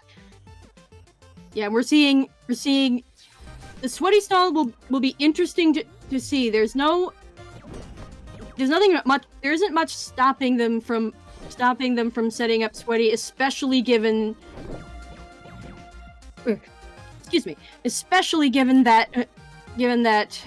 that Spitball just now. Spitball very strong.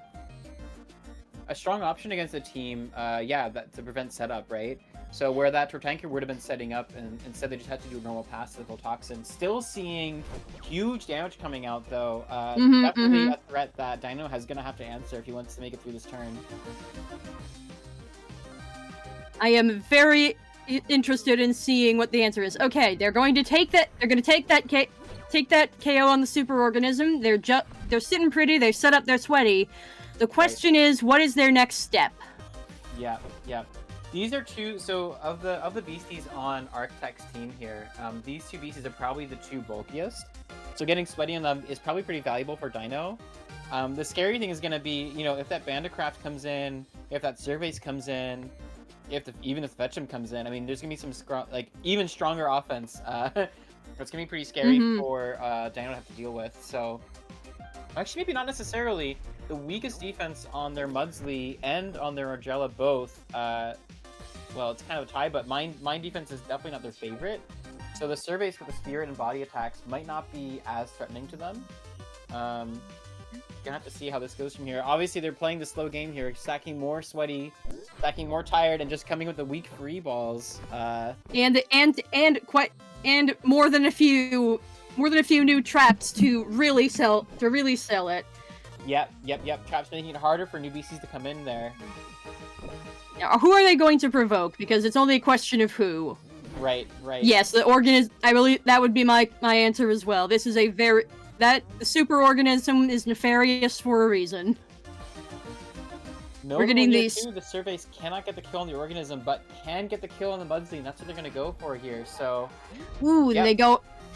Predicted that going into the Gremlin. Gremlin is actually very threatening to Surveys, and they won't be able to. And if they provoke, they will not be able to inspiring defense. So they have to play it very careful here. They could afford to sacrifice Surveys and have them come back later. No. But given how, look at how die.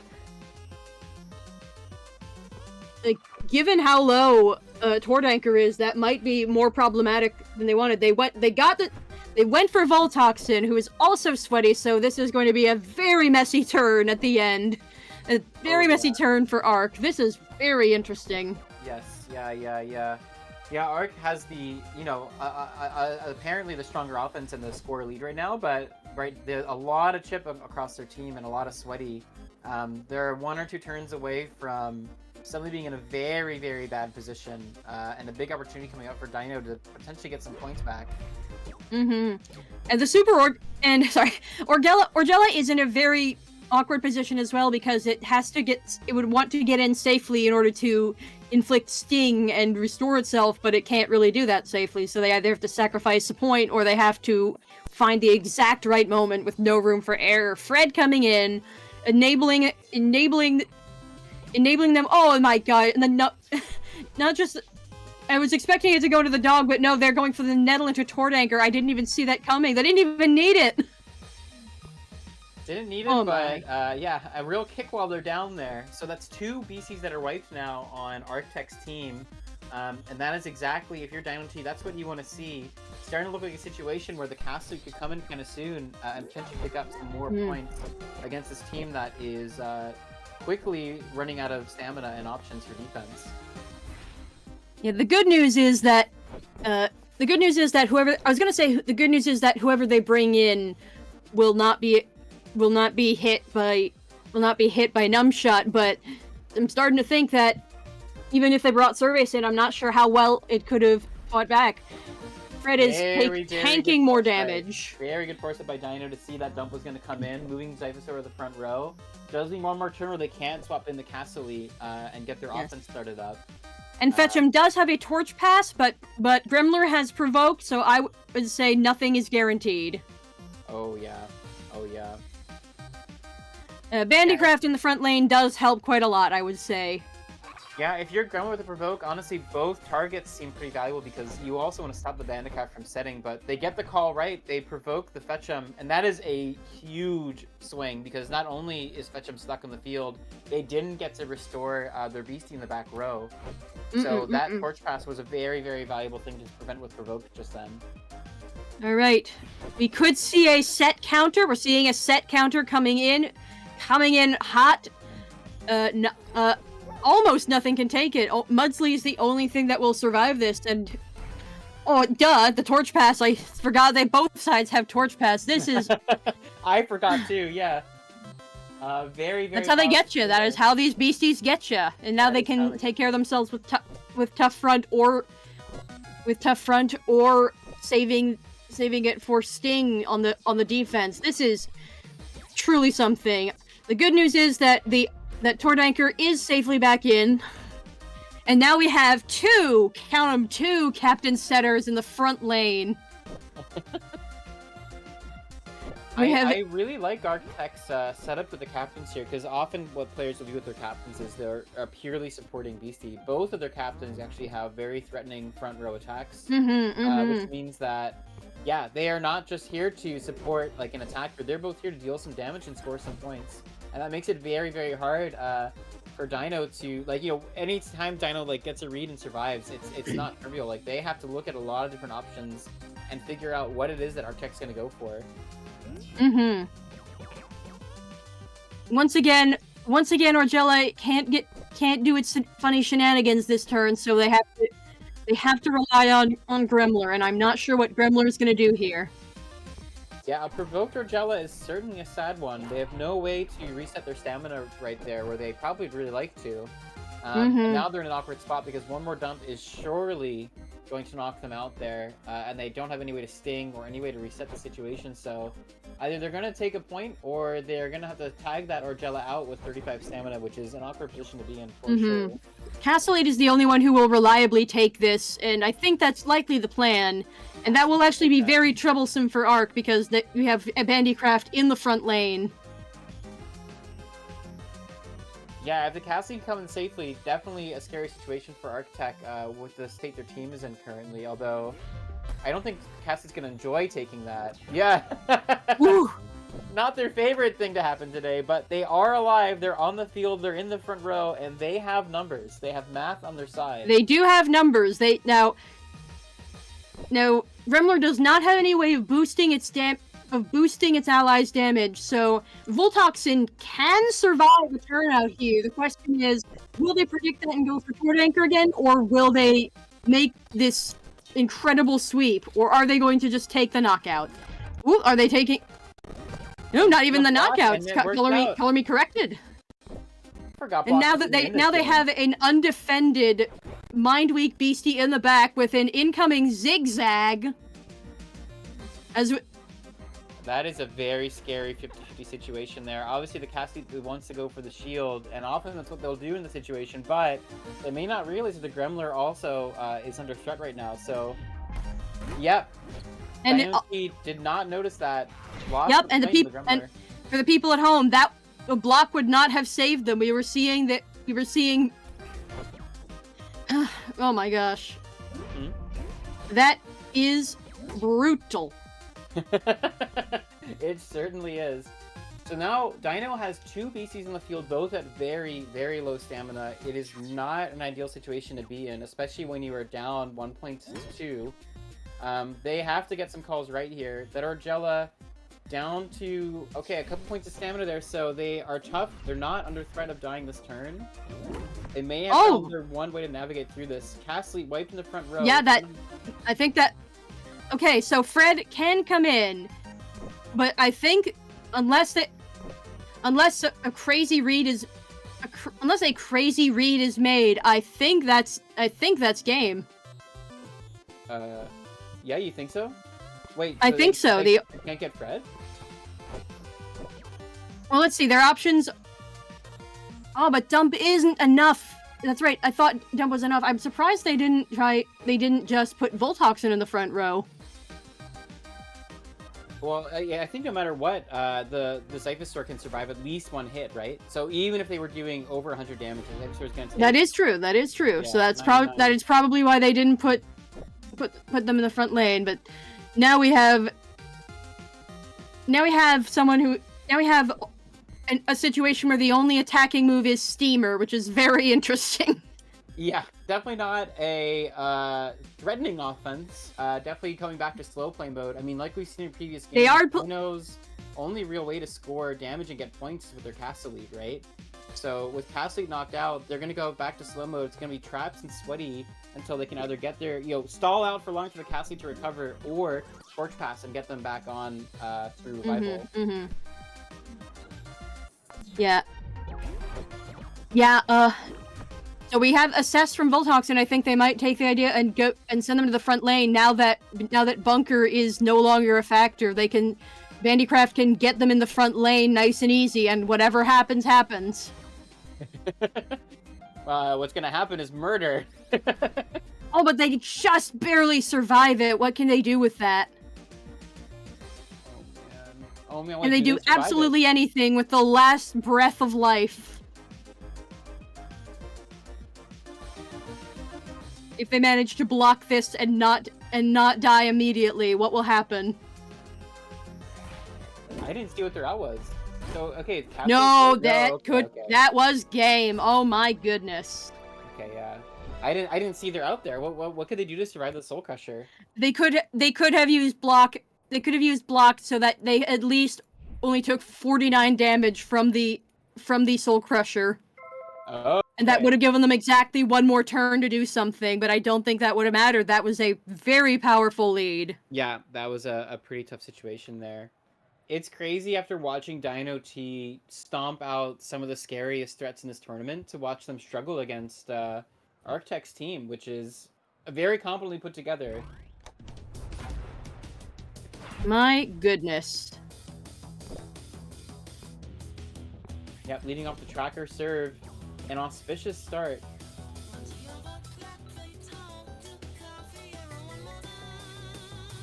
You're being asked what is the score? I believe we have one domineering win from Arctec so far, and this is game 2.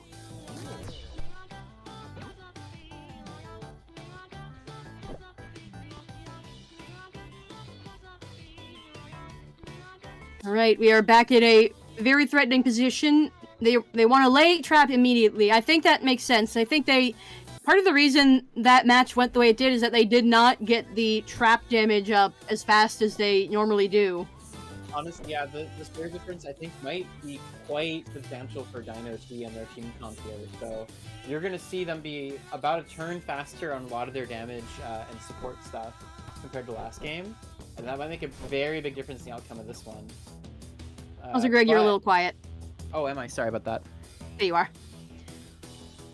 Yeah, like this is a very strong hit in the front lane. I think we've seen a lot of very powerful dump users. This one is sort of like a sleeper hit, as it were. Yeah, not the highest offense, but you know what they're going for isn't necessarily KOs. They're just trying to like catch the other team off guard and get empty hits there. In this case, Orgella called it out, went to the front row, but Orgella's mine defense not their best attribute. So no, yeah, you you can see that. Yeah, I mean, the nice thing though, like we've said before, if you have any BC you want with low stamina, it's Orgella because they're the one BC that has a way to reset their own stamina. Can no longer set, but that'll still be a nasty attack coming in from Surveys. Looks like they're thinking of Spike into that poor little Mudsley or whoever is going to tag in for them. I am not sure how Dino's going to react here. They have a lot of options for tag-ins this early, but they just went for the Sting. I see. Going for the Sting, yeah. I think they knew that their Mudsley was going to survive. Not a bad situation, honestly. They've got their Orgella revive back to full HP there. They can still take out the Mudsley. But of course, now with the Surveys being tired in the front row, Architect's going to have to adapt. They've lost their scariest offense, at least for one turn here. And their turtle is starting to take on damage, so they'll have to be very careful with how they proceed. And we have two very powerful mind attackers in the front here. Yep, two dumpers who dump. We also haven't seen too much of Zigzag, but like Zigzag. The more I see it, the more frightened I am of it, because especially with Bandycraft, you're expecting their ally to do the damage instead of them, and then suddenly they've used Dig, and your life is flashing before your eyes. Speaking of surprise big hits, you've got Castlead on the field now, and as you can see, the numbers that this bird is putting out are tremendous. So tremendous. Not even in the front lane yet. Yeah, Arctech is definitely gonna have to respond somehow if they don't want to see a BC go down from Castlead. Ooh, just no not response enough. there. That is a wiped out Tortanker. And yeah, another tag out that's gonna have to happen. This is the situation Dynamite wanted, right? They've got two of the tankiest BC in the other team are softened up. They've got some layers of trap set up. It might not be a perfect domino 3-point setup like we saw with Goliath in the previous match, but yeah, they don't have enough. If they had set up more traps for that, but they don't. But they have not quite there. No, Fetch'em comes in. That would have been my choices. That would have been my choice as well. Counter is very strong into Castlead, but that's assuming that they don't predict that. So they could either go for Castlead and hope they don't shield, or they could go in for a big hit on Orgella. It's tough because if you don't go into the Castlead and the Castlead doesn't even go for the shield, then you give them another turn where they can use shield later. So, yeah, this is they're taking that chance, and that was the right call. Yeah, they were hoping to see the Castlead shield there. So, and thankfully for Arc, there is no provoke on the field right now. So, whatever they do, they don't have to worry about being prevented from it. Now, are they going to use Torch Pass to bring back Tortanker? Are they going to shield, or are they going to defend Bandycraft? So many defensive options here that Diana's going to have to account for if they want to thread a point out of the situation. Ooh, and that might have been a mistake. If they don't go for Fetch'em, then that might be game next turn. Oh, you're right. Yes, that's a very scary situation, but the ball's in Castlead's hands now, so it's up to them to decide who are they going to go for. Watchtower works no matter whether you want it to or not.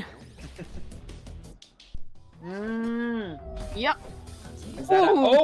I was not expecting you to survive that. A huge survival, and you know another thing is that means the counter is not online. So Fetch'em's offense, I mean, still scary, but not as scary as still plenty for Castlead, maybe. Oh yeah, that's plenty. Yeah. But if someone else comes in, then they have a little more time to work at it. For example, if Gremlor comes in here, this will be very problematic. No, they bring in Fred. Very interesting. I'm guessing at least one Nettle is going to come out very soon.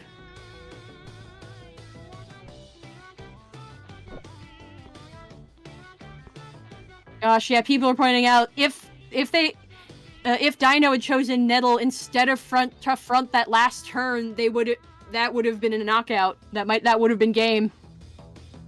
Quacksilver is absolutely right there. very, very tight match here. I mean, both players playing on the razor's edge. All right, taking the moment to set up their trap, banking on no nettle. That was very risky banking on no nettle from Fred. But Fred also now has a Fred is going to be very vulnerable, and so is anything they torch pass into. Yep. This is starting to look like a point coming on here for Arctech. And if not, it'll be a big hit anyways. Yep. Alternatively, Ouroboros could sacrifice this point and sting, so Bandycraft can't do anything on serve. All sorts of options. The more you look, the more options you see. Okay, they did take the one safe option, which was torch passing into this funny little guy, and I think the dog might have to tag out because they're full on traps. They have no reason not to attack. Or they could double. Oh, I see. They don't have nettle. No, they don't have nettle on Orgella. I got very scared for a moment. Right. Still a very scary situation here, though. Scary situation. Up by 1 point, and you've got 2 beasties on the field with low stamina. We've already seen a nettle free ball tonight. I hope we never have to see one again. All right. I don't know if it's safe to say that they're going to go for a sting this turn, but it's a pretty likely circumstance. Well, if so, then Arctech made the right call there, getting a KO potentially on Mudsley here, but we're going to have to see what Dino actually goes for, because they are thinking... Yep. There comes the sting, there goes the KO on Mudsley. It's now 1-1. Orgella back to full stamina. And now they have to make some choices, because because someone is going to go down. If they leave Fetch'em in, they're definitely going to go down. And I think that might be the only choice in order to get rid of some... Oh no, that's right. That's right. I forgot they do have shield again. Yeah, I love this play by Dino T. They could see that the Banditcraft was tired, so a free ball serve was guaranteed, and even the very low stamina cast lead had a rare safe opportunity to come in here. Big damage are going to come out now. They're threatening a lot. This dog has so much staying power. This dog has almost nothing left. This dog has given all that they can give. It is remarkable. Now the question is, Castle Elite has shield. They have no reason not to shield here. What does that mean for their game plan? It means nothing. They are taking the shot anyway. Ace is now at one stamina. They cannot left. do anything until Fred gets their torch pass back. God, please, someone let these beasties get wiped. They are so tired. Someone please break that wall.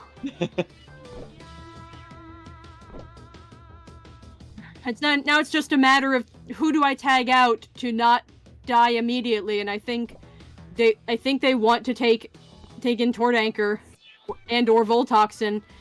All right, who's it gonna be? Who's the 50-50? Who wins?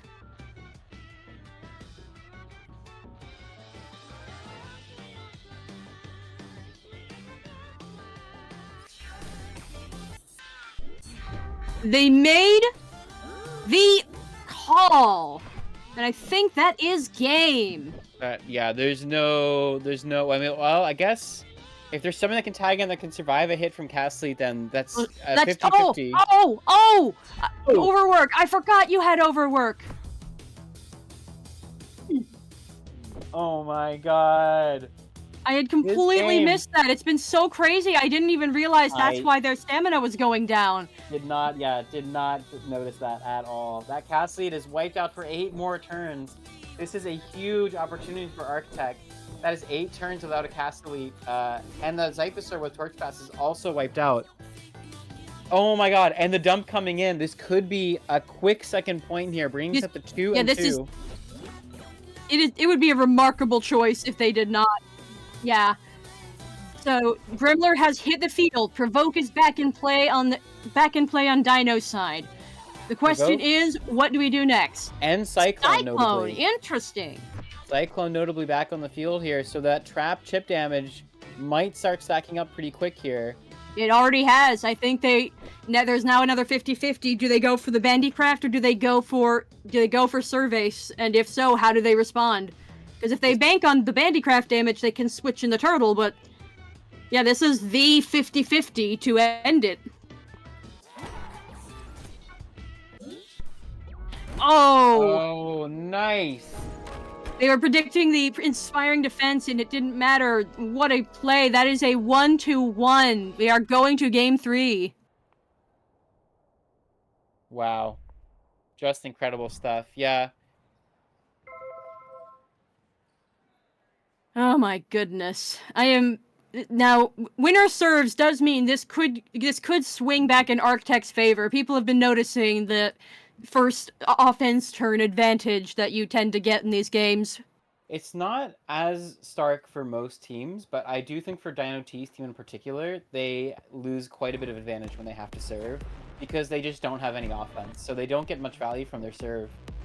Yeah, over here in the West Coast, we are at the Midnight Machines. Perfect timing. These tests and then reset right away with a numb shot, so that is a null defense turn for the Voltoxin here. Right. Honestly, a great call to serve with the Gremlin there, at least to stop the assess from coming in. Yeah, that's true. They led with their mind weak beasties against the mind offense. That is a scary starting position to be in. I don't know how who they'll put up in front, if at all. This is high stakes. Very high stakes, yeah. This game could go very, very fast with a couple misreads there. It's honestly incredible that both players were able to make the last game go for so long. We've got the Mudsley in the front row here, taking big damage. I'm receiving word from the organizers. The loser semifinals are going on off stream while this is going on, so we will hear about the results of that after this. Great. Oh, I am very interested in seeing what they do next, because even Castle Elite can't just run away with the game here. No. Yeah, this is, a lot of offense coming in from Arctech's team. Yeah. Yeah, if Dino T doesn't navigate these defense turns effectively, these could be very, very fast points here. They've got to anticipate the offense coming from Arctech and respond accordingly. Yep, they have taken out the Gremlin. That is a big deal, because that Gremlin is a huge threat to Arctech. That is a troublemaker if ever you saw one. Absolutely. Honestly, usually quite hard to even get a lock on that Gremlin. Usually they're dodging the ball left and right. So in this situation, had him knocked out, big opportunity for Arctech here. Yeah, the fact that they led with both of their mind weakest beasties was, I don't know if I would call it a misplay, but it was a very bad situation. Yeah.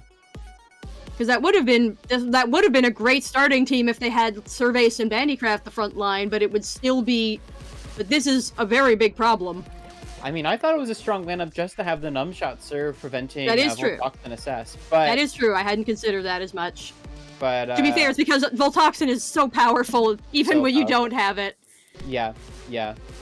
All right, we're going for the double trap. They are setting up their offense. Dino's got one game plan. They're gonna play it, but this could be a very difficult situation for them because now you've got a double boosted Voltoxin in the front row with big freaking numbers coming out. Something might go down right now. Yeah, this is a very. The Voltoxin is no joke, and there's no Cyclone, no Provoke stopping it. They took out the beastie that was most poised to stop them. This is a very good lead. This is a very good lead from Arctech here. Oh, and the backline hasn't even done anything for them yet. Nope. Oh my goodness. Nope. So unsurprising sting there, but that's still a very commanding lead. What are they going to do next? This is often how it goes with Dino T, right? They're usually trying to put down some layers of traps and Sweaty. They lose the first couple points and they slowly claw it back. This game honestly feels quite different because they haven't had Mudsley in the field. They haven't put down any stacks of Sweaty yet. Castle's coming in, but the opposing team does not look like they're in super bad shape. I think they're going to have some safe switch-ins here. So I don't see the Castle knocking him down as fast as they were in the last game. And If this could- anything, I can see the strategy being letting Voltoxin go down, because either they take the hit and live, or they give you the opportunity to switch into something on the next turn. Like, you can get a captain set, fetch him, no problem. I Totally think they're true, going for yeah. that exact strategy. Yeah, the fact that there was a double mind lead meant that they couldn't just go for the sweaty. The 6 stamina. That's incredible. Traps And this are won't be not enough. quite- This won't be enough thanks to shield. Like, Ouroboros is so tanky, you almost never want to go into them, but once you do, and they have enough stamina and no provoke to deal with, unless they unless they think to call in Gremler. But I don't think Gremler even survives this. Yeah, Gremler does not like spirit attack. No, Oh, they that do, actually. is game. That's Arctech is the game. winner. Wow. Arctech is at the top of this particular tower. That is an impressive showing. That was an incredible game. Thank you so much. That is fantastic. Wow. Congratulations to Arctech, and thank you, Dino, for the powerful display you gave us. You gave a very powerful fight. Yeah, well, they're still in the tournament too. They're down to the losers bracket, but it doesn't mean the tournament run is over. That is They're gonna true, be that is playing true. The losers finals, and if Dino wins that match, and they're going to be rematching with Arctech for the grand finals. As for who the opponent would be for Dino, we don't know yet, because losers semis I think is still going on. We are here. We have last we heard, some of the matches are still going on. We can check in. We can check in a moment and see if they have anything lined up for us soon. But Yeah, I'm gonna take a look at the bracket real quick over here. yes, please. I would love to see the bracket. I don't know if I can make you see the bracket, but I'm gonna look at it. We have so the losers semis right now is Artem versus Wallmonger. That's the game going on the other stream right now. So no.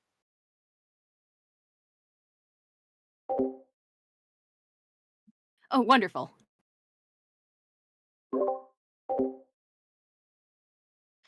Cool.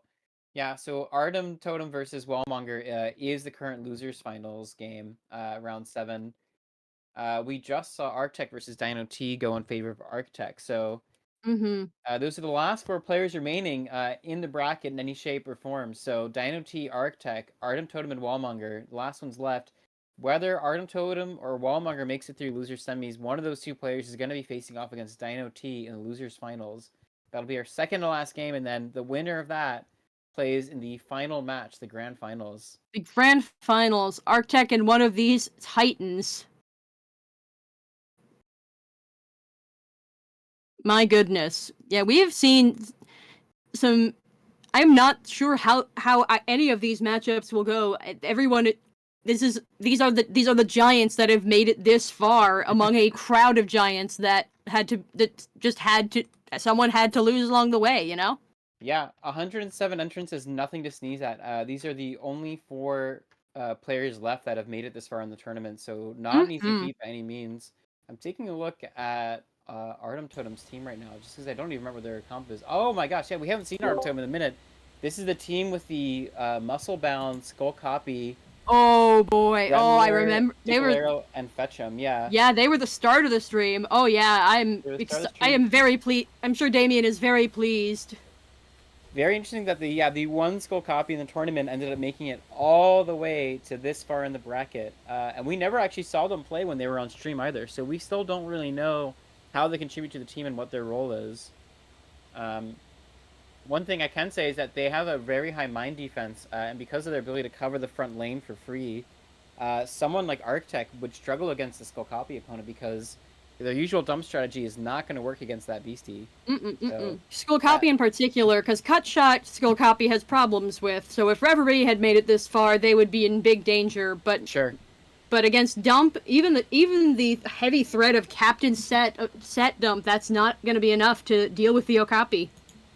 Yep. So that matchup could be very challenging for Arctech if that ends up being the opponent in the grand finals. And the positioning it allows with Juggle as well, that's very significant. Yes, there's one muscle bound remains. The one Musclebound and the one Skull Copy, both sharing a team together. Yeah, like Beautiful. that is indeed the underdog we want to see. But we'll see if Wallmonger continues to carve a path of destruction. Yeah. Having lost to Dino T in their previous matchup, but maybe they claw their way back up for the rematch of the century. I don't know. I mean, that was a very, very, very close game that came down to like last point last game. So, would not be surprised to see Wellmonger take it back in a rematch. Oh yeah, very closely competitive teams. Yeah, they have toppled some of the players I would have slated to win. So I'm very excited to see what these last few players have on hand. And we can't interrupt Artem Totem and Wellmonger's current game, but as soon as they're done, we will likely be able to see the last underdog round between Dino T and the winner, and then the finals. Yep. Yeah, while we are here, people talking about things that they're surprised to see. Surprised that Iligus didn't make too much of an appearance after a while. Iligus was very well used. Yeah, top 3 most used in the full 107 teams, but they have not managed to make it just this far, which is a little sad. We've seen the power of dump. I don't think we've seen the power of a precise dump from a captain set. That's true, yeah. I mean, it cannot be redirected by anything. Yeah, Dino T is kind of the one player who seems to be using traps especially. But they didn't end up going with Illugus. They're actually using some weirder beasties like Orgella. It might just be that Illugus just didn't have the stamina or the staying power to work well on Dino T's team. They're one of those beasties that doesn't quite excel any stats, so not a crazy offensive threat and not a crazy tanky beastie either. So you have to play them pretty weirdly to get the most out of them, and it might just be that they didn't quite fit in any team comps this time. It's also true that, so I can say that from play statistics, from in-game teams, Illugus and Bandycraft are the most used beasties among players. Absolutely. So that was reflected in the tournament stats as well. I think a lot of players are just coming in with their in-game teams, and that means that beasties like Bandycraft and Illugus were used widely, but not just because they're good, but because that's just the in-game teams that players use to beat the game with. So not necessarily a reflection of what people were actually building and what people were preparing for the tournament. I think if you were to take stock of the most common specific combinations of 2 or more beasties in this tournament, I would say that Survey Bandycraft would be very much up there. Yeah, possibly, I would attribute that very much to being a very easy and popular combo you can find during your playthrough. Yeah, we haven't seen, barely any of Beetleback this whole time. Beetleback, the other Captain Beastie that has not been seen. They are very strong in defense against everything besides spirit attack, so it is a little surprising, but yeah, wow. It is interesting, yeah. So about half as many Tortanker were used compared to Bandycraft, and then half as many Beetleback as Tortanker, so only 14% of captains in this tournament were Beetlebacks, and I'm actually going to check here how many of them actually even made it to day 2, because I don't think it was very many of them. Yeah, so they basically were about right for the curve. About 25% of Beetleback made it through to day 2, but yeah, there was one Beetleback early on. Yeah, I think it was a purple Raremorph Beetleback. Camouflage, apparently. We're getting asked if there's been any Daredillo usage. I don't have the stat sheet open right this moment. Hang on. Daredillo was used surprisingly little. In fact, I think, at the end it was only on 3 teams in pools, and none of those 3 Daredillo made it to day 2. Which is shocking. No, honestly. yeah. Daredillo, as the name implies, is very high-risk beastie, and you generally want to know what you're doing. Yeah. Brosliden 2, very interesting, because there were 8 Brosliden in day 1, and none of those 8 Brosliden in day 2. So it was very interesting. Might be a thing for me and Damien to look at. Maybe we went too hard on the nerfs of Brosliden, or maybe too many people were too aware of what Brosliden can do and were counterplaying a little too hard. We'll have to look at what actually happened there. there was a grand total of 3 Daredillo and also Debugly, same as well, on day 1 that did not make it to day 2. Also in this sort of low we had the exactly 1 Servant and 1 Millimine on separate teams. I find very funny. The unmetamorphed beasties, the power play. Mad Only respect 5 to those Armantis, players. yeah. Mad respect to those players. Mad respect. You gotta get silly with it. Plumask also almost made it to day 2. There are quite a few being used.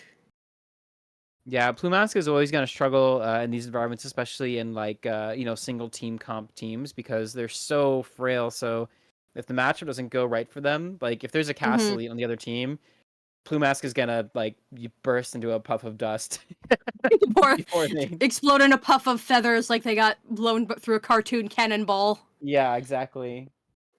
Yeah, and Charlie is solidly, literally in half of the teams. That is quite impressive. I did not realize that Charlie's on half the team. And Noizard is also quite popular. Charlie was in. Yeah, she's in day 2 conversion. A lot of them lasted compared to how many did not make it yesterday. Really interesting to see all these stats. If you're wondering about these stats yourselves, we do have a link in the news and announcements channel of the Discord, and you can are they linked anywhere from the Bring the Heat from the challenge page? I'm not sure. I don't know that answer. I don't know. But yeah, you're right that half of Charlie that played in day 1.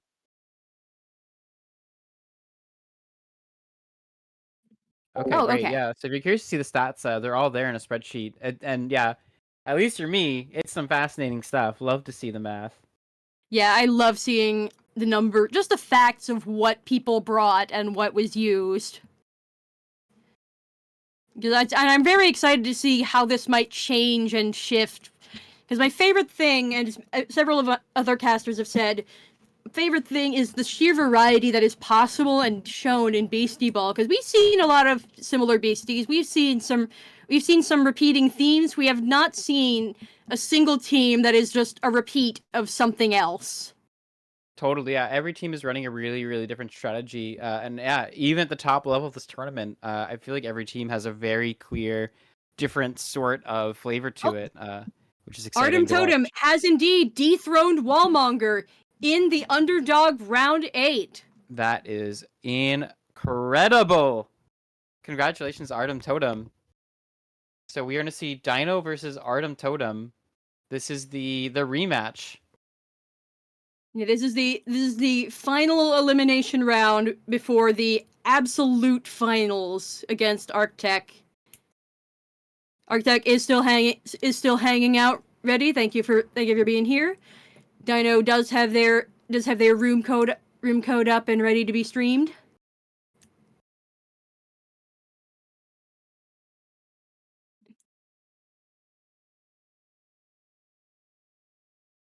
Yes, all Beastie teams are very queer. Everyone is. Just a huge shout out to everyone who has pushed it through this far, playing all day. Let's make sure. All right, let's get these two on the screen.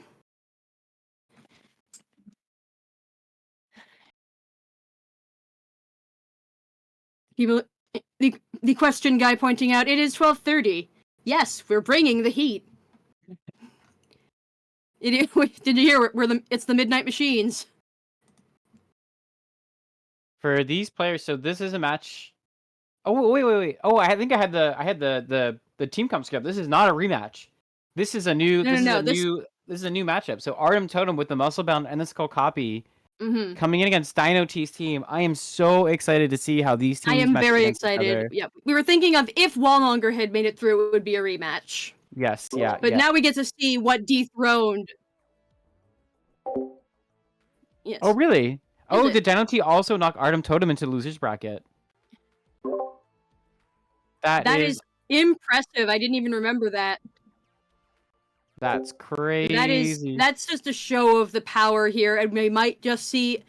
We'll either see a comeback or we'll see one hell of a game. We are seeing Spitball into that troublesome superorganism. There's not much they can do.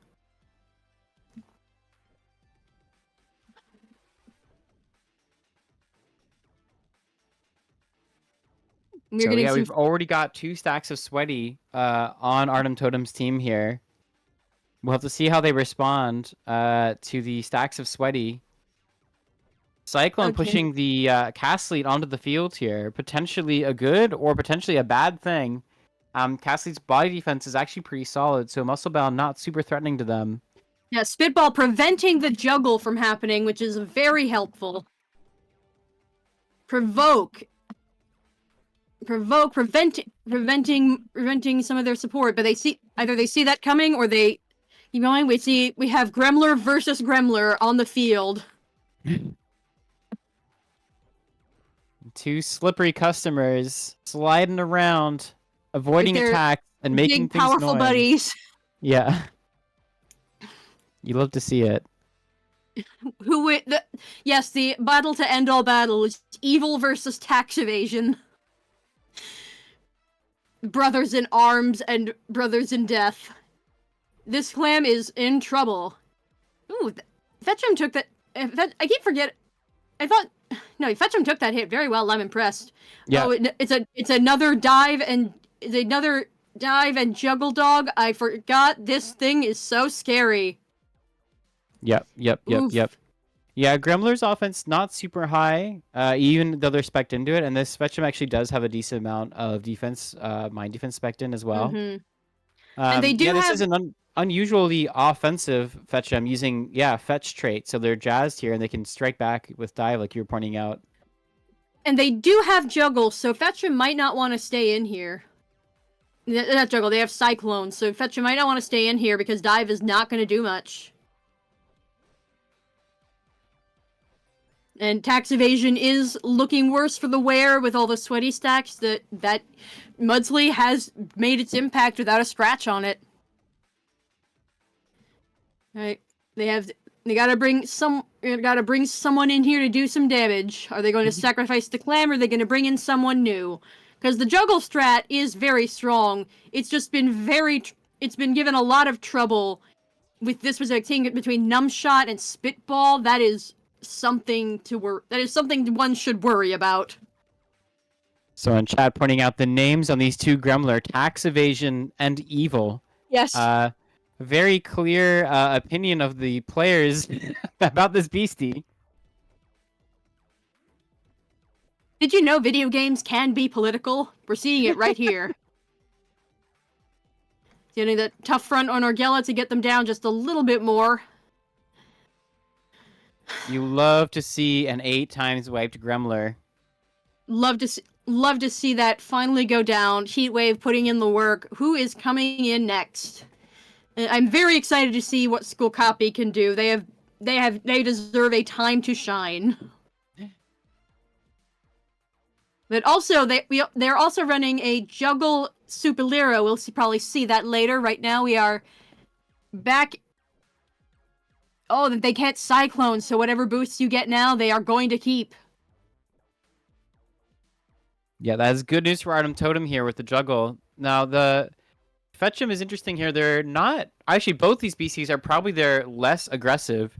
The 2 with the weaker attacks. Fetchum mainly gets power from tagging in to double the power of dive, but without that, their damage output's not super high. Yeah, I am surprised it stayed in this long. I think they were hoping to torch pass, but they didn't fully account for trap.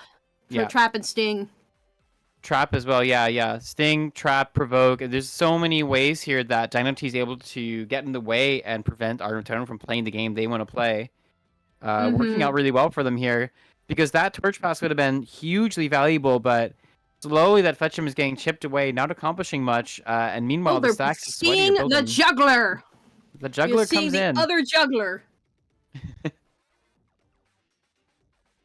The School Copy also can't do much, unfortunately, because they're running their attacker. Because Gremler is the attacker, and it's not going to be hit by Twisted. That is very troublesome. Although forward pass might be helpful in the future.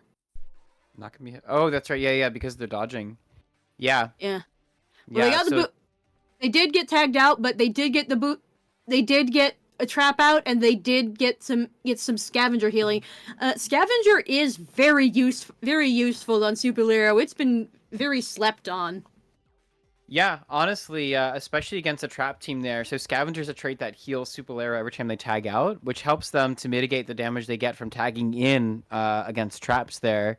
And yeah, in a situation where their goal is to try to live out through all these sweat and traps, like that, every bit of stamina counts there. Mm-hmm. The people are loving the hamster. They're just gonna keep cycloning. That is fair but rude. Honestly, the only way that Dynamite is going to make it out of this, right? Because they cannot afford to let that Supalero juggle and get their power up. Ooh, and then now we see the trick. Like just like you said, Skull Copy very good for into mind attacks. They are, whatever they do, they are going to. Oh, and I see. Okay, they brought in Musclebound in order to knock it out, and hopefully bring it in later. But I think they're too late. I think they're running low on momentum. Yeah, Dino T seems to have a very competent response to everything Artem Totem is setting up here. Now, the Skull Copy taking that hit, that's going to help them survive for one more turn, but if you look at the stamina on Artem Totem's team, it is not looking great. There are quite a few BCs quite low, and if that Castle's able to come in, this is a situation where you're going to see some KOs happen very, very Even quickly. Skull Copy will fold. Yeah. Interesting choice. They are choosing not to deal damage to Orgella because they know Cyclone is coming, and they don't want to give free ammo for tough front knockouts. Because if they had attacked normally there, it absolutely would have put them in tough front sting range. Yeah, that's fair, although, I mean, it doesn't look great for Artem if they just don't have any opportunity to put damage on the board, right? No, they're trying very hard. And there's no trap being set up, so Artem does have a chance to bring someone back in, or? Interesting. We are seeing the use of Skull Copy. This is a good situation for Skull Copy and basically nobody else on the team. Yes, yeah. Yeah, if they can stall out for long enough, I mean, they're muscle bound. Well, it's 6 turns left, so no time soon, but if they're able to stall out for long enough, that muscle bound can fully recover and come back on the field, and that could be Artem Totem's opportunity to get some points on the board here, because otherwise they are honestly not in great shape as far as getting stuff onto the field and scoring some points. There's a last minute sting. They're really thinking about this. They're playing it smart. They're playing it smart. They are keeping it.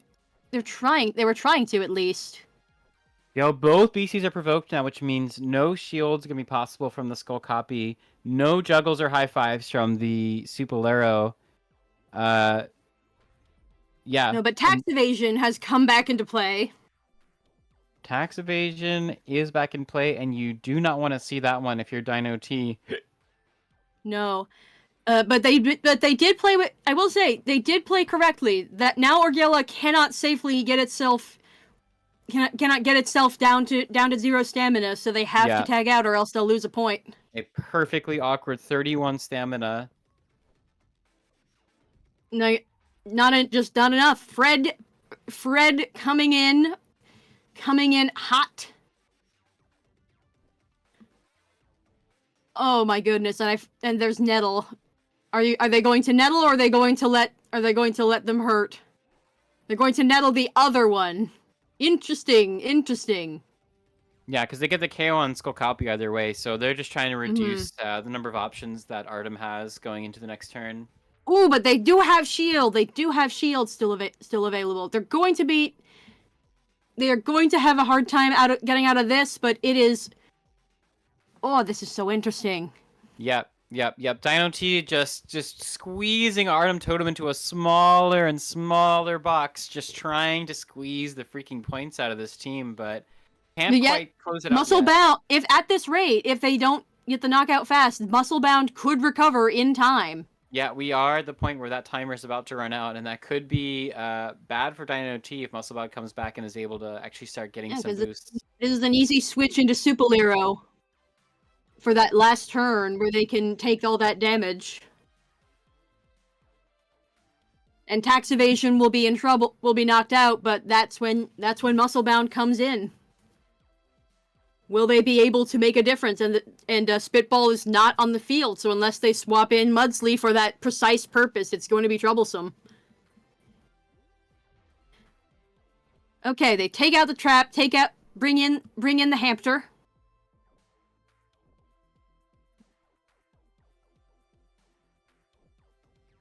Interestingly enough, we do have Zyphosaur is net provoked, so they cannot torch pass here. They won't be able to do much to begin with. So they do have a chance of taking out the Zyphosaur if they predict, if they predict the switch, they'll do more damage. But then they'll have some significant troubles. Nope, they're going for the juggle. Ooh. Big damage, but I don't know if this is the right, if this is enough, you know? Oh, I don't think it is. Yeah, Artemis gonna have to keep pivoting and playing out of their mind here if they want to keep this this opportunity open. Honestly, both teams don't look amazing on stamina, but Artem has more BCs that are like one hit off from being wiped out, and even that Musclebound, they have a very, very hard time tagging in on mine attacks. They've got no investment on mine defense and not a great base mine defense to go for. So yeah, 82 off the bat. I don't know. I don't think they can pull this back. Prove me wrong. Yeah, and that's from a Mudsley. That is not an attacker. So Musclebound not liking that. Although with Musclebound on the field here, with a couple juggles, they might be able to do enough damage to maybe get a point on the board here. And you can see Dino does not have safe things to bring in either. No, and they're making sure Cyclone doesn't happen at the worst possible time. Okay, finally the superorganism goes down, but that's a point. That's a point, but not really a stamina. They don't have anything coming in on the next field, so I believe this match is going to be over. Finally a point, yes. Oh, this has gone on for quite some time already, and we are... Yeah, I don't think this game is over yet. Is it? Don't think so. That it looks like the Super Lero could do something unless they go into... Oh, no, that's right, they're switching into Fred. No, oh, are they not going to take the Nettle? No, they're going for another lay trap. I guess they know for sure that something's gonna tag in, so they're just guaranteeing Super Lero. Like, again, Scavenger. Oh. Yep. Okay. I was fully expecting Scavenger. I guess yeah. If they're realizing they have run out. Yeah, they realized they have run out of momentum, so they wanted to get some trap out of the way, and they wanted to get their beasties back in. But I think it's a little too late. Can we get something going? Oh, and the sweaty on top of all that, and Zyphosaur is not provoked. Does have Torch Pass. Can absolutely bring this back very easily. Yep. This could be the turning point now. Yeah, Dino has played very, very well.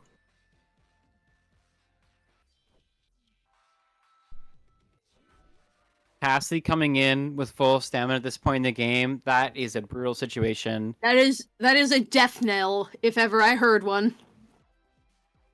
Wow, there's like 2 stamina left between every BC on that team. That is yeah. There's maybe double digits of stamina in there. It's hard to see through all the traps. Yeah, maybe like 12 total. My goodness. Tax evasion is very unhappy. No. Musclebound has to go out with their friends. Oh, good game. Well done, Dino T. Very, very well played against a very threatening team. Like, Spitball was everything they needed to get that lead. Now it is just a matter of will Artem Totem be able to adjust to that for game 2?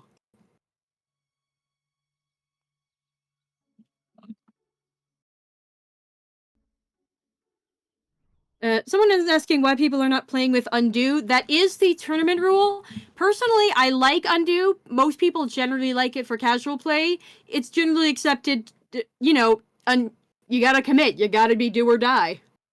The other thing about Undo is that it makes the games go a lot slower. That is true. If Because you, you do if Undo sort of is click around.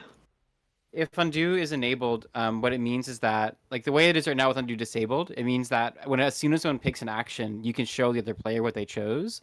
But if Undo is enabled, it means that you can't see the other player's actions until they've committed their entire turn. Because It feels a lot slower. Well, it's literally a lot slower because you have to wait for the entire selection to happen, and then you have to watch the entire replay of all their selections before you can advance to the next stage of the game. So it adds about 30 seconds to sometimes like a minute for every turn of the game to have. I had not thought of the time angle to that. That is true. Yeah. Yeah, and I do. It does add some. It does add even more pressure on top of all of the existing pressure. Yeah, I think it just makes sense for a competitive game.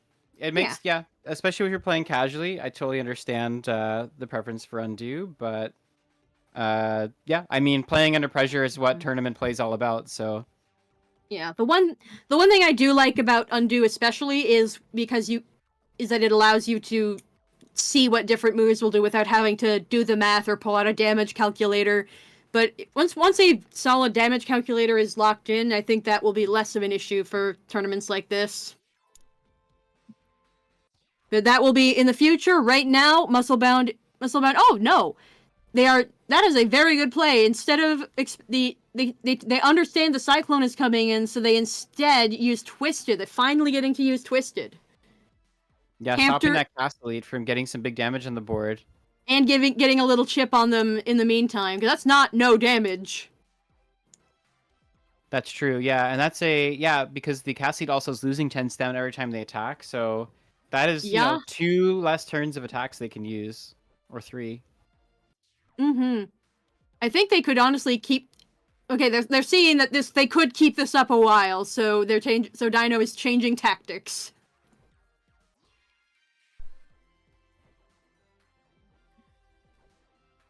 Tax evasion going in for the big hit. Honestly, that is not bad damage on Argella.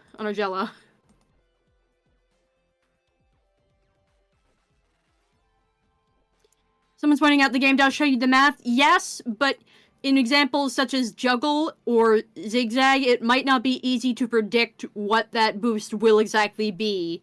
So Undo makes it a little easier to math that out without external tools. I am personally not the best at mental math, but we're here. Okay, this is a very interesting position to be in. They have not lost nearly as much momentum as last game, so this is still very much doable. No torch pass for you.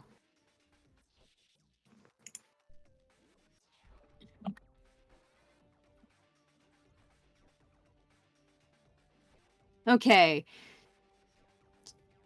So they are once again not able to knock themselves out, which is not the worst position to be in, but also not the best position for them to be in. Not a lot of offense coming in from Artem Totem with these Fielded Beasties either, though. So not necessarily super under threat for that Argel to go down right now either.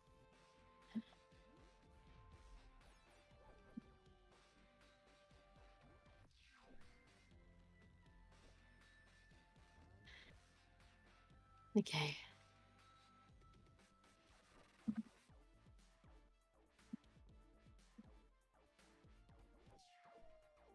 So we got the juggling Fetch'em, Magic juggling dog. Greg, as a developer, number 1, who do I blame for the juggling dog? And number 2, why? It's probably me, and probably because I think it's funny. Fair enough. Yeah. Juggle was, I gave it to a lot of things that didn't need it, but I just thought, anyone who I thought it was funny to imagine them juggling, I gave it to, and then usually it required Damien to come in later and thwap me on the head with a newspaper and be like, no, bad, you can't give that thing Juggle. But everything that he didn't hit me on the head for stayed in. Taking out the tax evasion, I think that was a smart play, lets them bring in what I'm going to assume is the Hampter.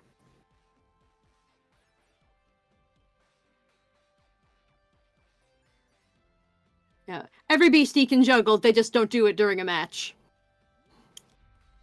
They just restrain their power. Also taking out, I don't know if that was an intentional knockout or if that is just the only way they saw out of this. Dino has been very domineering of like you said, I'm also rooting for this team. It's very interesting and it shows the power of juggle, but they have Dino T has the exact right team to counter their damage and prevent their boosts from doing what they're supposed to. Yeah, it's a really interesting type of counter too. Like, when you said like there's a juggle team and something counters it, I would be picturing stuff like Patience, to like remove stat boost and stuff, or Cyclone, which this team makes some use of, but it's really only coming from the Gremler. Yeah, Gremler's doing a lot of work for sure. Like the provoke, the sting. Yeah, the sting and the provoke, like those are the options that are doing, I think, the most to hamper Artem's strategy here, and I'm really just impressed with how effective those are because they're not free. Like to make effective use of those, you have to target the right PCs at the right time. You have to know when like they're you have to know what you're doing. Yeah, you have to know what you're doing, right? So it's really awesome. It's awesome to see Dino T playing this. Not awesome for their opponents, however. No, maybe not. Evasion is back online. Okay. It looks like we're going to get another round of Twisted. Interesting. I think they were doing that more for the damage than anything else. Because they know Cyclone is coming, so they're just not taking the bait. Okay, bad news. Dog is in bad shape. Good news. Both Tax Evasion and the Juggler are back in play. Yes. Yeah, so that back line is honestly looking pretty solid there. Yeah. It's totally possible for Artem to navigate a situation here where they get some offense back on the board and then potentially put some heavy threat on Dino's team here. And just not quite enough. Provoke can definitely make a big difference here. Yes, Gremler, that is true. Gremler is making linear strategies easier to counterplay because they know what the target will be.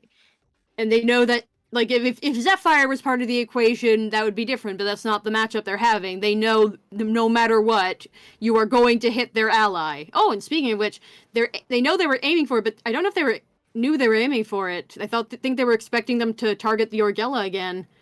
Are they going for the double lay trap and then overwork free ball? Is that the plan? I mean, that bold strategy. Bold strategy indeed. Yeah. Yeah, just giving up their attack for that turn. I think they were not expecting the trap. That is tragic. That is amazing. Yeah. Oh my god, amazing. Yeah, I see. Like that's why the traps made sense. I mean, it's also because they had a Shook Beastie and the Orgella doesn't have any attacks, so they were gonna have to freeball no matter what. So it made sense to put down the traps, force some extra stamina chip on the other team, and then take advantage of the freeball. Quote Artem Totem, our official third place. With the biggest respect to Dino, this is the most disgusting team I've ever had to fight. GG's. That is a fair assessment. Thank you very much. Thank you very much.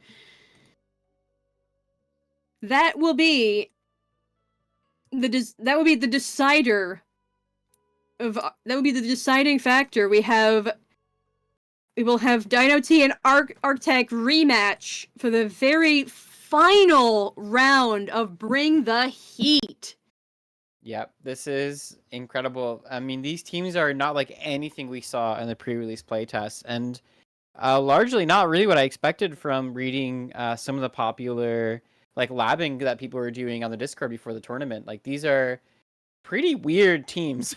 Yeah, like you get Beastie Ball is a game where the weirdo strategies are encouraged and bolstered. I'm sure you have plenty of ideas for things you want to do and that Damien will bop you for. But this is very exciting. This could go to either one. It could, yeah. We have seen this match before, right? So this is the one that we previously saw Dino go down at. And, watching Dino play any other match, it seems like it's unbeatable. The only opponent that I think I saw give Dino T a struggle here was, their upcoming opponent, which is, I'm double checking the name. Arctech. Arctech, yeah. Arctech and Dino T are our finalists. Yeah.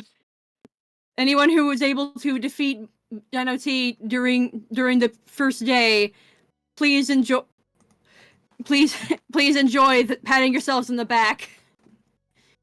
This is knowing that you have defeated a giant. And everyone who has attended, thank you so much. You have done amazing just by showing up, let alone all the crazy things we've seen happen. All right, let's get these. Looks like the stream is up. We have the finalists. We are seeing two very different teams. Like these finalists, no beasties in common. I think that's a testament. I am very excited. Yeah, two very, very, very different teams with very different strategies. And also both not like anything else we saw in the bracket up to now. So Dino T versus Arctech Grand Finals begins with a Dino T numb shot serve from the Gremler. Magnificent. Yeah, Dino T has one loss in pools. That would be Bolomar. Congratulations to Bolomar. They are a very formidable player. Lots of spitballing ideas. Lots of dedication. We appreciate everyone in our PvP laboratory for figuring out what they can do. The double provoke free ball, you love to see it. All capitals, grand finals. That's how you see it. It's a brutal aggressive Brutal opener for strategy this team in particular. Yeah, with a team that has so many offensive options, but just to go for the provoke to make sure that Dino T cannot play the game they want to play. A strong statement. Like we know Arctech has been watching. They are deeply aware of what Dino T is capable of, and even more so now. Ooh, the assess. They didn't even get they were hoping to get the spitball to stop set, but that's gonna be even worse. There's no cyclone. Voltoxin is going to do something here. Voltoxin is going to take someone down. Yeah, that is, if you've ever seen a number before, you might know that that's a big number. That's a big one. Fred is the only one who can take this, and even then, no, Provoke won't be able to go up again, but won't be able to go up again if they don't let it. But my goodness. 79 damage on the bulkiest option that Dino T had there.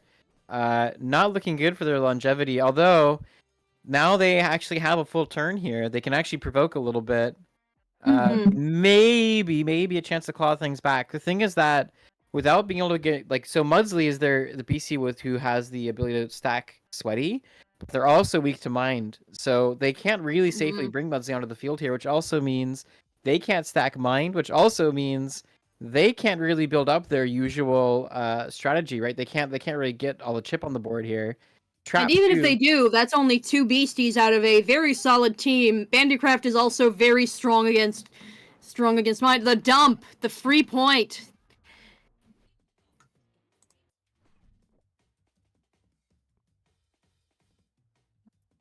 Yeah, that's a commanding first point from Arctech, so we'll see what Dino T can do here. They've managed to get Mudsley back on the board here. There's gonna be at least a stack of Sweaty on everything now. Finally managed to get something going here, but it might be too little too late with this mounting offense from Arctech. They're going at the soul crusher on our jolly little fellow. It's still going to be quite brutal. I don't know if Voltoxin will stay in here. There isn't much they can do knowing that Numbshot is coming in, but at the same time, it's still Soul Crusher and Tracker. They might be willing to let the sacrifice happen just so that they can swap in someone else, but that also means they're gonna take damage from a very mean Numbshot. Because Gremler's not the most powerful. Oh, they're going straight for the Bandicraft. I was just thinking about that. The double captains. These two bros are gonna rush to the net. They're gonna put some damage on the board and threaten the front row with some dumps here. Not a good situation for Dino T because neither of their beasties really want to get hit with a mind move. No, nobody wants to take that, and they don't. Again, Skull Copy would have been great. Skull Copy, ironically, would have been fantastic against this team. Yeah, it's kind of the rock paper scissors nature of Beastie Ball here. I think it's fun to see too. So Rally got so much hype for the tournament. Another free point. Oh my god. Another free point with that jump. Yeah, I mean there really was no choice there from Dino. Nothing they could do really to put like anything they moved up to the front there. No, was they gonna... would either they tag out or they let Mudsley go down. It is quite the start. They're going for the Sting. Whenever I see Tort Anchor, I expect Sting not to work. I'm used to drum setups, but no, very few people ran drum this round. Am I right? We saw some drums on some teams, but I would say it's totally surprising to see the Tortanker without drum because that's often such a staple move for them. The crabs, right? All the crabs are running with drum, but that's true. That's true. Groove is brutal, and the crab is the one who takes the best advantage of it, while Tortanker is typically more of a support role, even when you're running an attack. Totally. It is so interesting seeing this interaction. I'm curious when and if Surveys will come in, because this might be a good time since Bandycraft can't do... Oh, speak of the devil! They don't love taking that mine hit, but now that they're on the board here, this is a beautiful situation to be a cat that can get to the front row. They are literally so excited. They are literally so excited. They want to show you how strong they are. They are having their anime protagonist moment. Now Tortanker, they did provoke, so Tortanker cannot use Sting this turn. You mean Orgella can't use Sting? Orgella, sorry, thank you. No, Tortanker can't either. There we go. The spike. Boom. That is a clean game. Very, very clean, yeah. Clean game from Arctech. Very well done. They definitely had a hard time against that. Oh, they are ready to go. They're hungry for it. I mean, so there are ways for Dino T to win this game, and I think we saw them play pretty competently, but it's a very difficult matchup for them because, for example, like in some of those attacks where they're using Spitball, had they targeted the BC, that actually ended up using defensive action, right? Like they could use Spitball to prevent assess. But instead, they went for the Tortanker to stop set, and that, spelled doom for them on that turn. But if they're able to get callouts like that and prevent things on the right turns, then they can build a lead up. And yeah, they've got Sweaty on the board turn 1. That is a big deal for Dino T because that's essential to their strategy here. Traps on the board, Sweaty on the board. This is a Dino T match. They're doing what they want. The bad news is that so well Soul Crusher captain set. Now, yeah. Now, here's the thing. Fred can come in here nice and easy. Are they going to expect someone to tag out, or are they going to expect them to stay in? Right, and do something weird, anticipating a tag out. No, but I mean, if they stay in, nobody on Earth is going to get through there. They went for the Soul Crusher into Mudsleeve. What a play. I think they might just want to go into Castle Elite, start putting their own numbers on the board. You gotta stop offense with offense. Number meet number. No, number too big? Big number. Get bigger number. It's that easy. Yeah, Cassie unfortunately doesn't love these mine attacks either, but here they are. They're on the board, and they've got an opportunity here to potentially get some damage up on these two sweaty opponents. Castle Elite is better into mind attacks than several of these than their main all of their main attackers besides Castle Elite actually. So it is their most mind capable beastie of the lot. But unfortunately, that might not help. I honestly think Gremler should have been the play here in order to prevent SS.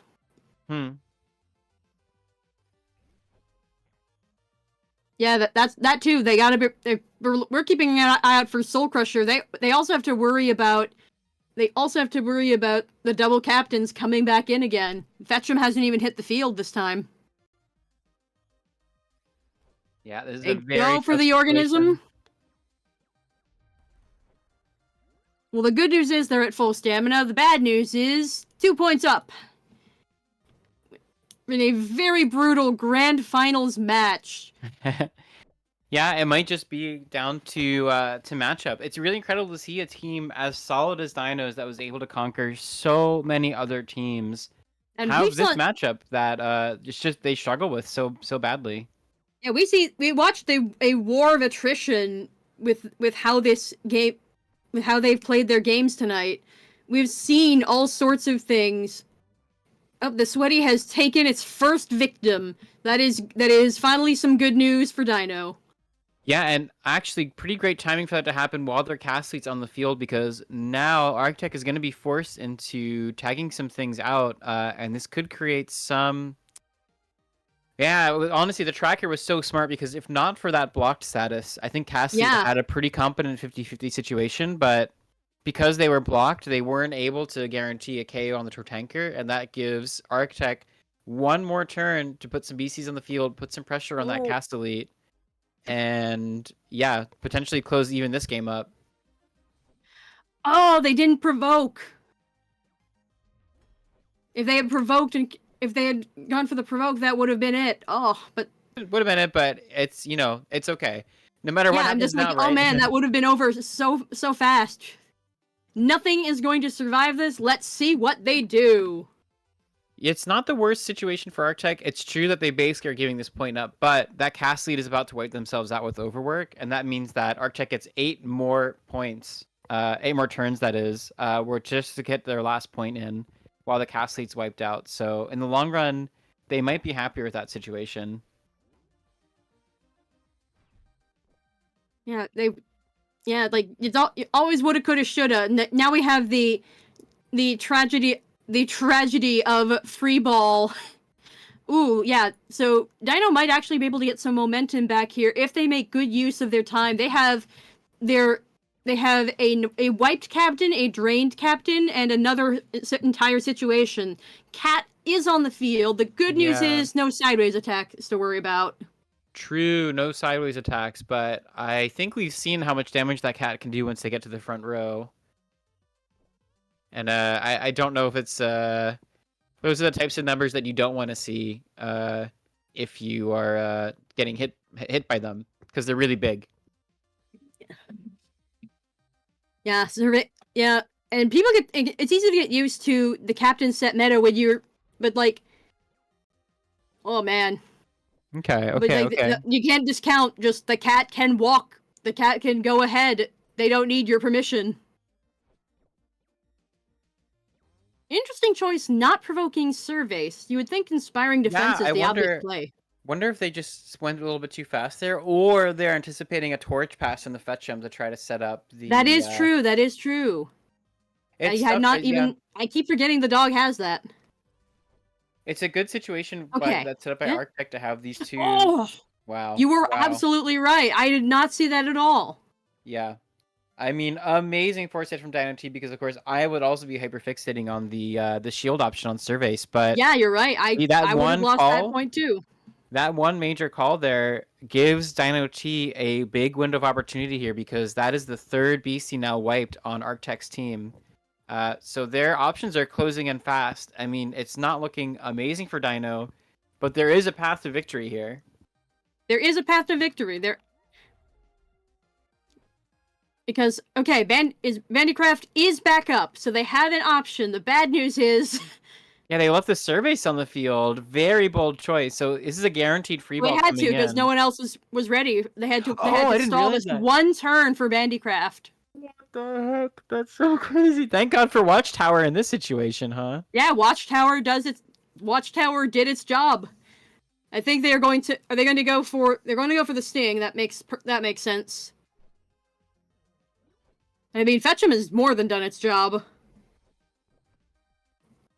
Yeah, so Tired's going to prevent the dog from torch passing or from shielding, which is a major situation for Dino T. So Arctech has at the very least, Bandicraft is about to come in, and it looks like their other beasties are slated to come in very soon. Yeah, there's Voltoxin, but pop back up front. This is not over. This is not over. Oh, it's not over at all, but we are in the last, whoever scores the next point is going to win this match. And both players are on the razor's edge of getting a point out of the situation here. So, yeah, one great call out, one misplay here, and that could be either player's point here.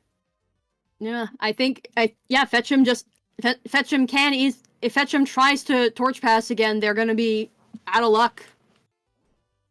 But if they just tag out, then that might well, no, that might just be game. They still have Fred and Mudsley in the back. So they correctly called that out. Didn't Torch Pass went for the tag out to the healthy Voltoxin now. And Tord Anchor is now back on the menu. Okay, yeah, so it looks like that door, that passive victory closing quickly. Yeah. Like that's the struggle, because if Castellate had been on the field there, that would have been over very fast. But because Arc played around it properly, they have a chance. They have a chance to pull this back and go to a game 3. Ooh. How much damage is that going to do? 60. That's the game. That's the match. That is game, set, match. And tournament. My goodness. Wow. Well, that could have gone so many different ways. I was on the edge of my seat that entire game, but it went the way that it did. Congratulations to Arctech on an amazing victory. Congratulations. Very well played. Yep, that is Beastie Ball. Yeah, it was a very, very cool matchup. As the people are saying, that is Beastie Ball. That was a fantastic tournament. All sorts of twists and turns. Yeah, definitely a special thank you to all 107 107 players. people. Not all signed up. All made it. I think Robin was saying every single one of the 107 people who signed up all checked in to play. Every single one of them. I am told that is very rare for any sort of tournament, let alone early access. When I invite 3 friends to go out somewhere, usually one of them can't make it. Beastie people crave ball. The people crave the Beastie Ball. Our tournament champion, is interested in coming on stream in just a moment to say hello. That was truly remarkable. That is I believe that would be our second member to provide a sort of exclusive role to signify them as a tourney champion. But that is not the only prize they have won. Is that true? We're giving away some merch prize packs to the top 3 players in that tournament. So yeah, congratulations to those 3 people. We'll be in touch for details on that. I would like to appreciate. I'd like to appreciate the choice of stream overlay. We came, we balled, we conquered. Yeah, that was super fun. Thank you so much, Taxi Cab, for. Thank you so much for Taxi Cab for organizing all this, working on the stream. All of this would not have been possible without you. You are the driving force behind this. Yeah. And I'm very excited to see what happens next. Thank you so much. Yeah. Hopefully. Okay, Arctech is able to hear. I had a lot of fun. Thank you very much for playing, Arctech. Let us know if you have anything you'd like to share with the people. I'm very impressed with your performance. Those were some very difficult matches.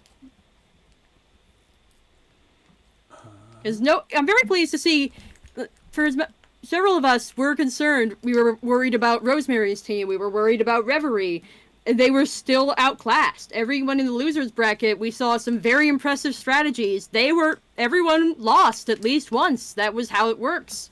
And it was very impressive to see all the different strategies thrive. I think that's exactly what you want out of Beastie Ball.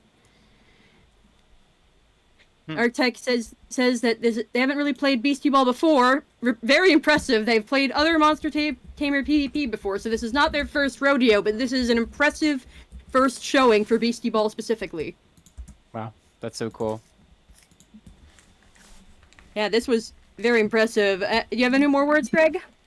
Me? No, I don't got much to say. I appreciate everyone who came out here to watch this tournament and play Beastie Ball with us. These are amazing games. Thanks for the show. I'm tired. This has been a long stream. Yeah, this has been going on for according to Twitch, this is going on for almost 6.5 hours. Yes. I think the people yearn to sleep. We have balled and now we fold. We balled and now we fold. Thank In you, the announcements, everyone, I'm for going to coming. post the... Oh, I need to change it so it's not an edit link. That would be unfortunate. Yes, everyone is wiped out. We need to rest. I'm going to post the link for our community awards that I've been toiling away you. at. Someone just asked about that. So that's going to be up very shortly, but we're going to hop off stream. We're tired. Thank you so much for organizing this. Thank you to everyone who's coming, and congratulations to our top 3 winners, Dino T, Artem Totem, and Arctech, our champion. Thank you so much. And yeah, I think Quacksilver will be on tomorrow with some play stats and community awards and information about merch and all kinds of other stuff coming in soon. So yeah, thanks everyone. Magnificent. Have a wonderful day and night, everyone. Thank you all. Yeah. Good night. Good night.